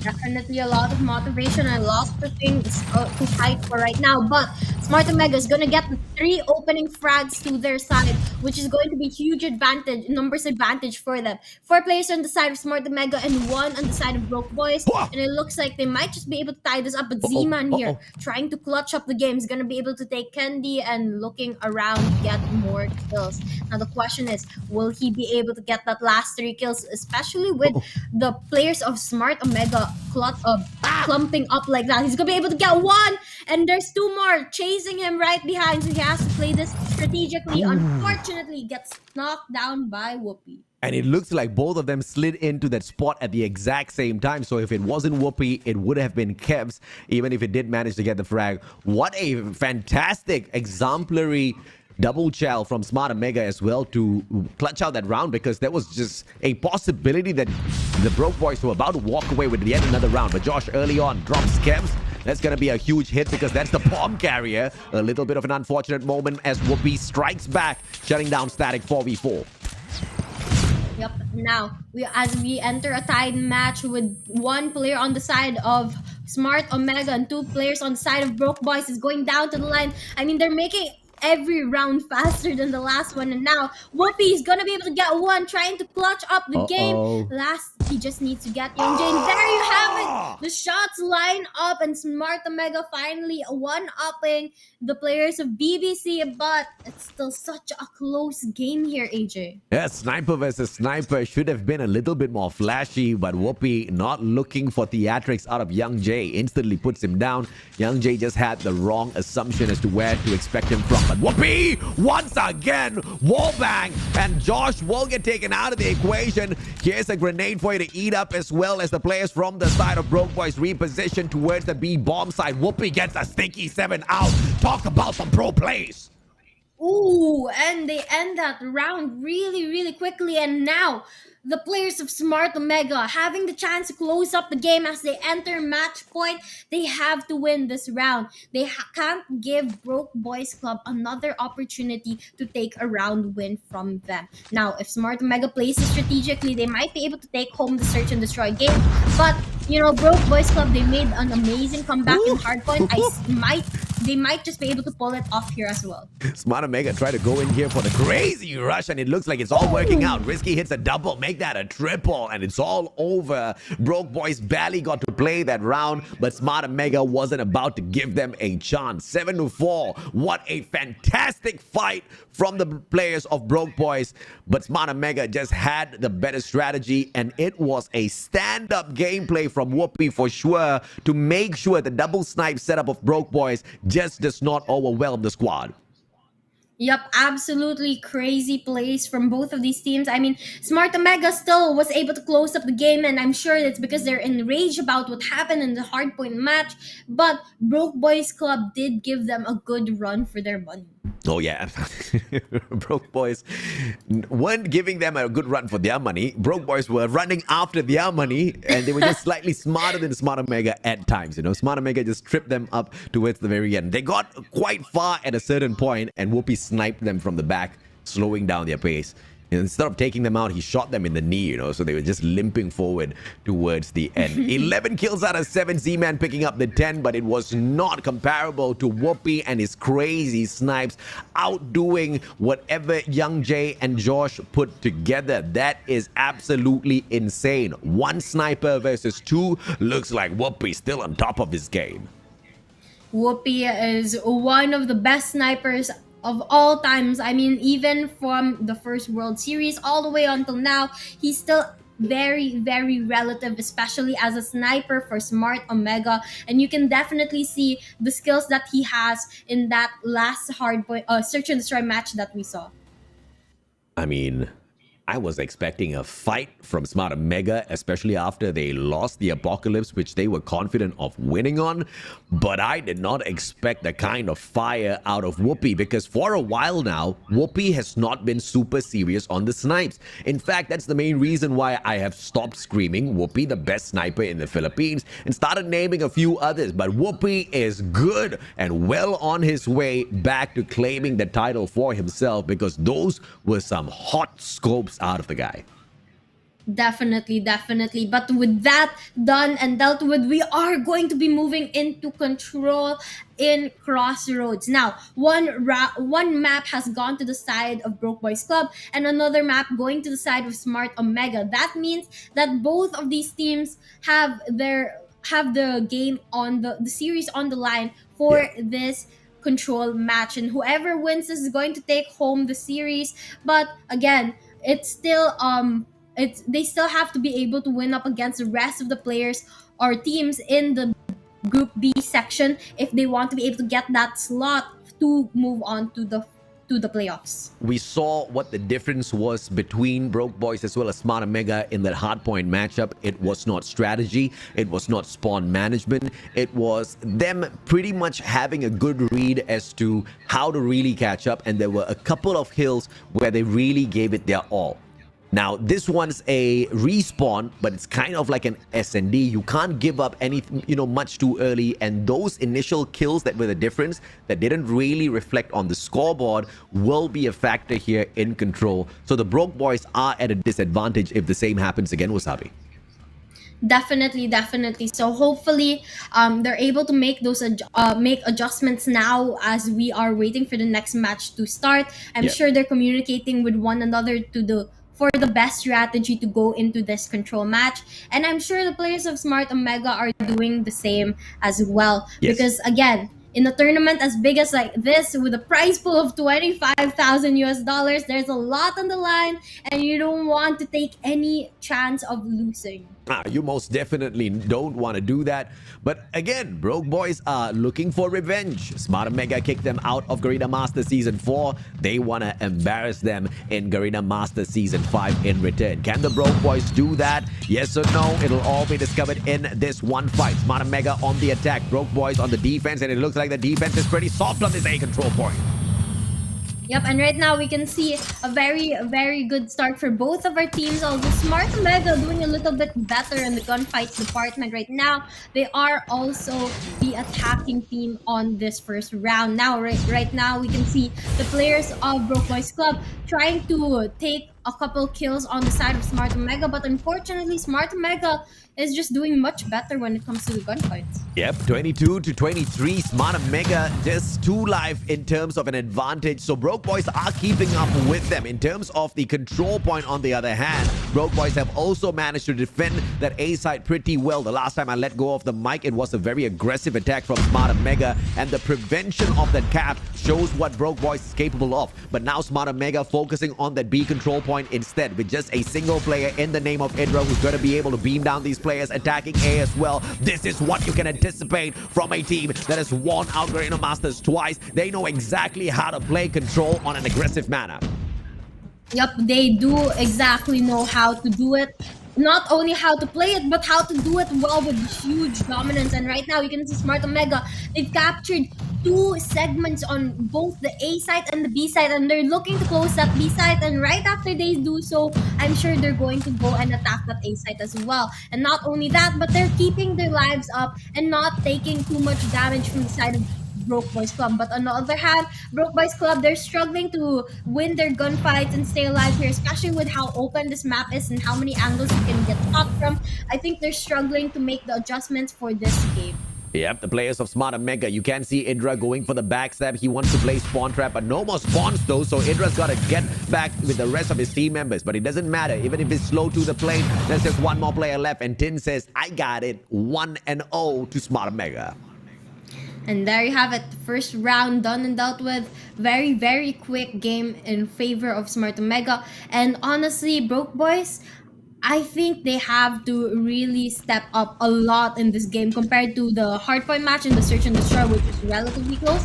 I think this one, they really have to work even harder. And right now, you can see that as the game opens up, the players of Smart Omega invest into the operator skills and take down quite a couple of lives off of the numbers on the side of Broke Boys Club. And right now, they're continuing to do so as Whoopi walks around with the KRM, just shooting every single player that comes his way. And they just moments ago had 4 operators on the standby, investing 2 more. Make that 3. The Death Machine, the Annihilator, and the Purifier out for the pop. And it looks like Whoopi is doing quite a bit of annihilating KRM on this map. I expected it from the Broke Boys, but it's my boy Whoopi rocking the shotgun. Yep, I mean, Whoopi is definitely popping off with 15 kills to his name already, and he's just going back and forth trying to slay every single person. But now, Jello investing in an operator skill as well, unfortunately unable to make the most out of that investment and just gets wasted. The players of Broke Boys Club is going to be pushed down to the last 4 lives on their side, and Tin here is going to be able to get 1 more out of them, Risky getting the rest of the 3 kills, and that's another win to the side, a round win to the side of Smart Omega. And now, if they're able to close up the game as they reach match point, that's gonna be the end of Broke Boys Club. So we'll have to see what happens in this round and if Broke Boys Club is going to be able to make any changes. I mean, Risky is picking up a lot, but can we talk about how Whoopi just went from the best sniper to the best shotgun player out there? The guy's really popping off. Static now, dropping by with the Purifier, purifying the souls of the Smart Omega player. 7 helping him out with the Fennec as well. Will be able to gather up together. Spots 2 players from across. Static's not going to take the risk and burns down Whoopi, but Idra sorts him out finally. 23 to 23. Lives all equal, but Broke Boys have been able to defend really well so far. They are doing good for this round, but they have to step up their game because it's still too close to get comfortable. And right now, Whoopi going around with that KRM, I mean, you're right. He's definitely popping off, not only with the SR, but also with the SG. And now you can see that Broke Boys is definitely struggling up against them. 7 here with Annihilator, trying to even out the lives left on the scoreboard. But he's not going to be able to find that many players, only getting 3 out of that Annihilator. And actually, that's going to give them a slight advantage here. Yeah, Smart Omega down in lives. Broke Boys Club about to win out this defensive round of control at Crossroads. 33 more seconds to go. Smart Omega almost getting it done at A, but the prevention is solid. 5 more lives left. No more respawns for Smart Omega, but a strong stand by Idra. How much more can he fight though? He's got 2 sides to pick up with just 4 more lives. In the meantime, Whoopi trying to drop them, and Kendi helping him out as well. Whoopi circles around. 3 more lives left now. Broke Boys, can they get it done? 12 more seconds, make that a double challenge. Whoopi does not get him, but the backstab does it. And with 4 more seconds, Broke Boys do the impossible against Smart Omega. Yep, looks like they're going to be able to take a round here from them, but again, they have to really step that up and keep going with the same momentum that they had in the last round because Smart Omega at match point right now. At any moment, if they step up their gears as well, they're going to be able to end the game really quickly. Now, the players are off for this next round to come. They're using their utilities to their advantage, which is how they should be doing it, especially in a game like this where there's a lot of open spaces. There's going to be a little bit of a back and forth with BBC. They're staying alive. Disadvantage for Broke Boys Club as they are on the attack. Initial investment of that Sparrow doesn't give them much, and Whoopi continues to beat them down with a shotgun. Finally sorted out by Z-Man, who brings out a KRM of his own. Z-Man on a prowl, on a roll, trying to take away this A control point. Beautiful slides, and the shotgun plays has continued to impress not only Whoopi, but everybody's flying around out there. Smart Omega wants to put the finisher, and it looks like the defense is going to give them that fantastic advantage. Yep, and right now we can see Risky with the Hogger trying to scout out the area, but BBC says no as they take that A side, trying to get a couple more segments and extend for more time.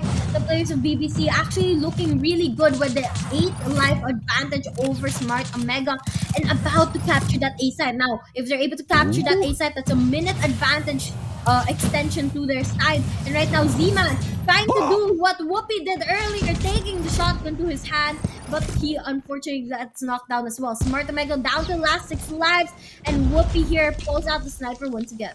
5 more lives, no more respawn for Smart Omega once again, and Broke Boys have got 16 to work around with. They can attack for days. Smart Omega can't just go out there and slay. Whoopi with a sniper this time round strikes the first one, quick strikes the second as well. The third guy gets knocked down to nothing as 7 trades Whoopi right back out. 2 more lives left. Idra manages to hold the ground. He gets shut down as well. Final survivor, Tid. It looks like this is a no-go. A 1v10 and 7 brings it to an end. We go into round number 5. Broke Boys 1 round away from executing the perfect revenge in Garena Master Season 5. This is going to be such a big round. Whoever wins this is going to win the series, and they are both at match point with Broke Boys Club having the momentum of winning the last 2 matches. Let's see if they're going to be able to pull off the same thing here. Z-Man deciding to bring out the KRM is going to be able to get one roaming around the halls, trying to get as many kills, and with backup right beside, he's going to be able to clear out quite a number of players. And look at this, Broke Boys Club, no one has died just yet, and Smart Omega down to 22 lives. I love that. Z-Man versus Whoopi on the KRM. Whoopi tossed in the stun. Z-Man got stunned and still timed that slide perfectly to punish Whoopi. This is what I'm talking about. The Broke Boys Club, they are awake, they want to play, and it looks like they are also on the slay. Second segment on A, controlled, and it's taken away by the Broke Boys Club. Smart Omega dropping the ball a tad bit. They are giving up the A control side. Z-Man making sure they stay away with the Sparrow. Finally the prevention. Whoopi circles around, annihilates him, and saves A at the very final second. Now, the players of Broke Boys Club about to capture that A site. They have 19 lives still on the scoreboard, but Smart Omega down to 11. They're playing it more careful now. They know that they are not in a good position right now, not a good situation, and they have to be very, very strategic. But right now, we can see that BBC is showing their aggression as they continue to go in for the push, trying to attack the players of Smart Omega, and Smart Omega down to the last 7 respawns here. 7 getting kill after kill with this Fennec, but gets knocked down, and now we're down to the last 5 lives on the side of Smart Omega. Extra minute. Once again, no respawns for Smart Omega. Can they find the biggest fight in their lives? This is still doable. Each player needs to take down 2 players on the side of Broke Boys, and Tin starts it off by shutting down Young J. Still, there are respawns for the side of Broke Boys, but none for Smart Omega. Kendi and Tin, the final 2 players to sort this out. QQ9 in the hands of Tin will be able to manage one. He manages not the second one as Kendi finds Z-Man as the final player. He's low in life. The final shot does come through, and Young J puts the end to the game. Broke Boys, what a revenge executed on Smart Omega for kicking them out in the Garena Masters Season 4, but in the group stage, baby, a comeback most definitely possible, and it is absolutely seen through. Young J, Jello, Josh, 7, Z-Man, and Static. What a play! Well, there you have it. You have your series winners, the Broke Boys Club, coming out on top, proving every single person wrong as we see them beat the giants known as Smart Omega, and finally they take home the win. I mean, once again, they have been in the scene for so long under different brands. This is a great Frankenstein squad that was put together in season 4 of Garena Masters. Couldn't go the distance, but this time they look super sharp. And we talked about the Titans being in Group B, but guess what? One of the Titans has just been slain. So are we looking at the 4th confirmed team to move on into the knockout stages? Broke Boys Club might have just done it. Now, all the more reason why you guys need to tune into each and every single day for Group B, because the unsuspecting can just happen. One of your Titans might just get swiped out. The guys who are on the rise might just be able to surprise. Absolutely crazy match for the third series that we had here. And right now, we're going to take a quick look at the post-game breakdown for the control match. As you can see, 7 Z-Man going up on top on the side of Broke Boys Club. And on the side of Smart Omega, as we expected, Whoopi popping off with not only the shotgun but also with the sniper in that control match. He comes out with 38 kills, which is surprisingly more than any of the players on the side of Broke Boys Club. But Broke Boys Club was still able to win the match. Whoopi getting the MVP with the KRM in itself is a delight. It is a super performance out of Whoopi.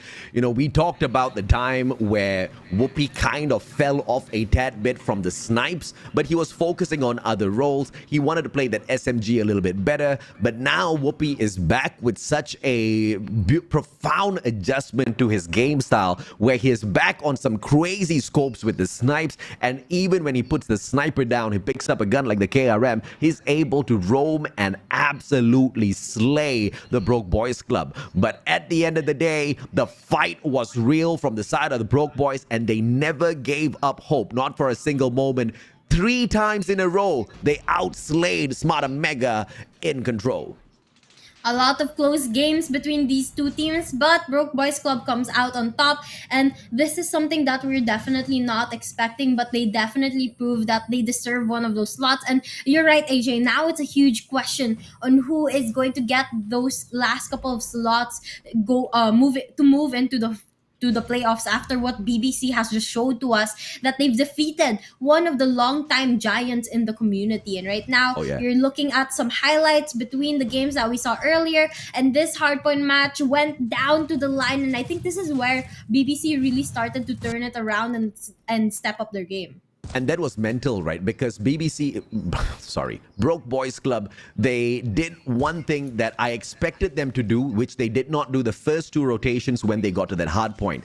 You see those 2 small huts, they were just holding that hard point down at the bottom. They were not in that front hut. And if you do not occupy that hut, there is a potential that your opponents could spawn out of there. They occupied it. They forced Smart Omega to spawn from the temple. And that was just way too far of a distance in a match that close. So that was a 1 final second outsmarting maneuver that Broke Boys pulled over the heads of Smart Omega, and they truly deserved that victory, right? That was just absolute genius. In the S&D matchup, of course, it was a little bit back and forth, but we saw the rise of Whoopi, and he shut down both the snipers from the side of Broke Boys. And towards the very end, Whoopi continued to perform, but the Broke Boys found a way up, and it is none other than Z-Man that picks up the MVP title. He picked up the KRM as well to show Whoopi that he can pop off, and he walks away the bigger champ. Yep, definitely one of the best players on the side of BBC, but not only him, but the rest of the team also pulling their respective weights on the game. And while, as you can see, Z-Man claims the MVP title with an average of 24 kills. I'm not sure what average death, why is it so high? But either way, the kill Garena, bro. KDA ratio is going to be 1.27, and that is definitely very, very amazing considering that they're going up against players like Smart Omega. I mean, you know, things like this only happens in Garena where people have average 500 deaths, because that's the kind of skill we have out there on the battlefield, right? But jokes aside, we do have an interview segment. We have got the players of Broke Boys with us on broadcast in a little bit, where we get to ask them anything. Wasabi, What do you think? What do you think you want to... Oh, we already have our guy here. Broke Boys, congratulations for picking up your victory. Talk to me. Tell me how you feel at this very moment now that you've gotten your revenge, because they kicked you out in Garena Masters Season 4. Yeah. For us, this is our first time beating Smart in a series. So this really means the best for us, since this further proves that we have the potential to take Yeah. on the top 3. Yeah. Thank Now, you. I have a question Wasabi? for you. You definitely made a lot of improvements, but I want to ask, how were you able to do this? What steps did you take to make such a huge improvement between now and the last time we saw you? Basically, we just we had our thing wherein we basically call out ourselves in scrims. So whenever we see errors, and we basically said that we need to be frank with each other. We need to be blunt in our words, Yep. because that will only fix our errors and will make us better. You're That's absolutely very right well there. answered. And AJ, I think you have something to say. Yep, Young Jay. So, I mean, you've picked up that sniper and you've rocked it for the longest of time, man. Initially, you were outdoing Whoopi. What was the feeling like when he just went, like a ballistic beast in that S&D earlier? S&D, What yeah. was the conversation between you and Josh like? Knowing Whoopi, he has the thing wherein when he heats up, it's hard to stop him. So Yeah. we basically just like focus on other things. Like we say na we already know the Whoopi is gonna heat up soon, so let's just focus on the other teammates or the other members of the team and not focus our attention on Whoopi himself. So the game plan was like zone him out or something, make him the last guy, so which will make our plan easier. Yeah. Absolutely, man. And it was pretty evident through all of those gameplays. Young Jay, thank you so much for your time and congratulations Thank on you. this massive win. I'm expecting so much more from the team as you guys make your way towards the knockout stages. Good luck for the rest of your matches. Thank you. All love right. that, Wasabi. Well, now we have some insight of exactly how they were able to prep. And, well, as they were saying, this is their first time beating Smart Omega, and they're really proud of their achievement, and as they Yep. should be, because it's such a huge one. It is most definitely a huge one, right? Once again, the perfect revenge match that started off in Garena Masters Season 4 with Smart Omega beating them down and kicking them out of the competition for the fourth and fifth spot. And now they've gotten it done in the group stage. But can they get it done once again, perhaps later on in the knockout stages against a team like Smart Omega? We'll have to wait and see. Ladies and gentlemen, boys and girls, we're going to take a quick short break. When we come back, the final series of the day.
Welcome back to Garena Masters Season 5. The final series of the day is now prepared and ready for all of you guys to indulge in. E8 Nova takes on Impunity. My name's AJ. I'm the Mustachio down here with Wasabi. And then it has been some pretty spicy matches today, Wasabi.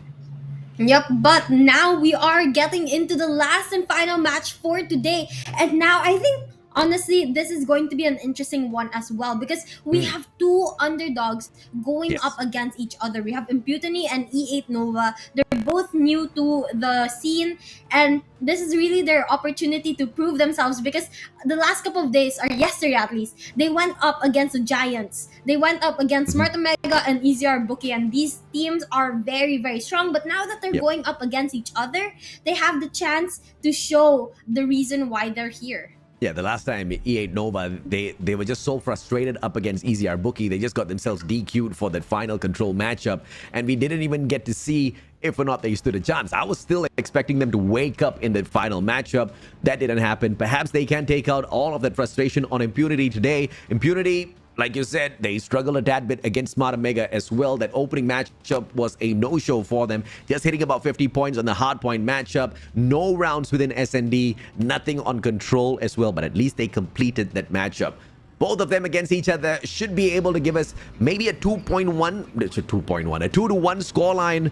Unlike what we saw between the team of West Point Mama LOWKINGS as well as DVK OBLIVION. Oblivion got obliterated by the LOWKINGS, and the same was done to Savage Doctors by EZR BOOKY. Yep, but we did have such a close and interesting match between Broke Boys Club and SMART OMEGA, and hopefully to end the day we'll have another interesting one between Impunity and E8 Nova. Impunity and E8 Nova looking to take the final series and impress all of us with their strategies that they have prepared for this competition. And they were made to look like absolute no contest teams by the two giants. But now as they take on a fairer fight against each other, if there is a stark difference between the two, then the losing team needs to be really worried. Definitely. And again, we are right now trying to see which of these teams are the top 4 teams of the Group B, and those top 4 teams of Group B is going to be the ones that go into the playoffs. So these teams are definitely trying to fight for a spot in that top 4, because if they do get into the playoffs, they have a better opportunity of winning a part of that 250 or $25,000 if I'm not mistaken. Yes, that is 25,000 USD. I mean, getting into the knockout stages is one thing. Getting into the top 4 to touch the prize pool is a whole other battle in itself. I think we've got 5 Titans in total that are capable of picking up the prize at the end of the day.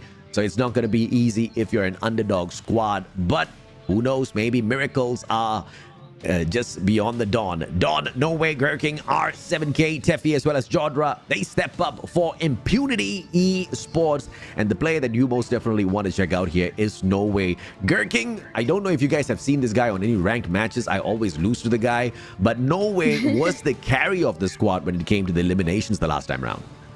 Yep, No Way actually has a lot of experience and actually even played in Ways of War before, but stopped for a year or I think 2 years because he was focusing on football. So now that he's back in the scene, he is back with a new team trying to make his way into the playoffs. We can see here now a quick look into the Impunity team as they get ready for their next match. Yep, Impunity waiting patiently for E8 Nova to show up. I like the fact that a few of the players are together within the same spot, so communication's not going to be that big of a challenge. Gotta have your beverages ready as well to boost that sugar levels up high, keep you sharp, keep you aware. If you're old enough for a cup of coffee maybe. But let's take a look at E8 Nova, their lineup as well as their player camps in a little bit as they prepare for this battle. Guys getting sleepy already, Wasabi. Yep, unfortunately, that's not really good for their team. But right now, we're gonna take a quick look at E8 Nova. Now, it's gonna be Nobi, Layo, Ice Will, Quell, Venex, Snacks here playing up. Sorry, I'm getting kind of confused with their names, but it's pretty unique names, and I guess that's why they've chosen it. But right now, these are the players that's going to be representing E8 Nova. I mean, it's always a delight to read some of these names. And E8 Nova is just that kind of a team, you know, with the roster that just twists your tongues in 3,000 different ways. But only 2 players on the camps today for Snacky as well as Kiel, and it looks like they're already in a lobby warming up. I like this. This is the kind of dedication we expect out of the players, especially the underdogs who are aiming for the top. Definitely. I mean, I think it would have been better if Impunity did the same thing. But right now, Nova getting ready. You can see they're definitely warming up those fingers to get ready for a very tight and close match. But right now, we're going to take a look at the maps and modes for today. We're going to be going into Summit for Hardpoint, Firing Range for Search and Destroy, and Crossroads for the final game of Control. Still, nobody wants to play Arsenal, and it looks like Apocalypse is gonna be a ban as well from Nova. That's not fun. I want to see those maps, and I want to see exactly who's well prepared for that map, right? Because if you take it past just this region, if you can take it all the way through in Garena Master Season 5, but if you don't master Arsenal, at least if you don't show us, we won't know what to expect later on for Stage 4 in our road towards the World Championship. I am pretty much guessing it will be more of a map played later on in the knockout stages. So we got to stick with the Summit and Firing Range. Let's see which team is better at snowballing their points.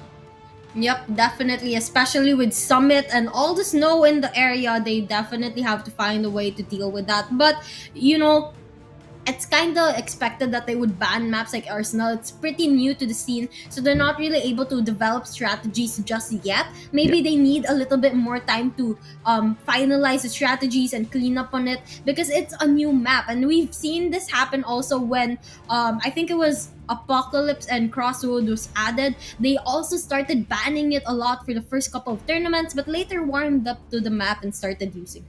I absolutely agree with you. And some of the teams who were banning out the maps later on, when we did see them get forced into those maps, they weren't really the best performance out there, and it cost quite a number of big names a couple of matches as well as spots in the big events.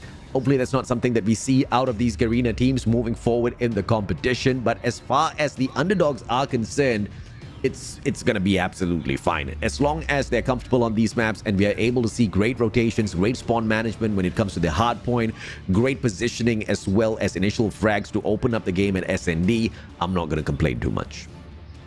Yep, well, I think, honestly, AJ, I want to ask, do you think this is going to be a close match between the two teams? I mean, they're both underdogs, both new. They have relatively about the same amount of an experience. Yeah. On the pro scene. Do you think this is going to be a close match between the two teams? Hands down, yes.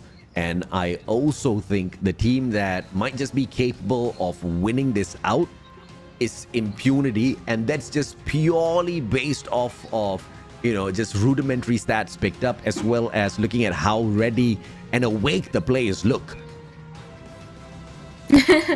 Awake, really?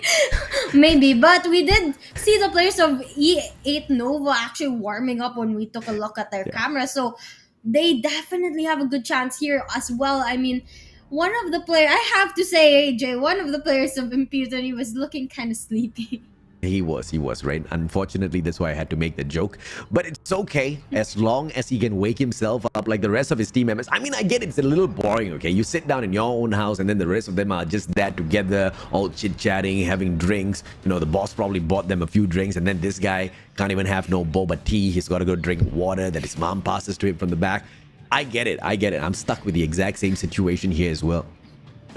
Me also, but you know, water is something that's really good for your body, and it keeps me awake at the very least. So I think that is going to be good enough. Hopefully he's going to be able to wake himself up before the match starts, because Hardpoint is going to be a very quick and fast-paced game, and he needs to be awake for that one. These two teams are so close to each other in terms of performance. Although they have not faced each other just yet, they have both faced Titans. Both teams scored below 60 points at Hardpoint. Both teams lost their control as well as SND. Both teams have got no players with a KD average that is 1 or above. Both teams have got KD averages that are below 0.5. What a list of comparable stats. But to be fair, as you said, they went up against Titans, against people who have been in the pro scene for such a long time. And now that they're up against each other, this is their time to really show their skills and their room for improvement in the future. As again, for most of these new teams, it's a learning opportunity for them to be able to improve and maybe do better in the next tournament. Maybe do better? No, definitely do better. That's what we are all looking for. There needs to be improvement every single step of the way. Even if they do lose in the next competition, as long as there's a clear improvement through their strategies as well as gunfights, nobody's going to complain at all, right? E8 Nova, a team that, you know, struggled quite a little bit the last time we saw them against EZR Booky. And Impunity, a team that has got better chemistry as opposed to E8 Nova. This is a team that has been as a setup together for a while, and Impunity just picked them 3 days before the qualifier. So the brand might be new in terms of acquiring the roster, but the roster has been playing together for a while. This might just be the difference maker in the battle. The chemistry, especially when it comes for those rotations, when control as well as hardpoint is involved.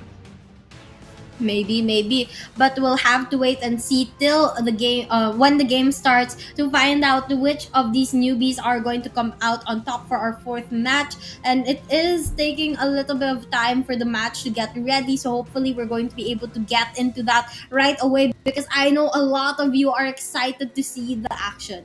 Absolutely. So stick by. We know these are teams that are not really ones to, you know, light up some firecrackers for, if in case we do see a fantastic victory, but it will still kind of give us a gauge as to who's going to be the biggest potential to make it through the knockout stages. We've seen great performances thus far, and obviously the Broke Boys Club have taken the limelight as potentially the fourth team to make it through to the knockout stage. But we might just find a underdog here between the two that shows us a lot of potential and then later meets the Broke Boys and snatches one away from them. And if that actually happens, then the Broke Boys are in a lot of trouble. Definitely.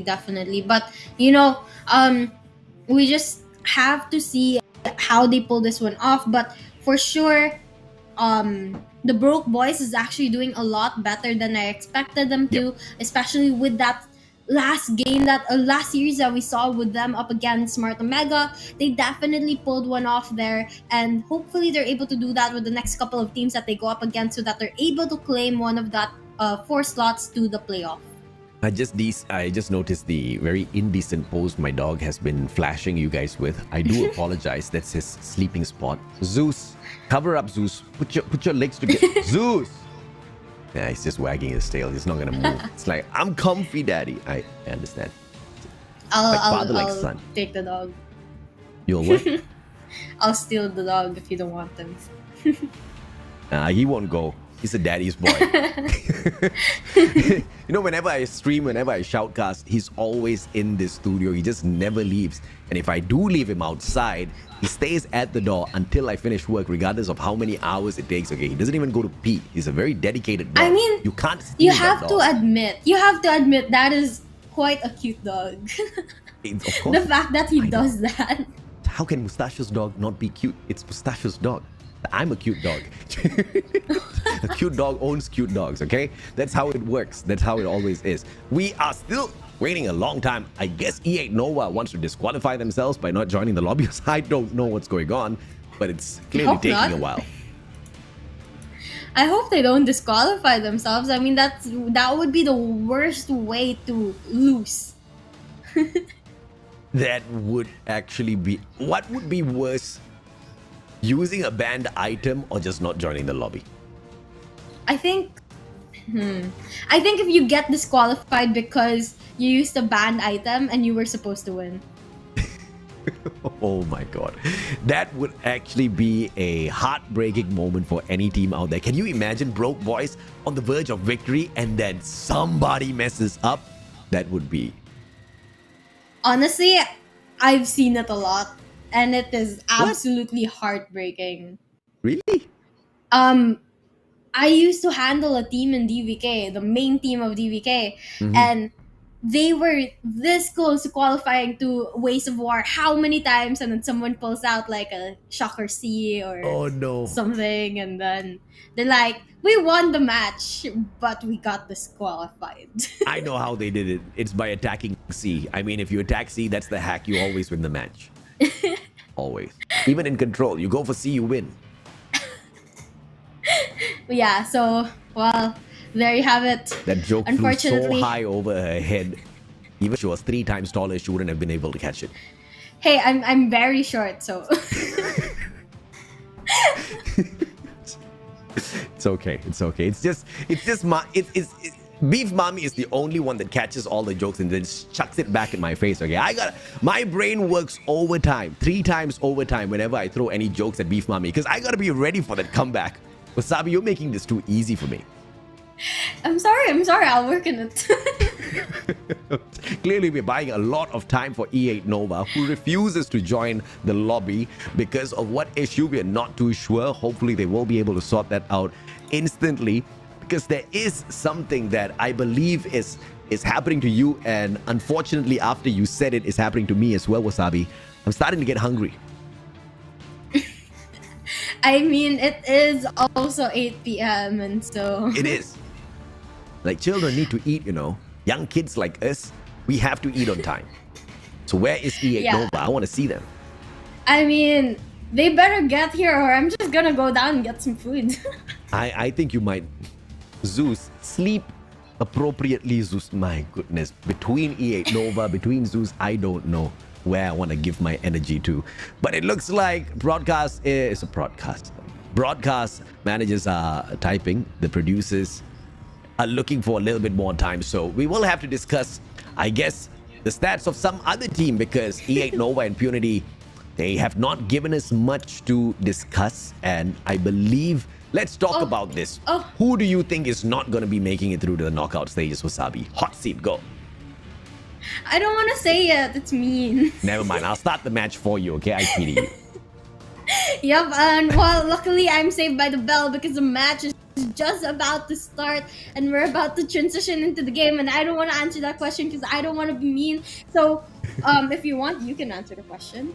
I ask the question. I don't answer my own questions. That's not cool, okay? You can try asking me the question, but I'll say you can't copy my question, so I still win. As we head on in for the matchup, let's see exactly who wins this out. E8 Nova faces off against Impunity.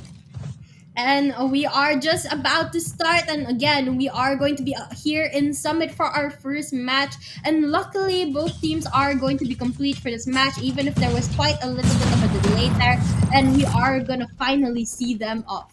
It's a breath of fresh air. I love Summit, and it has been a while since we've visited Summit in the competition. Everybody seems to be focusing on Hacienda as well as Takeoff. Not many people want to head on into this map just because of how they can get snowballed if they do not pay attention. But in the meantime, it seems like Impunity is doing a fantastic job all up until Ice Wall stood up with a KRM.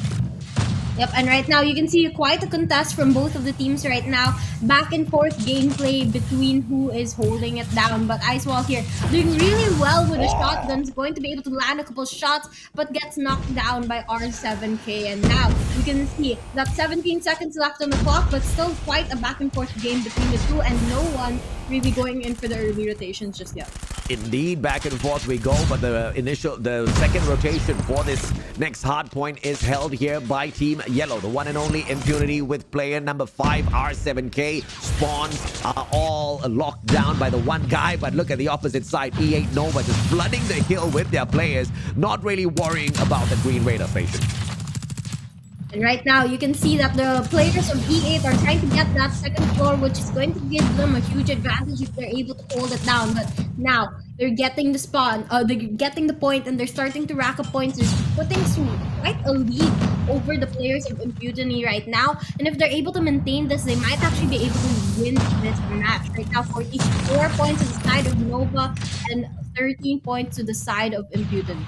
Impunity, they have managed to absolutely wreck that opportunity for themselves, but now still managing to spawn. 25 seconds. Where is player one going? No way. Starts rotating with 20 more seconds to go, and Impunity just leaving the objective to one player in the name of Teffy. Teffy's a little bit clueless as to what's going on. Jodra steps it up as well. Impunity already locking down the site at P3, hoping for this to be the money hill. Teffy gets shut down with the backstab, and here comes the team of E8 NOVA to take a very, very early circle around from Impunity.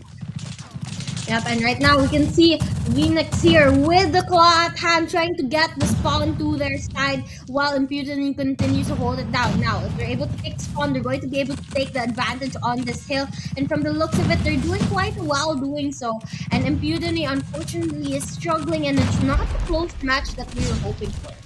It's not a close match at all, but Impunity can still manage that recovery. They just need to stop making some unfortunate mistakes. That early rotation, super early rotation, I have to say, was just a little uncalled for. But now they hop on in there. They win out their gunfights. Impunity stopping the bleeding as well. And Gurking stepping out of nowhere. Can he get the LK9 slay? He gets stunned halfway, and Ice Wall circles around, and it is going to be the KRM that puts Steffi out of the equation as well. Impunity is not backing away as No Way dumps on in. Equalizer time, and equalizes quite a number of players. Jodra hops on in as well, and all of a sudden this has turned into a hot match.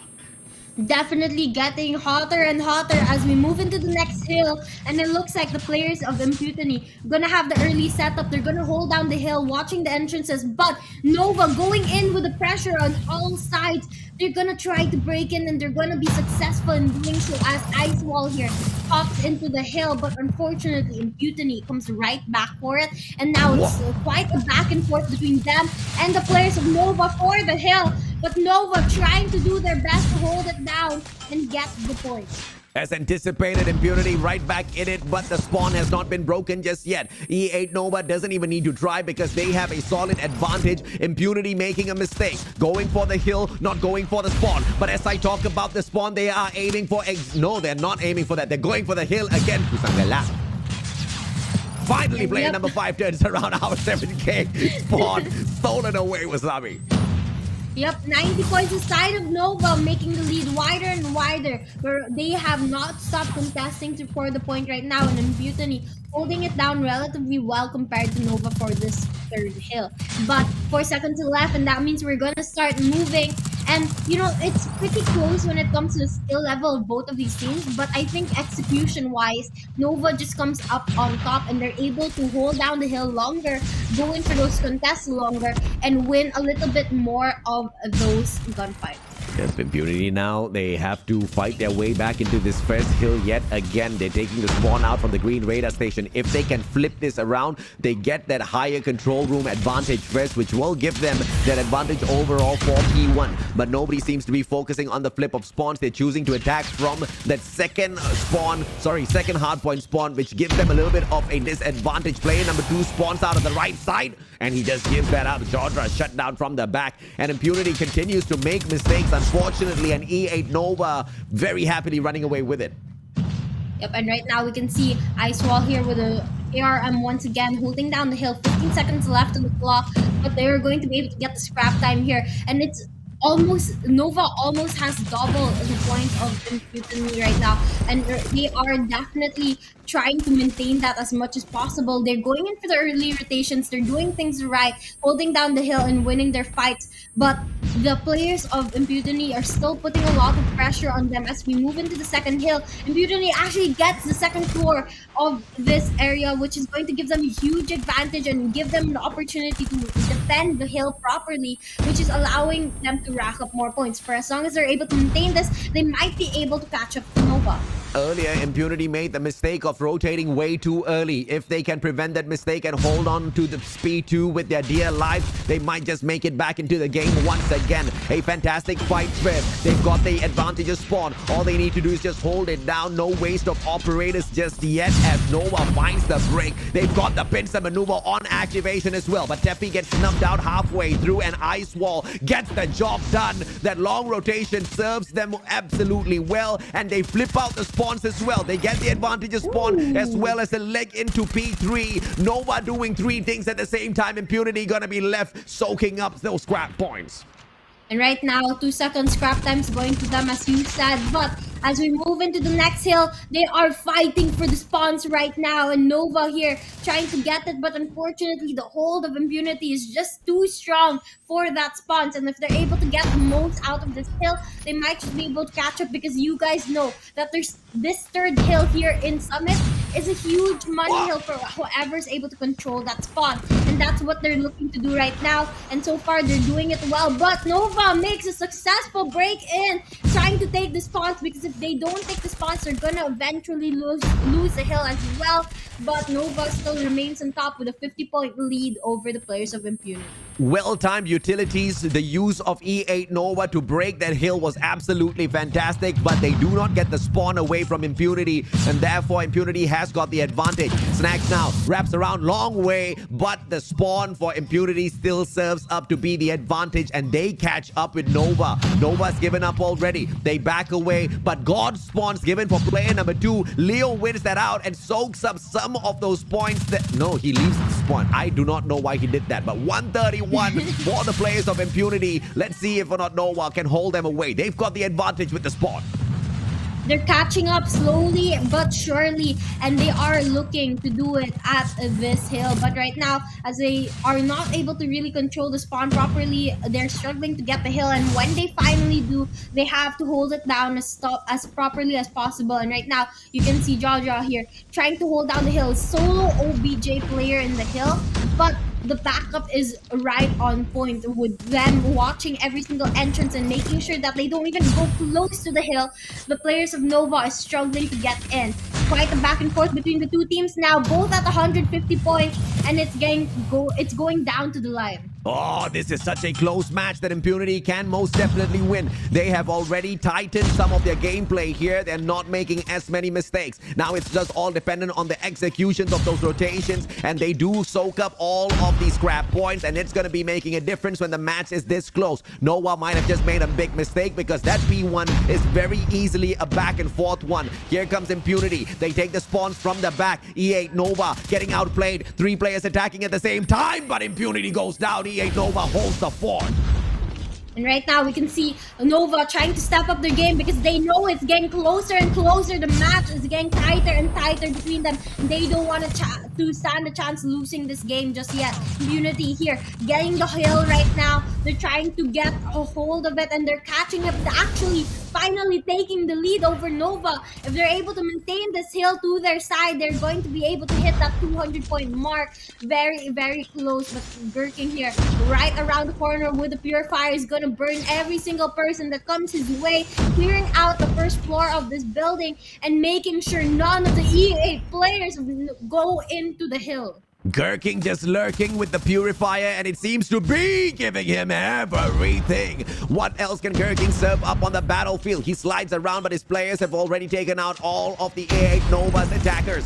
199 turned into 200. Impunity with the lead, and it looks like for the first time, Nova is now unable to catch up. They've got to play catch up either way, though. Impunity, they do not have the favorable spawns, but just like that, once again, R7K rotates long way round, takes away the spawn for P2, and they hop on in. 3 objective players going on. Impunity about to pull a perfect comeback.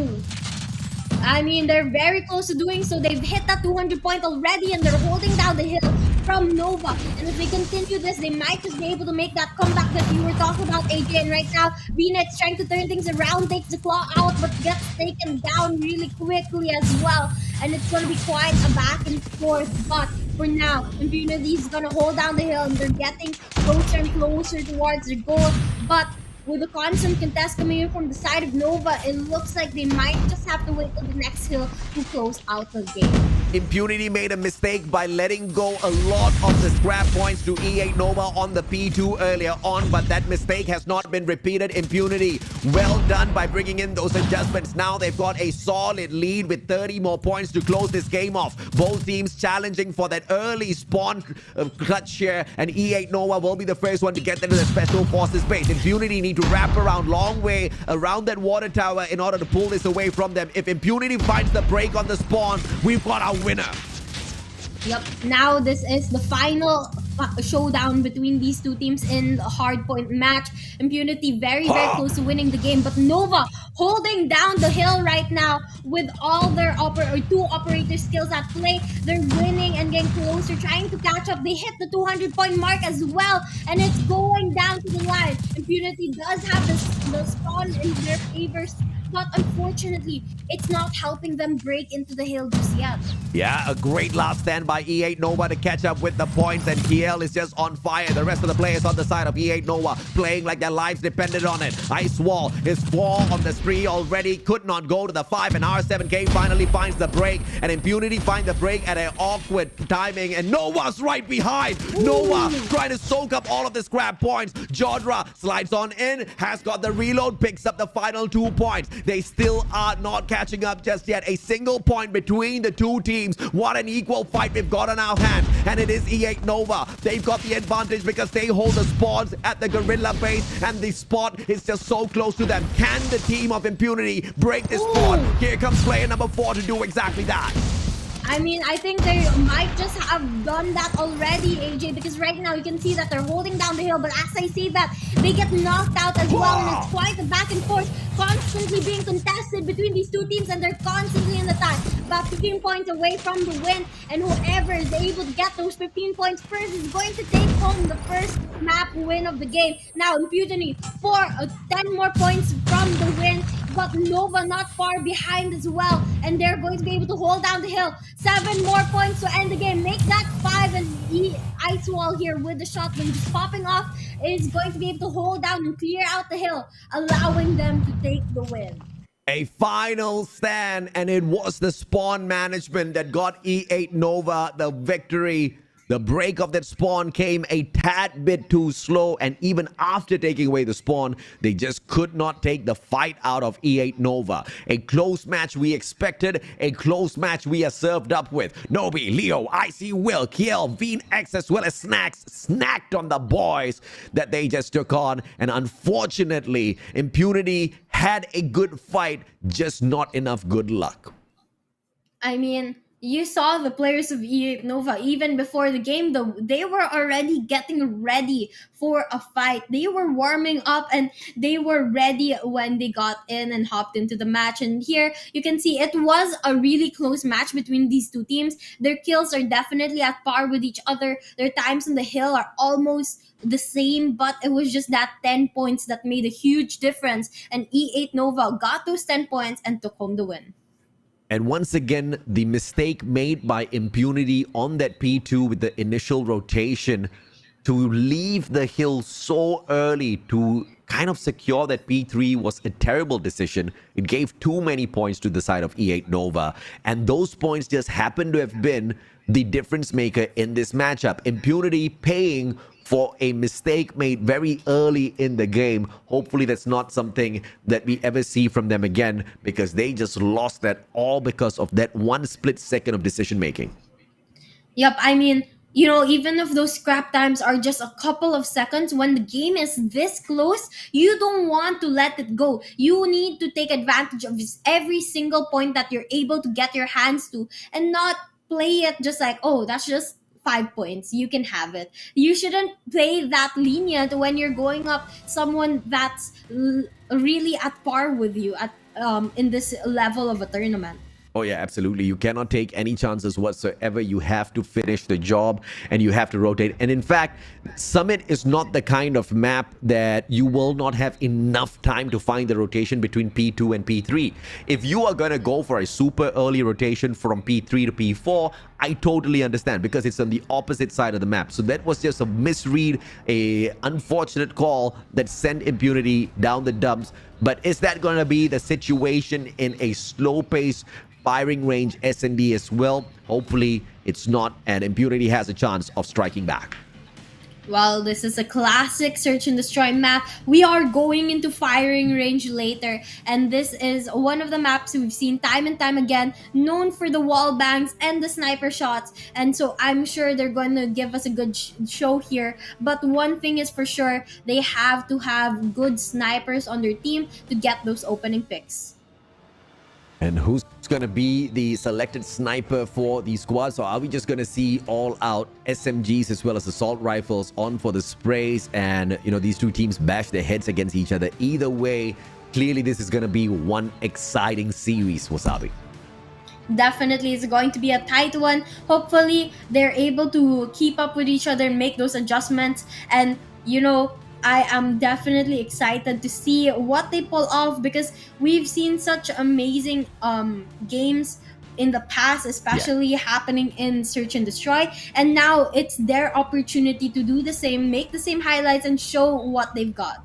Let's see if or not the team of E8 NOVA will be able to hold another victory over the hands of Impunity, over the heads of Impunity, and walk away with this whole series. Or if we see a comeback in here, because of how close the previous match was, there's just no telling who gets this one.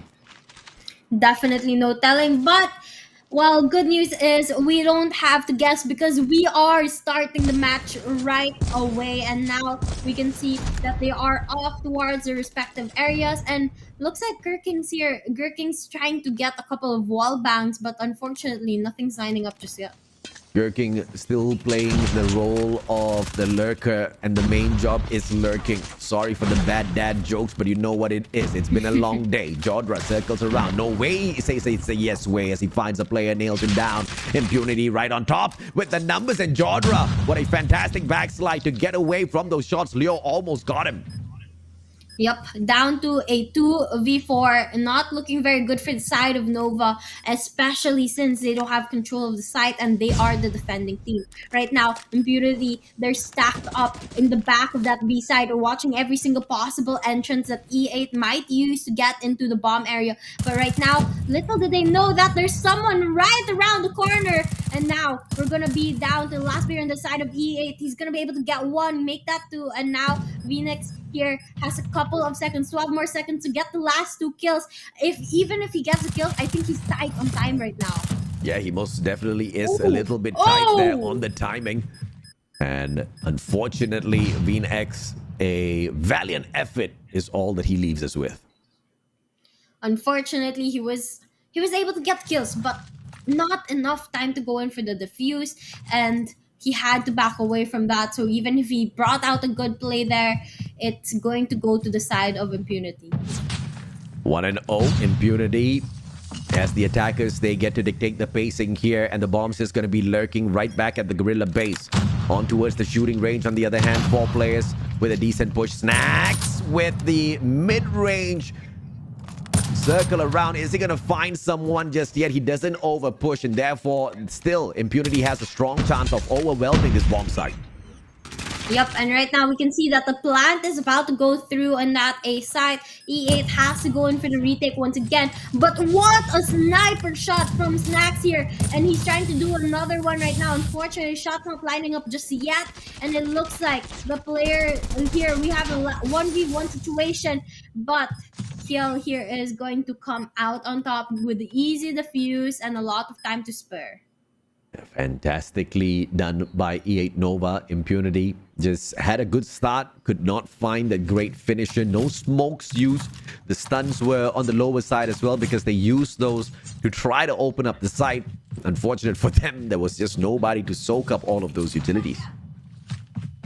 Yep, and right now, again, I think, our players are going to be spreading out throughout the map. The players on the side of Impunity is going to go towards the A side. But what a big sniper shot right there, which is going to make it a 2v3 situation. And Kirking here going towards the bomb side, getting ready to try to go in for the plant, but unfortunately gets knocked down.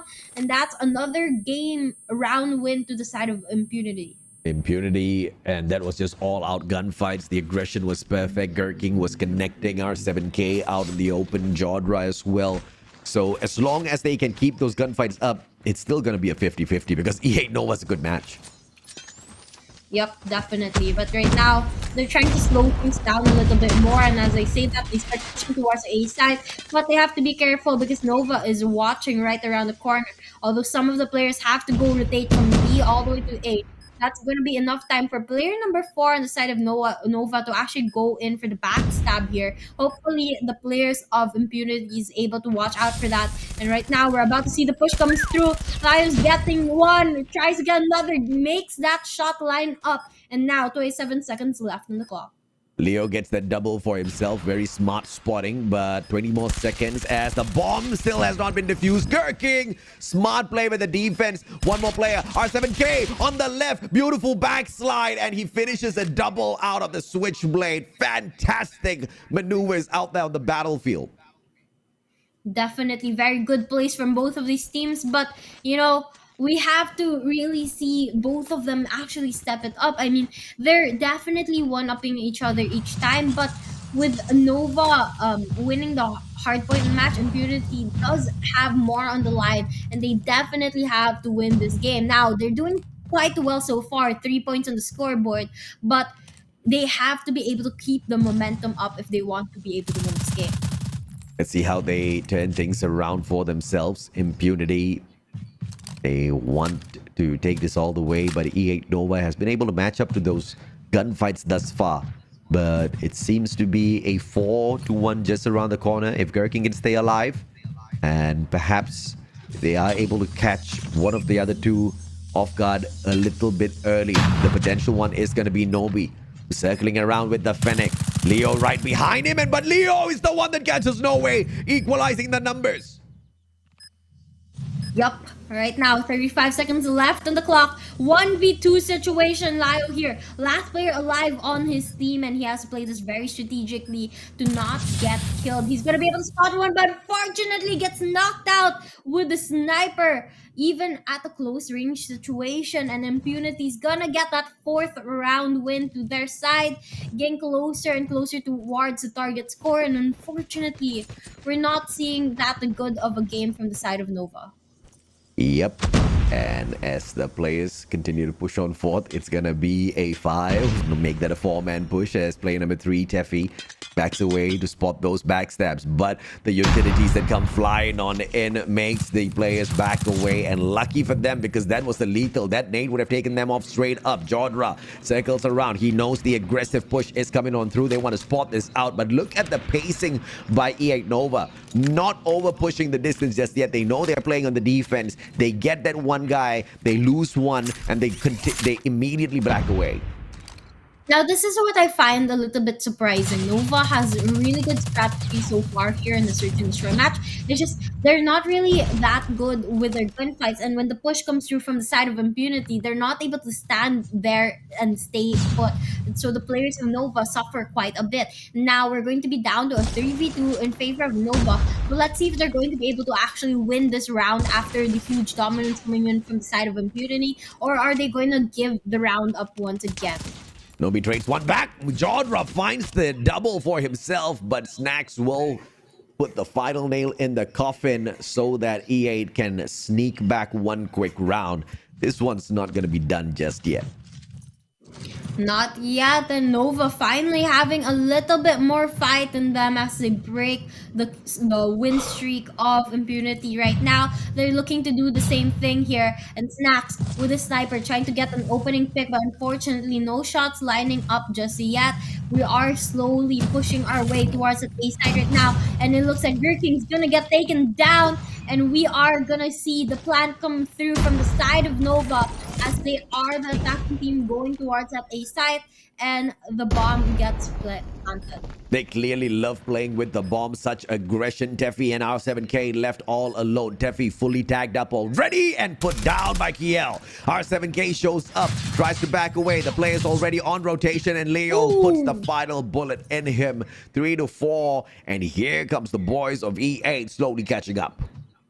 E8 definitely trying to prove me wrong here. I mean, after I said that they weren't doing too well, they started stepping up their game, and now they're very close to matching up Impunity at a 4-4 standing. So let's see if they're going to be able to close that up in this current round, or are we going to see Impunity break the streak again? And right now, we are going to see a lot of the players stacking up at the trailer area, getting ready for Impunity, but little did they know that Impunity has actually spread out and played a little bit more defensively now.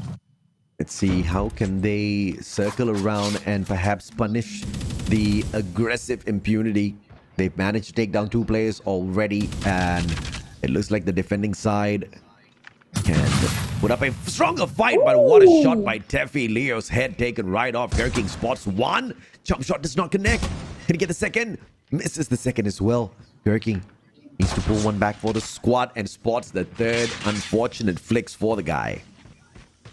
Well, now the game's starting to slow up. I mean, they still have a lot of time to play with. 1 minute on the clock, and they don't have to rush just yet. But now, Duffy tries to peek it, unfortunately, taking some damage, backs away. Snacks are going to be able to get one, Phoenix as well, and now it's going to be an even playing field between the 2 teams. 2 players on each team. But we have Nova going in for the very aggressive play. Phoenix here, pushing in, getting the kill, and now only 1 player left on the side of Impunity. Gets spotted by R7K, and the question is, will he be able to secure the kill? Yeah, smart play by VNX. Grabs the bomb immediately off to the B bomb side. Will be able to execute this plan and then set up the defense. And in the meantime, R7K already quickly making his way around. Are we going to see him catch him or get caught off guard? R7K turning around the corner, but VNX turns away from him. How unfortunate. R7K gets a free one off of that. Well, there you have it. They're on 5 points now, and luckily they are on top. And Nova, if they want to stand a chance, they have to be able to make the adjustments, because we've seen like the same play, almost the same play, time and time again, and it's not working anymore because Impunity has made the adjustments to counter the plays that they were doing, and they are starting to get that win streak back on their side. What a play, and his return grenade does connect. Nobi gets tagged up by a snipe from across. As he holds onto the bomb, he backs away very smartly. Kiel sneaks away a quick one on No Way. He says yes to the yes way. Teffy goes down as well. Kiel on fire. Can he find more? What a reposition for Kiel. And an unsuspecting position, but R7K steps on up and gets the lucky one. Gurking finds Nobi. VNX trading out Gurking, leaving us with a 3v2. Now we are down to a 1v3 with the advantage going to the side of Nova, but 20 seconds left on the clock. So if RK7 wants a chance, R7K wants a chance of winning this, he has to go in for the push now because he's gonna run out of time, and it looks like the latter is going to happen right now. But he goes going for the push, but it gets taken down, and that's another win to the side of Nova. What are they gonna do to finally peel away from Impunity? Nova is just playing this catch-up game. Impunity 2 rounds from securing this, but clearly Nova loves calling the shots out there. With the bomb in hand, they seem so much more confident. Definitely, they do seem a little bit more confident now, and we can see that in their play and positioning right now. But it's not always about that confidence. You have to push through and show that you deserve to have that confidence and deserve to be that confident by pulling it off the strategies that you've practiced and the things that you've worked hard for. But right now, they're slowing down the game. 1 minute left, 1 minute 20 seconds left on the clock, and not much trades have happened just yet. But we are finally seeing a push towards the B side. Phoenix is gonna get the one, and a trade comes through. Now 3 versus 4 players, but Phoenix with a headlet here on the bomb side might just be able to get the plant as well as a couple kills as he holds down that area. See if No Way makes his way right up to the top. First one is down, and Jordra gets traded out. Gurking gets deleted as well. No Way, the final one in a 1v3. Does he get spotted out? Goes for the punch. No Way. Doesn't get to Leo. Bites his head off. 5-all equal out here on this S&D. Yep, close match.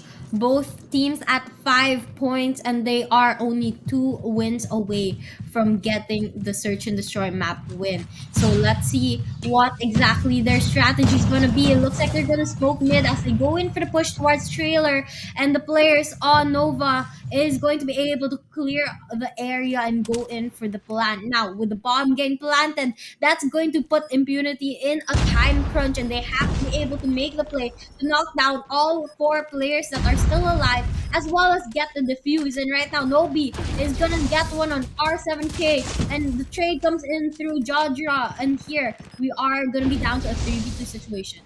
Make that a 3v1 and a Ooh. 3v none as Steffi grabs a double for himself, and it is Impunity with a easy defusal and match point.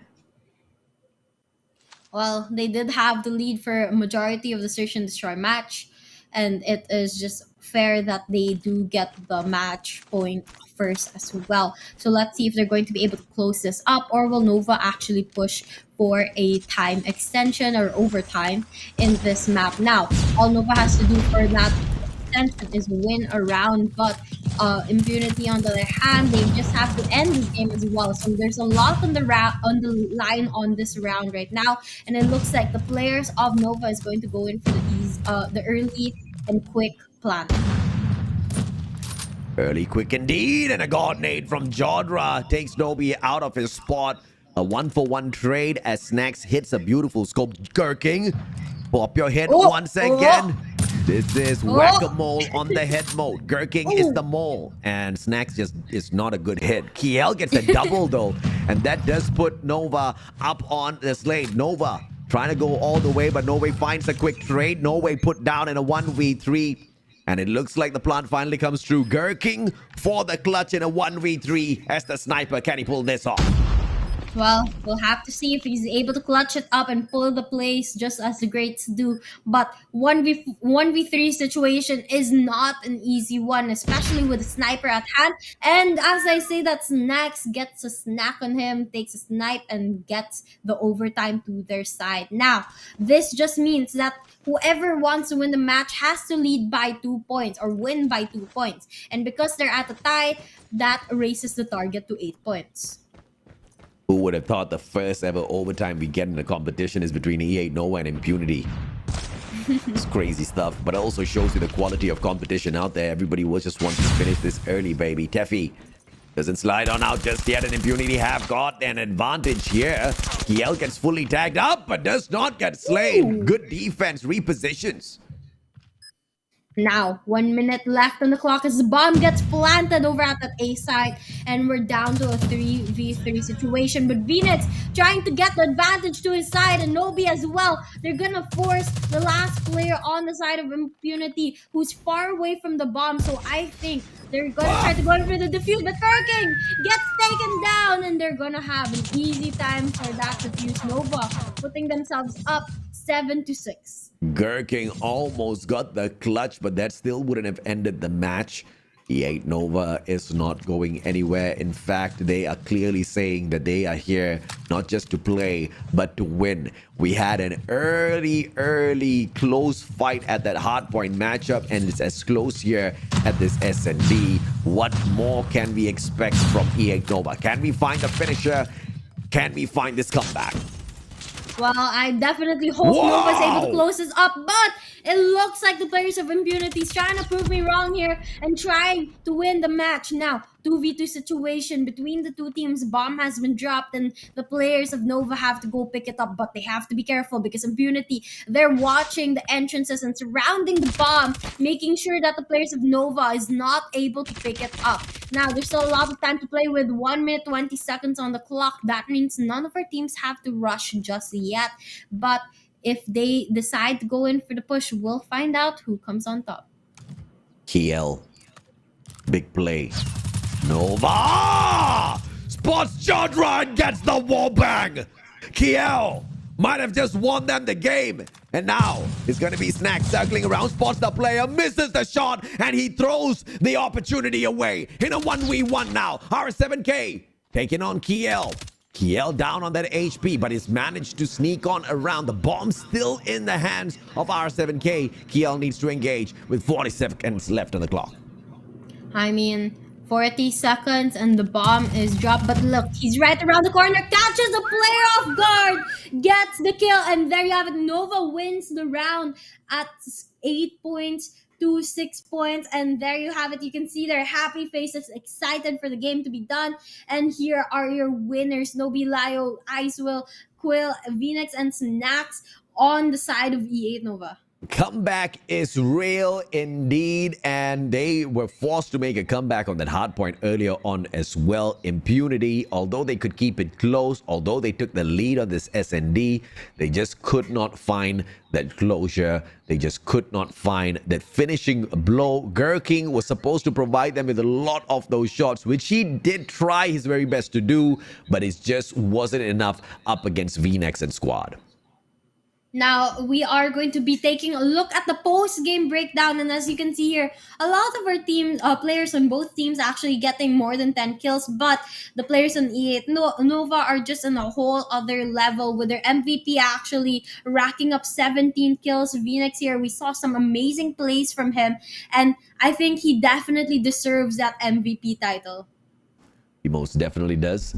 A lot of great engagements by him, and of course 3 of those objectives on the side of VNX as well. He was doing a lot out there on the battlefield. But as we switch on back into our maps and modes, let's take a quick recovery of data as to what happened out there from the very start of the series. It was a close match on both games, 250 to 240. E8 Nova wins it at Summit Hardpoint, and now an 8-6 reversal on the one and only Impunity. And for a 3-0 victory, perhaps, E8 Nova is going to be trying to push at Crossroads. Yep, let's see if they're able to make this a donut for the side of Impunity, or will Impunity actually take a map from Nova? We have to find out, because I was definitely expecting quite a back and forth game for them. I thought Impunity might win that search and destroy match, but unfortunately it did go to the side of E8 Nova, and we have to find out what's gonna happen in the control match. Let's find out exactly what happens. If this gets to be another close matchup, once again, it's going to go into a round number 5 for sure. And I don't know, Wasabi, this game just got me even hungrier. I think I've screamed the most for this final match between these 2 underdog squads. Definitely. I mean, I was screaming a lot too, because it's such a close game. I mean, hard point, 10 points. Then search and destroy, we get pushed to overtime. What's gonna happen in control? Yeah, exactly right. Round number 5 could just be beyond the horizon here between these 2 teams. At E8, no matter how many times they get overwhelmed, no matter how many times they kind of fall back, you see the fight within the squad. They just refuse to take an L. They just refuse to go down. They always find a way around. Initially, it was a mistake by Impunity on that hardpoint match that cost them overall the most in that game. But in SND, it was totally equal on both sides. E8 just had the better strategy and the better locations around the map in terms of positioning.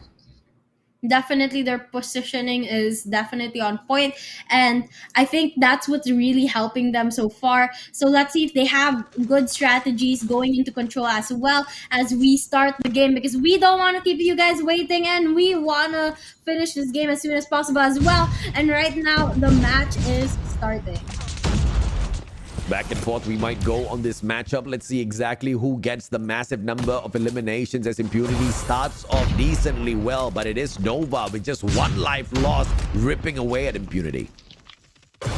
Right now, pretty slow start for the side of Impunity, but Nova looking pretty good, only dying 1 time while they knock down a lot of players on their opponent's team. But as the A site gets captured, 2 segments being captured by Nova already. It looks like they're gonna get the early extension as they capture the A site, and now they're just looking to slay every single opponent that they see. 25-16, the players of E8 Nova need to find a way to sneak their way back in here in terms of grabbing those locations again. They had that rotation made earlier in play number 5, pulling the exact same thing off once again. VNX backstab, and the backstab seems to be absolutely perfect. And the attack is going to be a no-brainer now for E8 Nova as they slay out those players from the back. And VNX doing the most with that backstab, and this should be an easy capture. I mean, it definitely should be, because it's 8 lives on the side of Impunity and 17 on the side of Nova. They have such a lot of room for movement there, and for playing with the number of lives they have, they should be able to capture that, or at least kill off the players of Impunity one by one. Right now, 1 minute 50 seconds left on the clock. They've captured 2 segments on the side of B side, and it looks like they're looking to end the round by capturing the last one. Yep. 12-3 now, and that last segment is just being teased. No finisher just yet. Don't tell me they want to troll on out there. Gurking, beautiful shots. No Way gets a double, and just like that, the 3 final players are actually putting up quite a last stand. Yep. And now, actually, they're able to even out the playing field by a lot now. 4 lives on the side of Nova, 3 on the side of Impunity. And now it's just a matter of who wins their gunfights. Impunity down to the last one. R7K here. Gonna be able to get 1, but I don't know if he's gonna be able to get the last 2. Now, he has to play this strategically. But as I say that, the players of Nova go in for the capture instead. And they're able to take the first round win. My goodness, Impunity. They almost managed to fight that back. Great last stand from the players, but it just wasn't enough. It was a tad bit too much onto that last minute of a effort. E8 Nova. Players on the defense this time around. Impunity attacking just one single site, and with player number 3, Tempe, slowly sneaking away. The ticker at that A control point gets slain out, and instantly the objective changes over towards B. Now we are getting closer to finding out who's gonna win this as we get closer and closer towards the end of this series. But right now we can see that the players on the side of Nova doing really well as they did in the last game. They're staying alive here. 25's lives still on their side. But Impunity, they are not giving up just yet. Now they even up the playing field at 3 kills, but the players of E8 Nova still no match. They make the kill feed yellow, getting kill after kill, trying to keep that advantage. The Singaporeans in the chat here to represent and support their Impunity squad. Let's see if for not Singapore can make a good comeback in here as E8 Nova continues to win out these gunfights on the defense. On the attack, Impunity seems to be a tad bit nerfed. Now a 1v2 gives them a fantastic opportunity at the A control point. But player number 3, Novi, doing a fantastic job, backed up by Ice Wall as well. This has been a perfect defense from E8 Nova. Yep, very, very good defense. But the question is, will it be enough? Because now becomes even once again, and unfortunately no capture yet from the side of Impunity, which means they're not getting that time extension. Now we have to see the players of Nova stay alive if they want to be able to win this round, because they're down to 7 lives. Impunity still has to well do their name, and with aggressive plays that we're seeing here, it looks like they're going to try to capture 8 to get the time extension as the time dwindles down to 27. Rek, kau baik, kau pastikan kau delete video tu, Rek. 9 on the lives for Impunity. Nova with just 5 on the defense. Impunity, 1 more life in terms of advantage against Nova. And it seems like Impunity might just be able to pull this off, but Leo and Ice Wall, they make this work so much more easy. And the Nobi with the backstab. Kiel finds R7K. 2 more lives left. Nobi says hello and bye-bye. E8, 2-0. You know, I don't think this is going down to a round 5. I think Nova's gonna end it right now. I mean, they definitely are set up to do so. They've won round after round, and it wasn't really that good of a game for Impunity. So they're able to step up their game. Now they might just be able to end the game quickly. But Impunity now pulling out those operator skills, gonna be able to get a couple kills to their side as we start this round. Let's see what they can pull away here. 25 to 25. Lives are equal on both ends, Wasabi. Yep, it is. And right now, Nova, they are struggling a little bit more than they were in the last 2 rounds. And as you can see, they actually even have less respawns and Impunity right now. And you can see that the players of Impunity starting to show their strategies here as they go in for the game. But no one playing objective just yet. No captures on the B side, no captures on the A side. And Nova is not looking too good. 16 players left on their side. Make that 13 as Impunity improves their gameplay. Improving their gameplay on the fly. Impunity out of nowhere. They want to take the words that you just let out there, like, no way in hell this is gonna end with a 3-0, and they put on the fight of their lives. Impunity now 4 lives on left for Nova, and they're gonna extend this matchup a little bit more. Yep, definitely are going to fight for one more round and maybe a chance to make it 2 more rounds. But right now, we are gonna see 10 seconds left on the clock. Nova still has 2 lives, Impunity has 13, and they are the defending team. So if they dwindle down the time, they might just be able to win this match. And as I say that, 1 second left, and the round win goes to the side of Impunity. Impunity managing to fight their way back in here, and this is just a crazy battle between the two Wasabi. Let's see if E8 Nova can finish this off, or we are gonna go to a round 5, baby. Maybe. But right now, we are going to see that both of these teams have score streaks and operator skills built up. And if Nova or Impunity pulls them out, that's going to be a very, very quick way to end the game. But it looks like they're going to wait a little longer before they pull that out. Now, it's a pretty even playing field between the two teams. 26 kills to 24 kills in favor, or respawn, sorry, in favor of Impunity. But the question is, are they going to be able to maintain this and actually push for a round 5, just as AJ was saying earlier? Now, with 1 minute left on the clock, they definitely have a lot of room to do so, but they have to see what exactly is the best strategy to continue this round. Now, Nova suffering quite a bit. 16 respawns left to their side, and unfortunately, it's not looking very good for them because the players of Impunity are starting to pop off here. Yeah, Impunity really wants to push this into a game number 5. In fact, they want to rip away a victory for themselves. Let's see if they can do exactly that, as E8 Nova losing a little bit of their defense on that A control point. And the A control point on the defense recovery by KL just seems to be a little bit too soft. And the onslaught continues. A little bit of a distraction towards B could be pulled off here by R7K as well. He's got the kilo to do exactly that.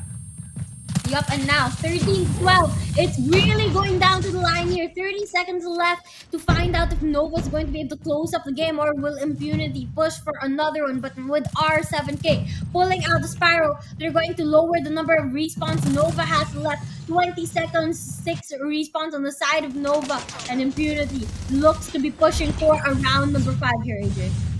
This is just crazy. Impunity digging deep and managing to pull out this fantastic performance. 2 more lives left for Nova, and Impunity has just done the absolute impossible. Once again, fighting their way back, and this time pulling a comeback like Nova did the last 2 times.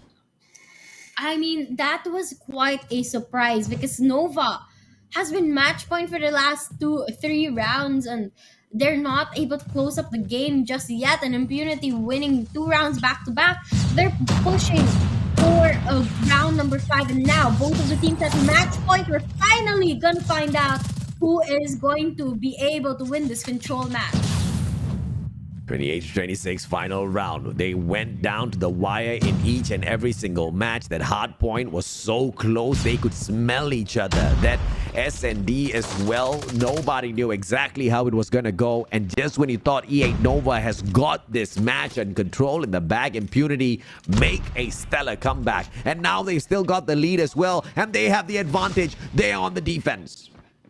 Stellar comeback indeed, and they are looking to continue that and shine through, because right now they are staying alive. They're playing it strategically, not going too aggressive and not losing too many lives. Now that's the important part. You need to know how to stay alive because your lives are numbered. But not only that, you have to go in for the captures. But since Impunity is the defending team, they have to leave Nova to do that. But Nova, on the other hand, they are struggling quite a bit here. You know, there's attacking team, they haven't captured any of the segments and they're losing a lot of lives. But with the investment into a gravity vortex gun, hopefully they're going to be able to even out the playing field.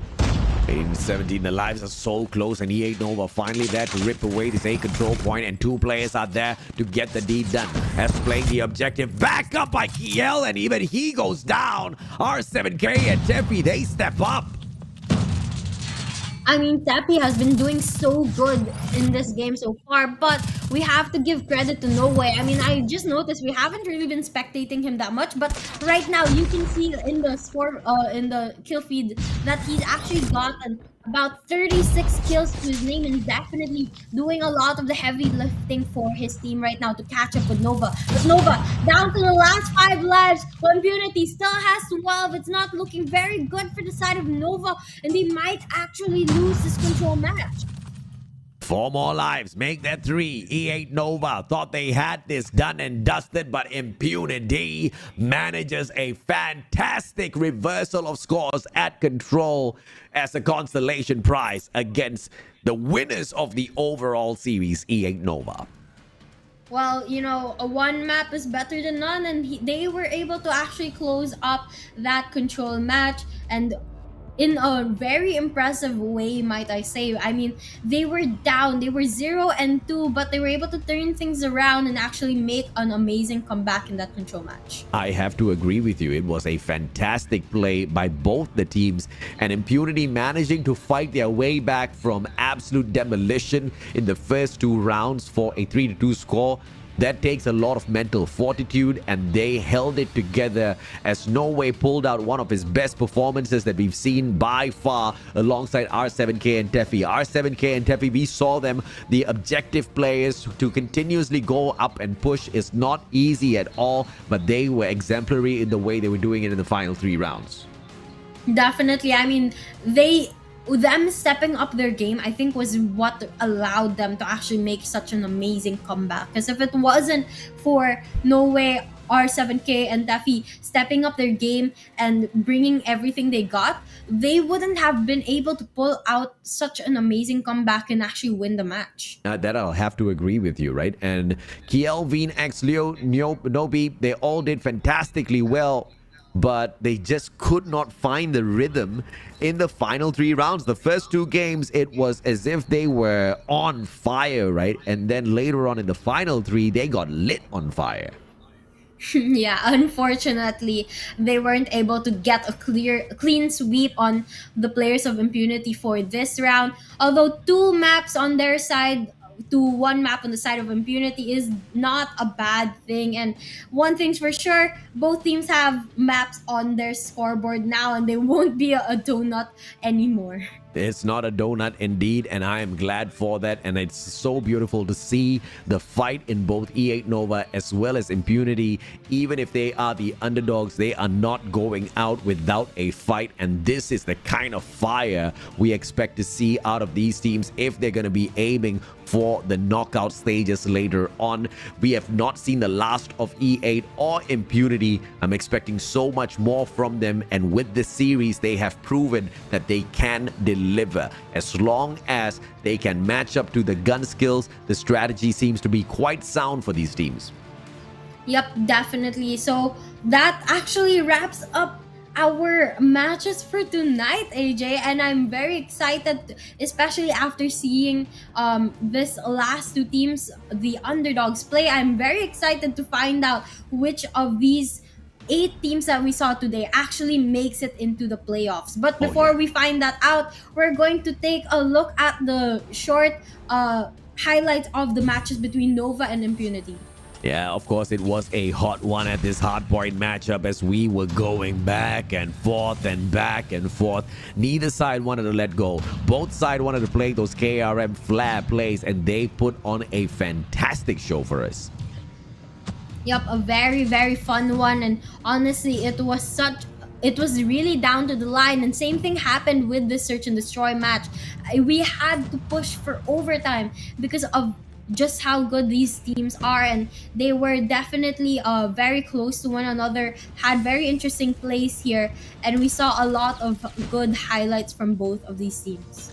And the highlights will not stop from them for sure. I think this is not the final stand that they're putting up. In fact, the competition has just gotten started. Yes, they were off to a very, very bad start, but that was pit against the titans of the grouping straight away. Both these teams face the exact same type of challenge, but up against each other, they showed us that when they dig deep, they really can play a fantastic game of Call of Duty Mobile, and that was exemplary in this SND as well. For the first time, we went into overtime because neither one wanted to give in.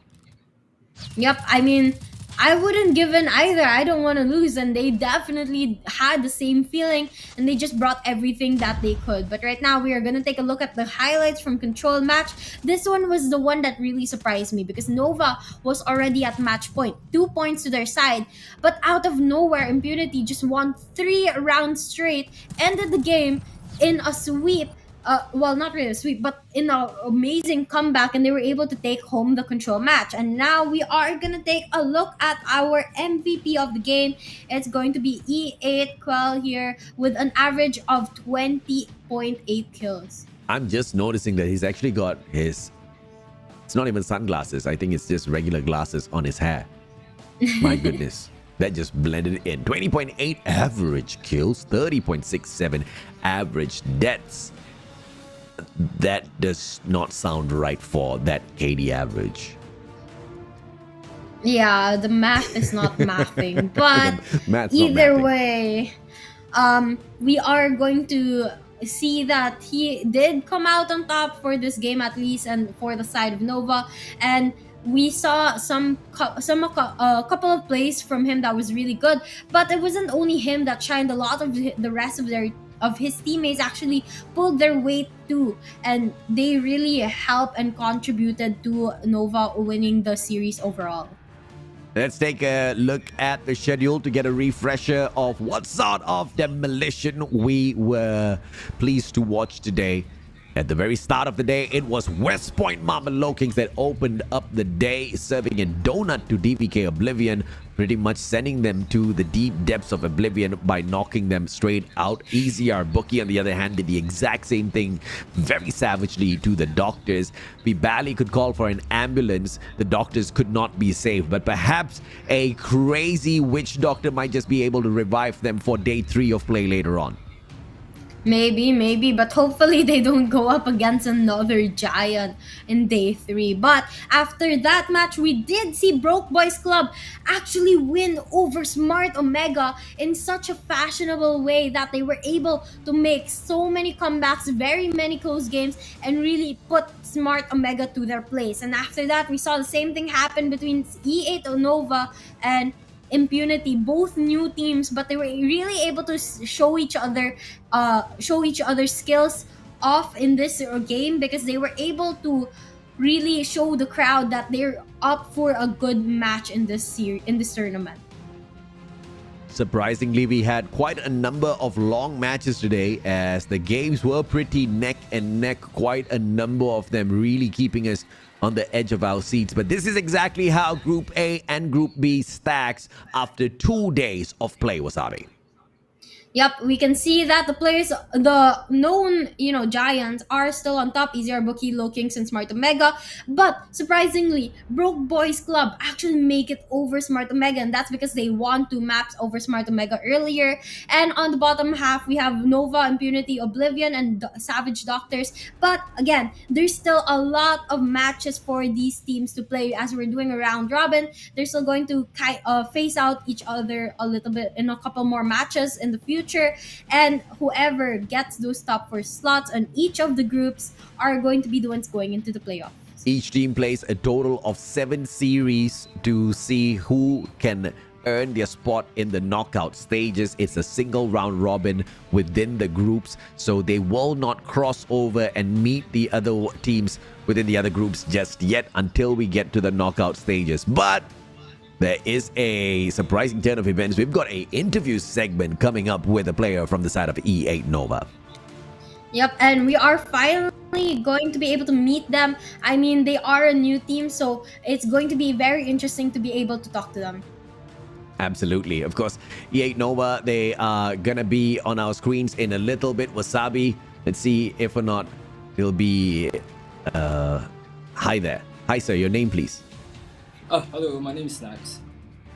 Hi, Snacks. Snacks, good job on the victory. It was fantastic the way you guys were able to overwhelm them. But did you guys expect that sort of a reversal on control? What went wrong? I think we were just lost our composure for a second, and we tried to regroup afterwards, but it's fine. We'll come back stronger. That's fine.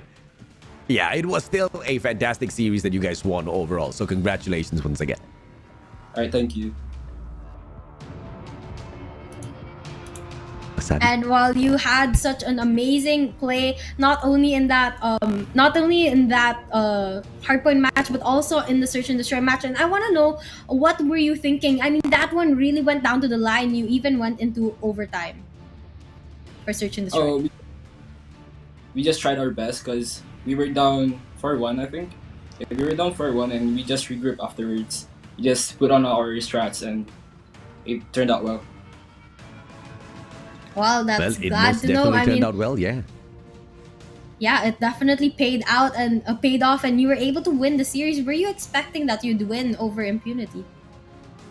There was a lot of expectations that we would actually win. So, yeah. So yay! A shout out to your fans, Snacks. Oh, just wait one moment, yeah. Shout out to my clan EA. Here. And shout out to our manager, Whopper, that wanted to play but he's not part of the lineup. So yeah. Unfortunate. Hopefully we do see your manager in the future. But once again, congratulations, Snacks. And thank you very much for putting on a fantastic show. I have to say, I enjoyed your series the most throughout the whole day. Looking forward to more from you guys. We enjoyed it really as well. Take care. Thank you for joining us. And we are going to be done with the interview section, but that also means we are done for the night, AJ. Absolute, what a long night it has been. Yes, we expected the heavy fights to come through in Group B where the Titans are at, but the ones that really put us on the edge of our seats were the underdogs, especially the final matchup, the back and forth that we had to go through with them. The shocker of Smart Omega getting defeated right before that really brought a beautiful close to this night with you, Wasabi. It has been fantastic casting with you today.